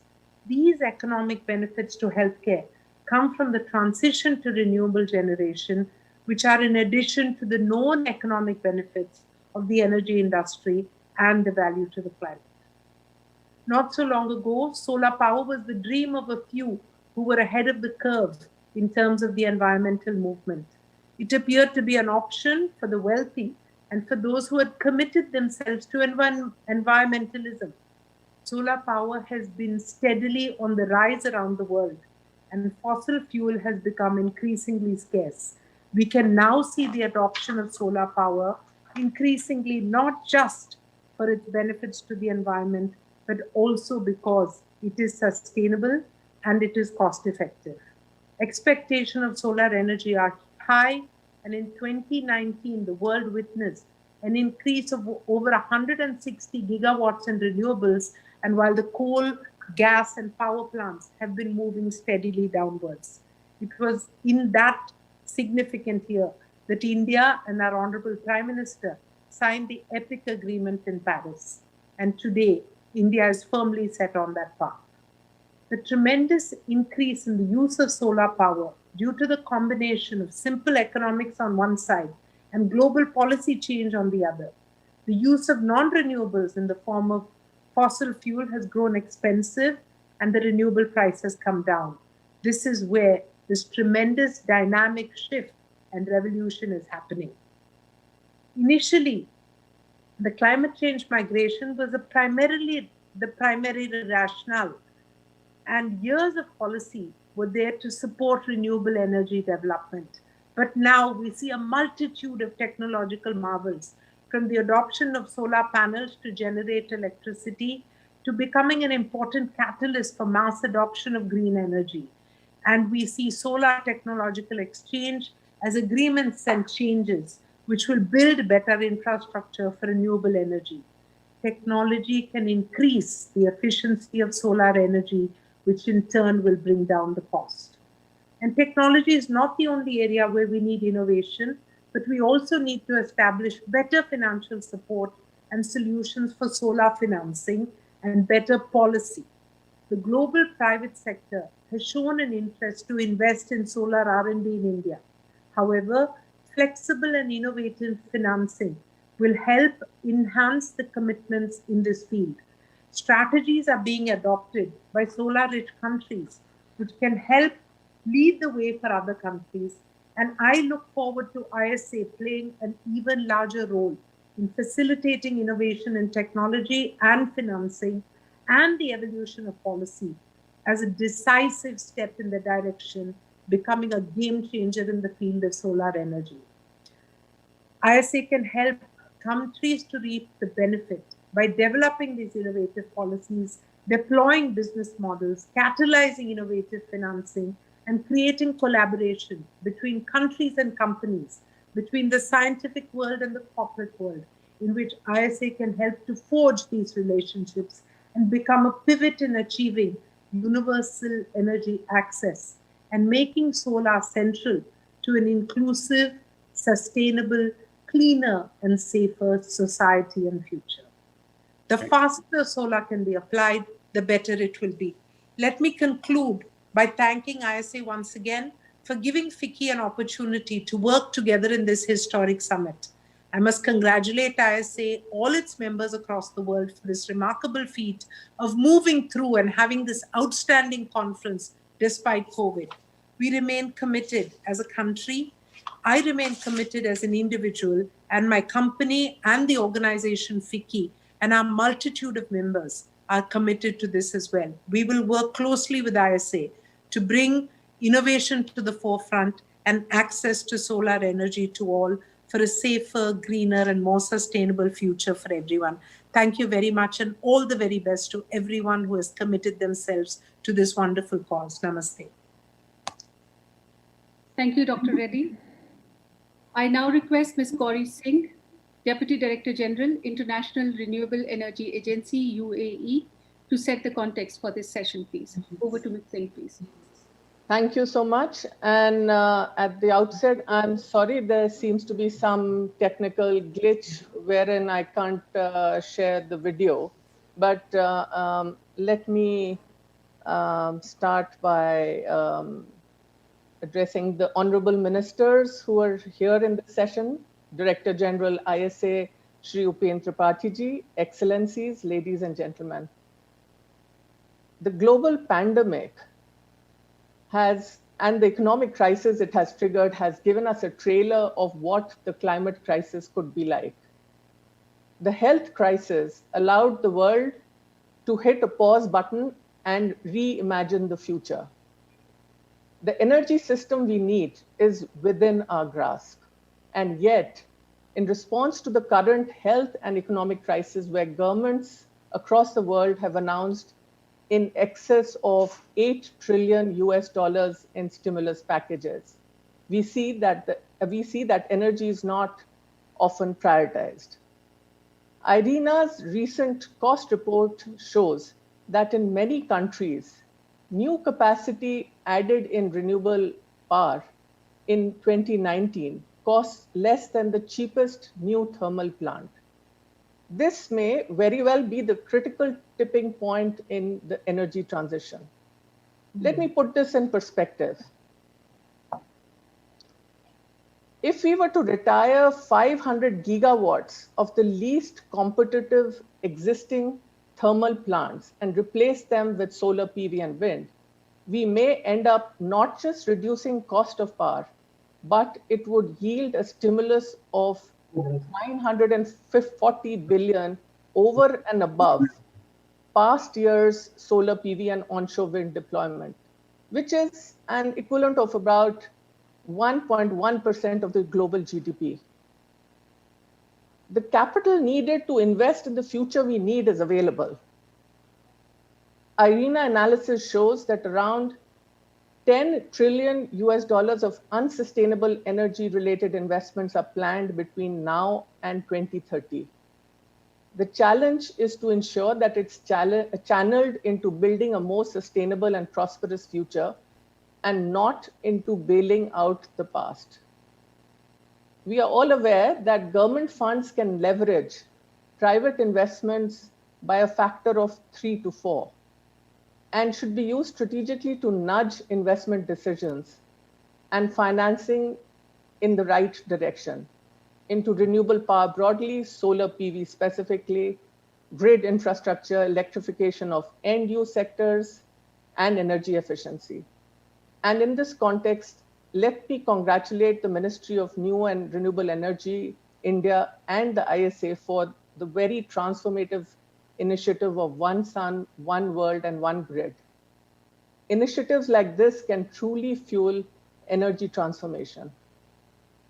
Investments in energy with the need to keep global warming well below 2 degrees centigrade in line with the Paris Agreement brings immediate job creation benefits, a much needed boost in these times of economic uncertainty. Along with sustainable energy future, the transition promises new patterns of socioeconomic development. The changing investment focus has the potential to increase jobs in renewables to 42 million globally by 2050, 4 times more than today. Environmental and health benefits, along with broad improvement in people's welfare, could be felt in every region. And the best news is that the envisaged transformation could effectively pay for itself, with every dollar spent bringing returns between $3 and $8. These, I believe, ladies and gentlemen, provide compelling arguments for placing energy transformation with solar occupying a place of pride at the heart of economic recovery. And with this, let me thank ISA, whom we partner very closely with, for giving me this opportunity to share my thoughts at this very important summit. Thank you. Thank you, Mrs. Singh. I now request Sri Rahul Chhabra, Secretary ER, Ministry of External Affairs, Government of India, to present the special address, please. Over to Mr. Chhabra, please. Ministers, Excellencies, distinguished guests, ladies and gentlemen, Namaste, good evening. I am absolutely delighted to be speaking at this first edition of the World Solar Technology Summit, organized by the International Solar Alliance. I congratulate the ISA for embracing the challenge of bringing the world together for a prolific dialogue on technology on a virtual medium. On behalf of the Ministry of External Affairs, I congratulate the ISA for developing an action-oriented dialogue through this World Technology Solar Summit. Throughout this evening, we have witnessed stakeholders from scientific community, thought leaders, and industry actors join forces and deliberate upon technology-led solutions in these challenging times. I'm happy to note that the summit has witnessed high-level participation, including from ministers, Nobel laureates, members of academia, experts, innovators, and business people. This is a true testimony to the potential of the organization as it finds a larger role for itself on the world stage.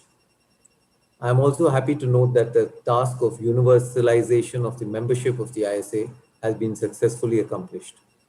The entering into force of the amendment to the Framework Agreement of the ISA has opened its membership to all member countries of the United Nations. Today, the ISA boasts of 87 signatories and 68 member countries. With the opening of the membership, our membership drive is certainly going to gain further momentum. The Government of India has been working towards fulfilling the Prime Minister of India's vision of one sun, one world, one grid that Gauri just referred to, for India to replicate its global solar leadership by encouraging the phased development of a single globally connected electricity grid to leverage the multiple benefits of ever lower cost renewable energy. The ISA is expected to play a substantial role in this initiative. The Ministry of External Affairs, in collaboration with the Ministry of New and Renewable Energy, has been working towards ensuring access to affordable solar technology for everyone by facilitating concessional financing and low-risk finance for solar projects across countries. You may recall that the Prime Minister of India had announced nearly $1.4 billion worth of lines of credit covering 27 solar projects in 15 countries. You will be happy to note that despite the disruptions caused by the ongoing pandemic in nearly all aspects of modern life, these projects are progressing well and have not subsided in their implementation. I am also happy to convey that as part of the Government of India's development partnership, courses on solar technology under the MEA's iTech program were successfully conducted for the participants from the ISA member countries at the National Institute of Solar Energy in 2019. I can assure you that these courses will resume in the post-COVID period. I thank you once again for your participation in the signature event and hope that this promising initiative of the ISA will continue to bear rich dividends in the years to come. Thank you. Thank you, Your Excellency. I now request His Excellency Shri Indu Shekhar Chaturvedi, Secretary, Ministry of New and Renewable Energy, Government of India, to present the special address, please. Over to Mr. Chaturvedi, please. Thank you. Honorable Ministers, Excellencies, distinguished participants. Good evening. I consider it a privilege to have been present during the discussions in this first World Technology Summit organized by the World Solar Technology Summit organized by the ISA. We all know and understand that it is technology that has driven down costs of producing solar energy, making it affordable and competitive to conventional forms of energy. And there is no doubt that it is technology that will enable further scaling up of solar energy production, diversification of decentralized solar solutions, and integration of solar energy into the grid. I also believe that the International Solar Alliance, or ISA, has a critical role to play in both facilitating innovation in solar technology and wider dissemination of new solar technologies. I compliment the ISA for organizing this summit, which has seen discussions that are informative, enriching, and which also give us greater hope for future. Globally, solar energy is the fastest growing mode of renewables. In the year 2019, a total of 627 gigawatt grid connected solar PV capacity contributed to around 2.8% of global electricity production. The rapid improvement in efficiencies and per watt cost of solar cells is primarily a result of improvements in materials and manufacturing processes. Solar module prices in 2019 were barely a tenth of the prices in 2010. Technological breakthroughs have also led to a number of decentralized end-use applications that are within the cost-competitive realm. Ongoing work in new materials such as perovskite promises to revolutionize the sector further in the coming years. Also, innovations for large-scale solar energy for industrial heating and cooling could contribute significantly to reducing our carbon footprint. India's renewable energy journey has also been exciting, particularly in solar energy. In the last 6 years or so, while the country's renewable energy installed capacity has increased about 2.5 times, its solar installed capacity has increased more than 13 times. This, by all accounts, is a remarkable achievement. We have also increased the share of non-fossil energy sources in our power generation capacity to 134 gigawatts, or about 35% of our total installed capacity.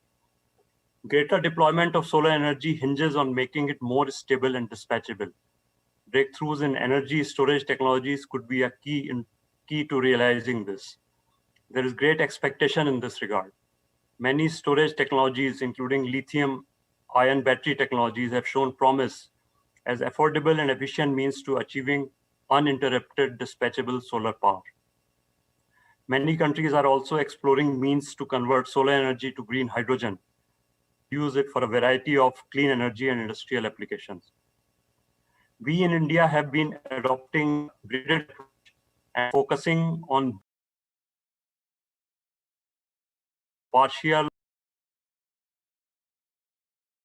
will be permitted to install rooftop solar up to their load, connected load to the grid. And the distribution companies will have to make all efforts to ensure that this happens, and the appropriate regulatory commissions have been requested to make policies for the tariff.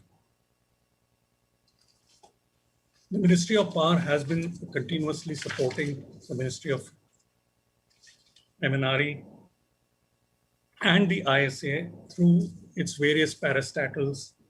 For example, our 3 public sector undertakings, the REC, the NTPC Limited, and the Power Grid Corporation of India Limited, are ISA's corporate partners and are actively engaged in implementation of ISA programs.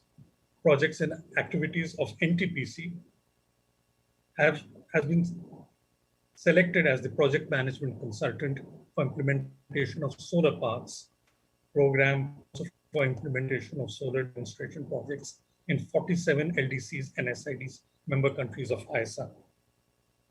The Energy Efficiency Limited, another parastatal,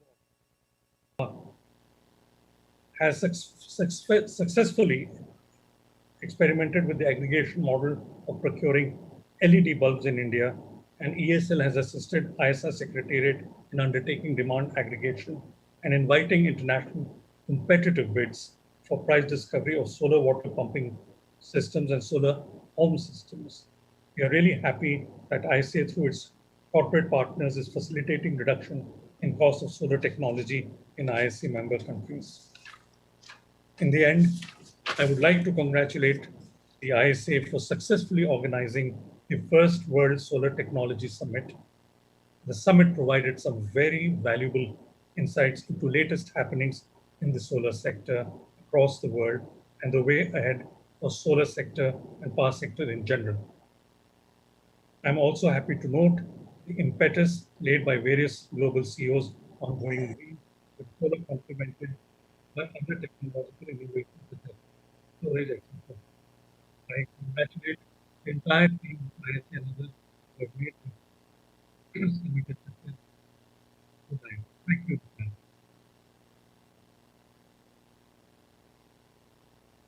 Thank you, sir.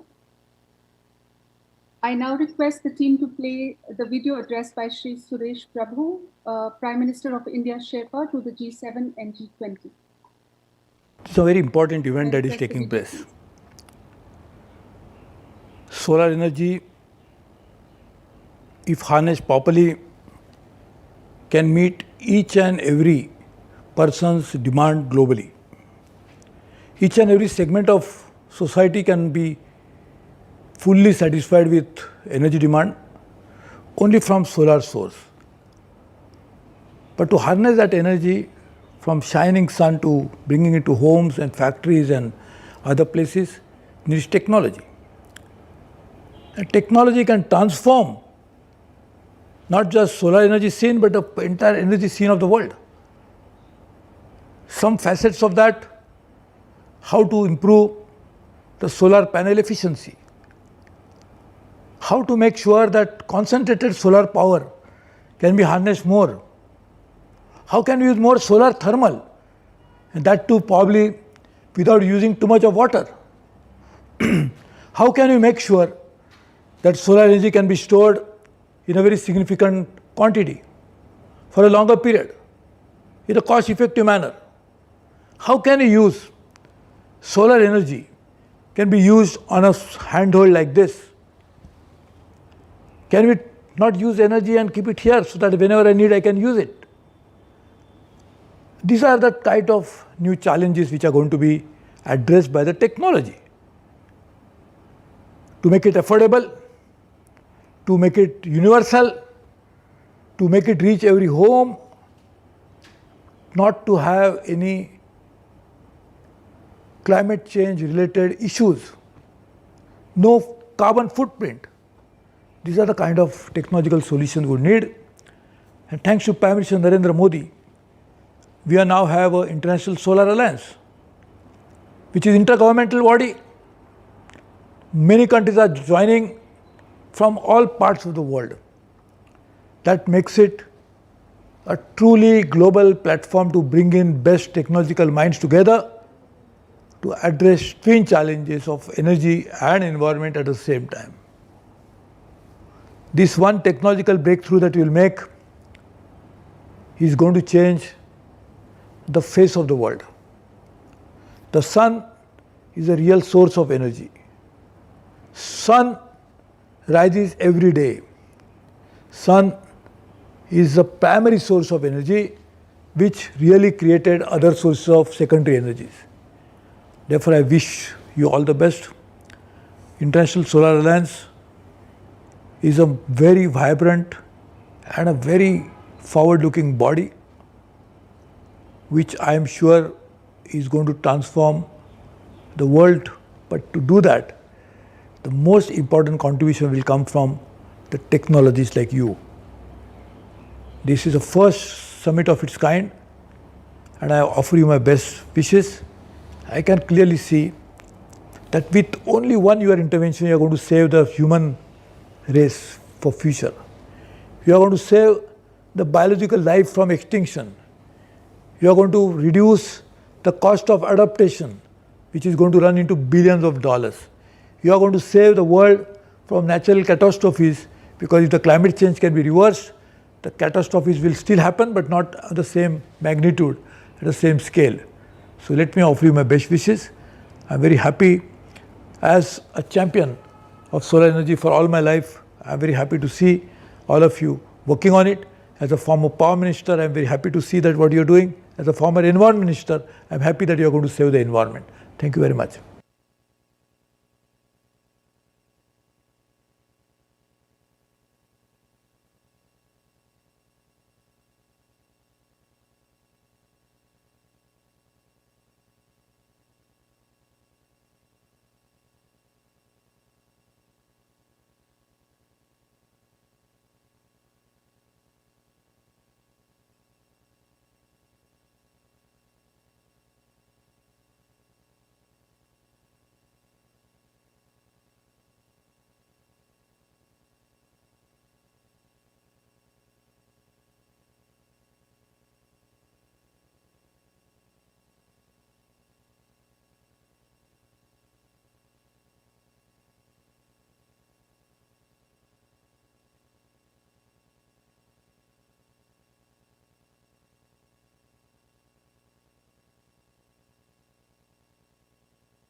and exchanging of different experiences all over the world. This is quite important and unique for us in Sudan, in this African country, being enriched with a lot of natural resources supporting this unique development of solar energy. We believe that solar energy could be leading the development of our country and all the other countries like us in suffering of lack of energy for many, many years. Having the honor to chair the session towards grid decarbonization, and we had the opportunity to exchange a lot of information there.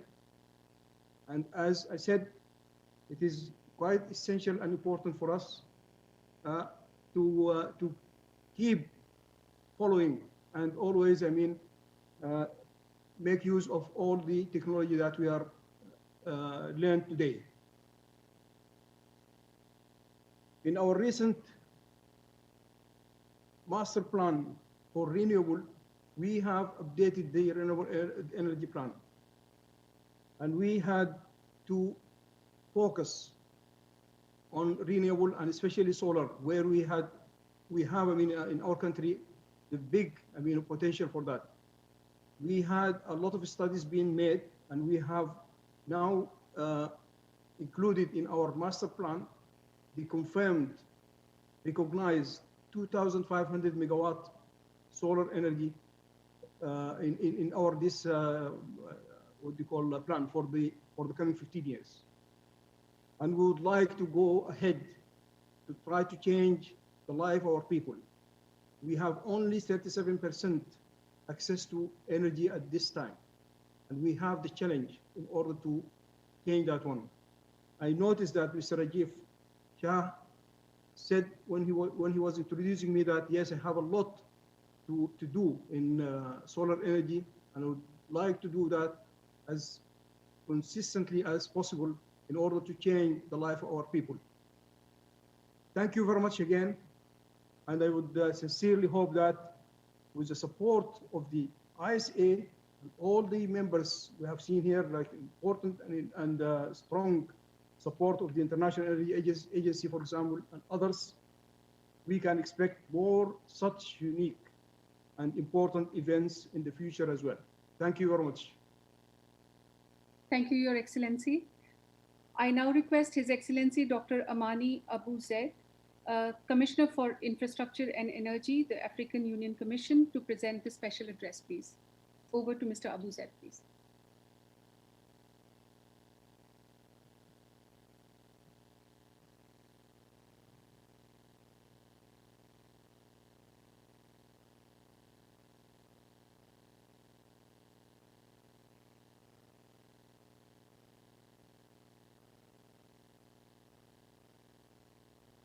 Go ahead, I think technical problem. So go ahead to the next speaker.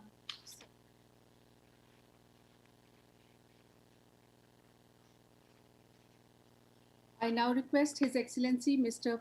Poasi Matale Te, Minister for Meteorology, Energy, Information, Disaster Management, Environment, Climate Change and Communications for Tonga, and Vice President for ISA Pacific Region, ISA Assembly, to present the keynote address, please. Over to His Excellency Mr. Te, please. Thank you very much. Honorable Chief Guest, Honorable Vice Presidents, Honorable Ministers, Your Excellencies, Your Excellency Mr. Upentra Tripathi, Director General of ISA, distinguished guests, participants from across the globe, ladies and gentlemen. Greetings to you all from the government and people of the Kingdom of Tonga. And it is indeed a great honor to be with you from 149 countries to meet you in this historical virtual First World Solar Technology Summit. First of all, I'd like to thank the Director General of ISA and his staff for organizing this important summit. This unique summit has given us the opportunity to learn about the vision for the future and the pathway to achieve the future. The interplay of technology combined with increased multilateral cooperation have ensured that technology developments are spread across the globe and not only limited to few regions. It is the interplay of technology development led by various countries that enable countries like Tonga to participate in this clean energy transition process through increased use of solar energy. The summit gave us the opportunity to meet virtually with top key stakeholders, the leading academic scientists, technology developers, researchers and innovators, and respected industry leaders to present and discuss the recent highlights of solar technologies in cost, technology developments, technology transfers, challenges and issues in the field. Tonga, as you know, is the second most vulnerable country in the world to natural disaster. But that it did not discourage Tonga from setting up an ambitious target of achieving 50% renewable energy generation by 2020. But for the delay due to COVID-19 pandemic, we were well on our way to meet the deadline. Our respective countries each have a renewable energy target for the coming years. For the Asia-Pacific region, solar energy plays the most technically means of reaching these targets.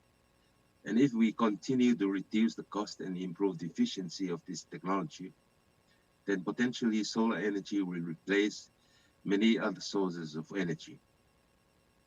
Solar energy being the most accessible, reliable, affordable, and sustainable source of energy in the world, and could alleviate the challenge of costly and environmentally damaging fossil fuel for power usage that have threatened the existential survival of not only the Asia-Pacific islands in terms of climate change and sea level rising, but also vulnerable island countries around the world. The technology development and innovations in solar technology has enabled us to harness solar energy for applications in solar, health, and rural development sectors. It is in this context that the International Solar Alliance will play a leading role going forward in ensuring transfer of knowledge and capacity and for providing technical assistance to various member countries. I am confident that with platforms such as these, we all will be able to witness the important technology developments across the globe, which we can explore in close collaborations with ISA. I am happy to be part of this large ISA family, and I am sure that together we can achieve our goals of universal energy access and combating climate change. I thank you all for your time. Malo. Thank you, Your Excellency. We are very privileged to have with us today His Excellency Shri Dharmendra Pradhan, Honorable Minister for Petroleum and Natural Gas and Steel, Government of India. I now request Mr. Pradhan to please address the gathering. Over to Mr. Pradhan, please.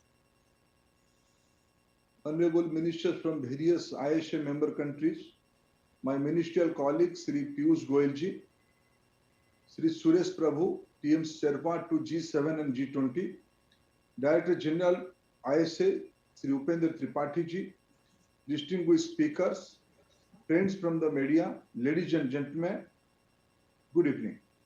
I'm delighted to join the valedictory session of the first Global Solar Technology Summit. I understand you had very productive and stimulating discussion to address the existing gaps in the application of solar power technologies in the unmet demand for these technologies in the most countries. We are now facing unprecedented challenges due to COVID-19 pandemic. The very fact that we are meeting virtually is unprecedented. Despite this, we are able to meet effectively, turning a challenge into an opportunity. 2020 has so far been watershed year as the global pandemic has imposed severe constraint on social and economic activity, particularly on mobility, with service impact on energy use globally. While the immediate economic impact may slow us down, however, this allows us to rethink and redesign a new and faster transition to low carbon future. Before the pandemic, global energy systems have been transforming at an unprecedented pace.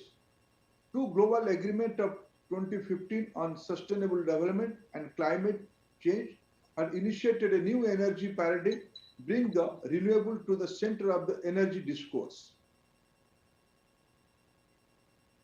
The reduced global energy demand resulting from the COVID-19 has presented certain challenges for the renewable sector. Renewables are not immune to the COVID-19 crisis, but are more resilient than other fuels.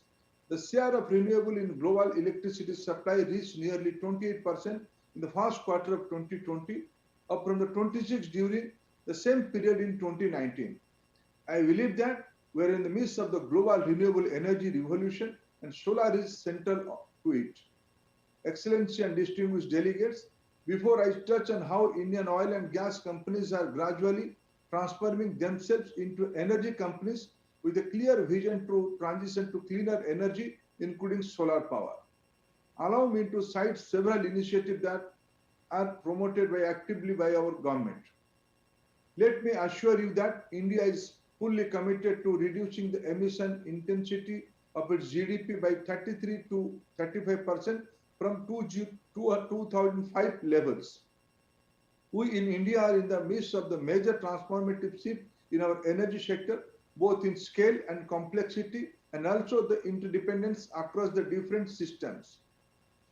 The trajectory to end energy poverty in India, as compared to the rest of the world, is rapid, as we are still consuming only 1/3 of the global energy average in our consumption.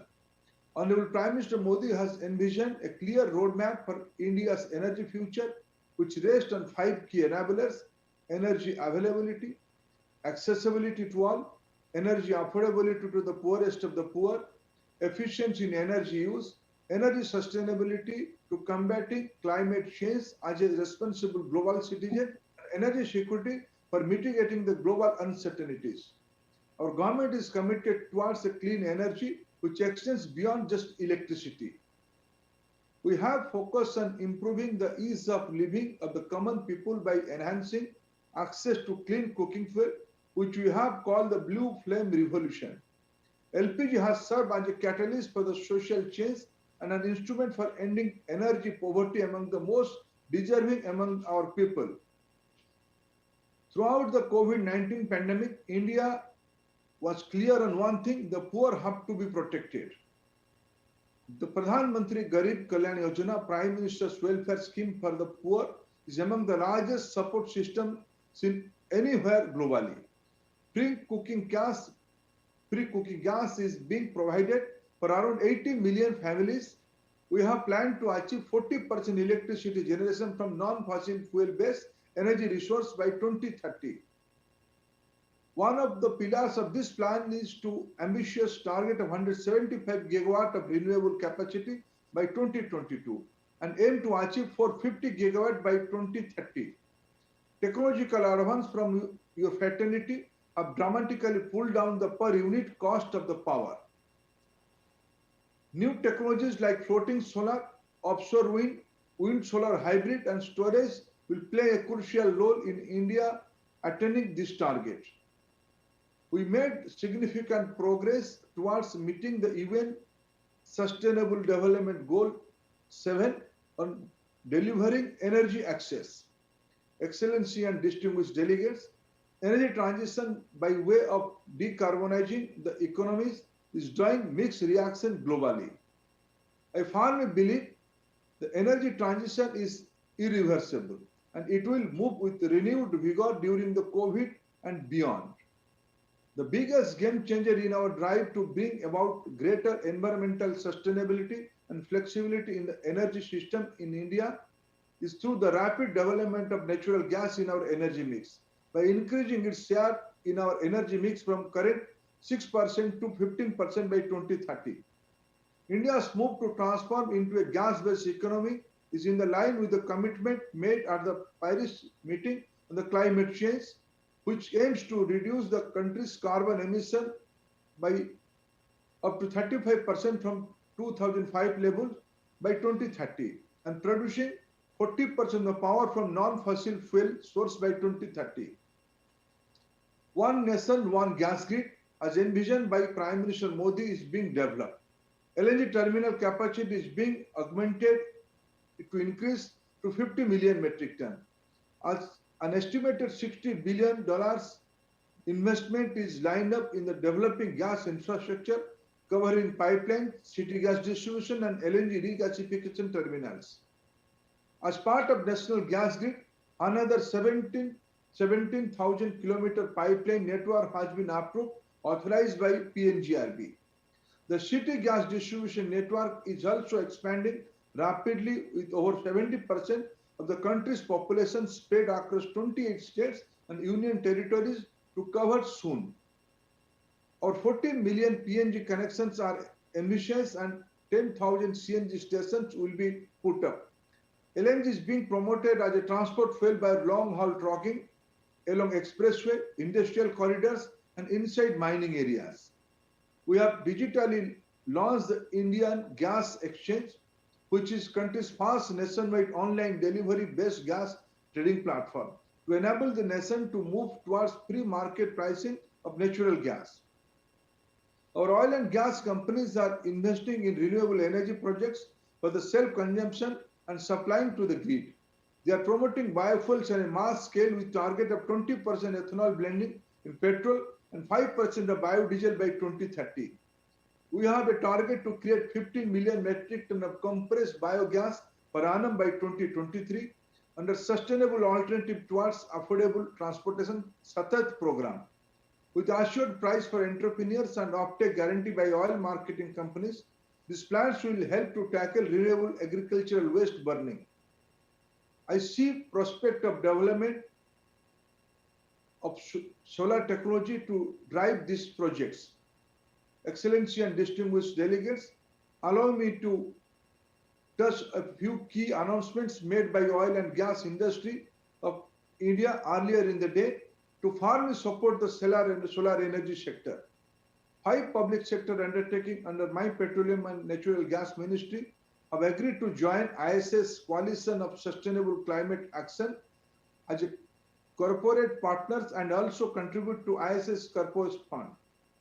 ONGC, IOCL, BPCL, HPCL, and GAIL represent the entire spectrum of Indian oil and gas sector.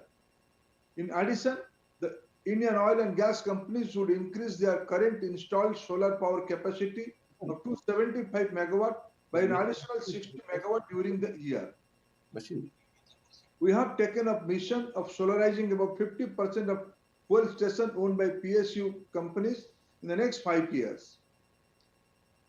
No one can predict how the energy system of the future will look and operate, but it is clear it will be unprecedented by renewables. International cooperation is a key drive for making this a reality.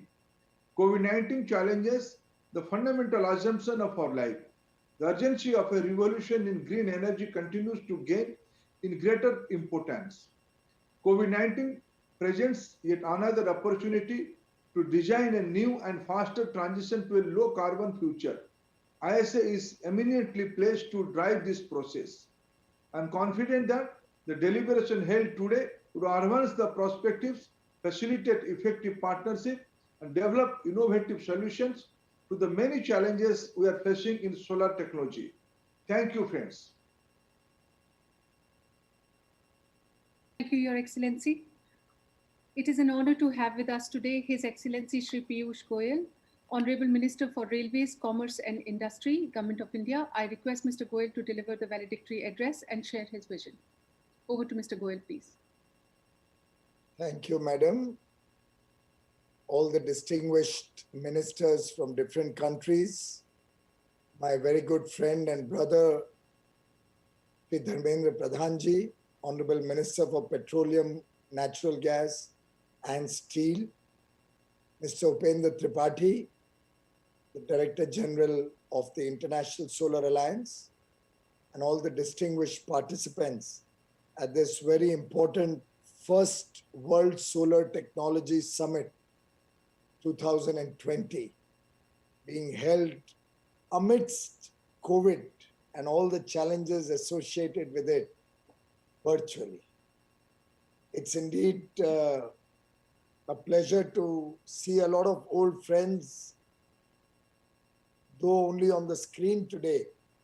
But I must mention a particular thanks to our colleagues from France for jointly carrying forward this initiative of the International Solar Alliance, which we had started in Paris in 2015.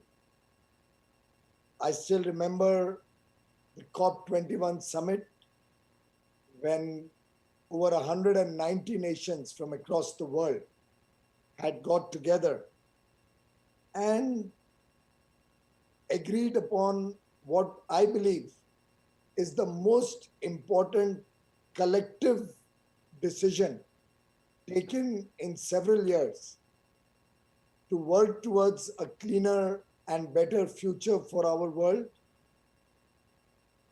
to decide what each country would do to bring down their carbon emissions through the INDCs that each one of us have adopted, and to collectively agree that it shall be the global responsibility of all stakeholders to address this very pressing challenge of climate change.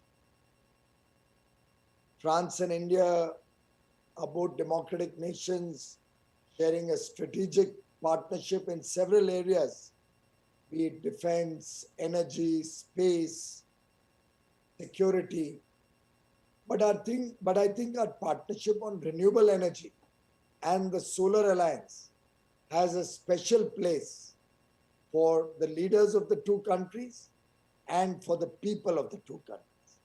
And I'm delighted now that the International Solar Alliance has found acceptance in over 100 countries around the world. And I can clearly see the ISA playing a very, very important role in the days and years to come. India, of course, has made rapid strides towards meeting our INDCs. We've expanded our renewable energy, whether in solar, whether in wind, significantly in the last 5 years. And my good friend, Shri Dharmendra Pradhanji, has made certain game-changing and absolutely transformational initiatives to introduce the gas economy in India in a big way. I think the transition from fossil fuel to renewable energy, coupled with a transition to the gas economy in the intermediate, will be the right way forward to promote the collective effort of the world to bring down carbon emissions. In fact, in our own engagement with the power sector, particularly for the rapid ramp up and down of our electricity grid to accommodate greater and greater degrees of renewable energy, particularly since solar energy, wind energy, all of these are sources which are not a flat curve. They have their ups and downs. They have their periods of high generation and low generation. And therefore, gas provides that buffer. Gas provides that transition. Gas provides cleaner energy than coal or diesel and helps us to meet the emergent needs to balance our grid and keep the grid stable for greater and greater degree of transition to renewable energy. And I think the best part about India's own engagement with clean energy is that we are not working in silos. We are not working one against the other or one replacing the other. We are working with a collective mindset, breaking all departmental divisions and working to support each other to finally achieve a cleaner future for our future generations. In fact, the mankind today that we all are a part of was created by fossil fuels. I think our tomorrow needs to be sustained by renewable energy. And that's the effort that the International Solar Alliance is trying to promote all across the world. I'm absolutely certain that as we transition to the next phase of renewable energy, particularly given the low prices that have been discovered, but in India through our transparent auction and in other parts of the world, I have no doubt in my mind that what our Prime Minister Shri Narendra Modi envisioned in terms of a global grid is going to be seen by all of us on this call in our lifetime. I visualize before me a world grid with transmission lines crossing oceans such that we can transmit energy throughout the world, and the sun with all its grandeur and beauty always shines in some part of the world or the other. Wind always gives its benevolence in the form of energy in some part of the world or the other. Water through hydel energy provides source of power at different points of time in different parts of the world. And I see before me an interconnected grid across the world so that in our peak hours, an African nation may be giving us power generated by solar in Africa, or a European nation may be giving us power generated through wind or hydel during their lean hours and our peak hours. And at other times of the day, India, which has a demonstrated capability to go up to 745 gigawatt of solar energy alone, will be providing power possibly to Japan or possibly to some other parts of the world in their peak hours when we will be generating large amounts of renewable energy. And in that interconnected grid, I can visualize a situation where power will almost become free. Something like what I believe the Singularity University has predicted. Tony Seba at his Singularity University lecture has talked about power being available for the asking across the world through clean sources. And that is the day that I believe the International Solar Alliance should work towards. And I'm sure with the collective wisdom and collective vision of all the member countries of ISA, that day is not very far. That day is in the realm of possibility. Just like Prime Minister Modi brought out his book, Convenient Action, many years ago in response to Vice President Al Gore's Inconvenient Truth. I believe India and France will lead the way, along with all our member country friends, in showing the world that the future can be run by clean energy. The future can protect the environment, can protect the environment degradation that we are seeing all over the world. And this immense potential to harness clean energy, whether through solar, hydel, wind, waste to energy, part of it coming through our gas economy. All of these will help us in this transition for the future. I am sure the reality, the stark reality, which faces us, all of us in our face, of a dangerous future if we do not set our house in order, will force nations around the world to become more conscious, more energy efficient, and more responsible citizens of the globe. And going forward, we will have no choice but to be pure in our sources of energy and to be sure that we all participate in making this future happen and secure a better future for our children of tomorrow. As they say, the sun is the resource of today for the power of tomorrow. And solar energy and the new technologies that all of you are working towards will certainly power our tomorrow, moving mountains, as they say, to make the world a cleaner and better place to live in. My congratulations to all the member countries of the International Solar Alliance, to Mr. Upendra Tripathi, the Director General, to all the countries who have joined as associates, to all the corporations who are sponsoring the various initiatives of ISA, and to our partner, France, for the successful launch of this very first World Solar Technology Summit. Let us all join hands together to harness the infinite power of the sun. Sun, which is called Suraj in India. Suraj as in S-U-R-A-J. S reflecting stable, U reflecting unconditional, R reflecting renewable, A reflecting affordable, and J reflecting justice.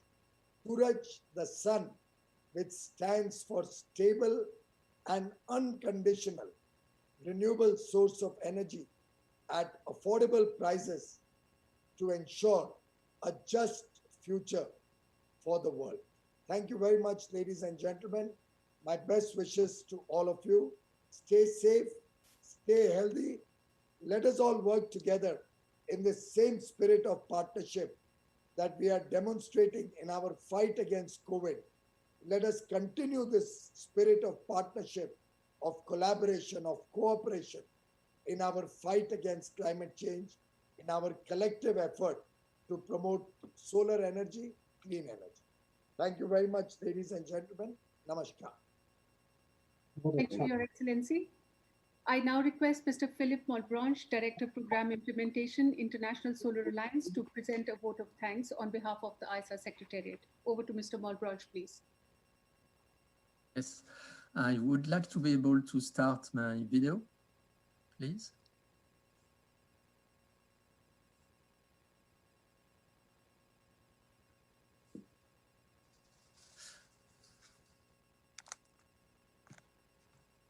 Okay, thank you. So good evening, good afternoon, or good morning, depending on where you are located. I'm delighted to deliver this vote of thanks for this first World Solar Technology Summit organized by ISA with the help of FEKI. I can report that we had a very impressive set of nice presentations. Ministers, commissioner, Nobel laureates, world pioneer, CEOs, directors, scientists, and our partnering organization also. So on behalf of ISA, I would like to express my thanks to all of them. How to sum up all what was said? It's difficult, but I would insist on the permanent need for increased awareness about solar energy, the need for an optimal integration in the whole energy system with a systemic vision, and considering the urgency of the climate crisis with a collective implementation as quick as possible. Many people can already afford solar in a cost-effective way. We have to make it affordable everywhere for most applications by everybody. Secondly, I would like to thank our audience. We need the speaker, we need an audience. So 26,000 registration, thousands of guests in our session, more than 150 countries. Also a special thanks to our national focal points. So that's very stimulating to go further, and also very demanding. Thirdly, and lastly, I would like to thank our DG, my ISA colleagues, for some of them being fully involved full-time for several weeks, plus all of our colleagues collaborating on this project. So now it's time for a big sense of relief, as it was setting up such an event in less than 2 months was really a challenge that we successfully met. But building on that, let's imagine what we will do in a more usual 6 months or 1 year of preparation for a World Conference. If we start now, we can get prepared for a one-day event, being more inclusive, with a specific organization committee involving more university, researchers, more countries, covering more topics in a more comprehensive manner, and in full coordination also with other international events. So, of course, all this being always carried out in complete synergy with other ISA activities. So, with that, I'm happy to close this virtual summit. So, thank you again. Namaste. Gracias. Merci et au revoir. Thank you.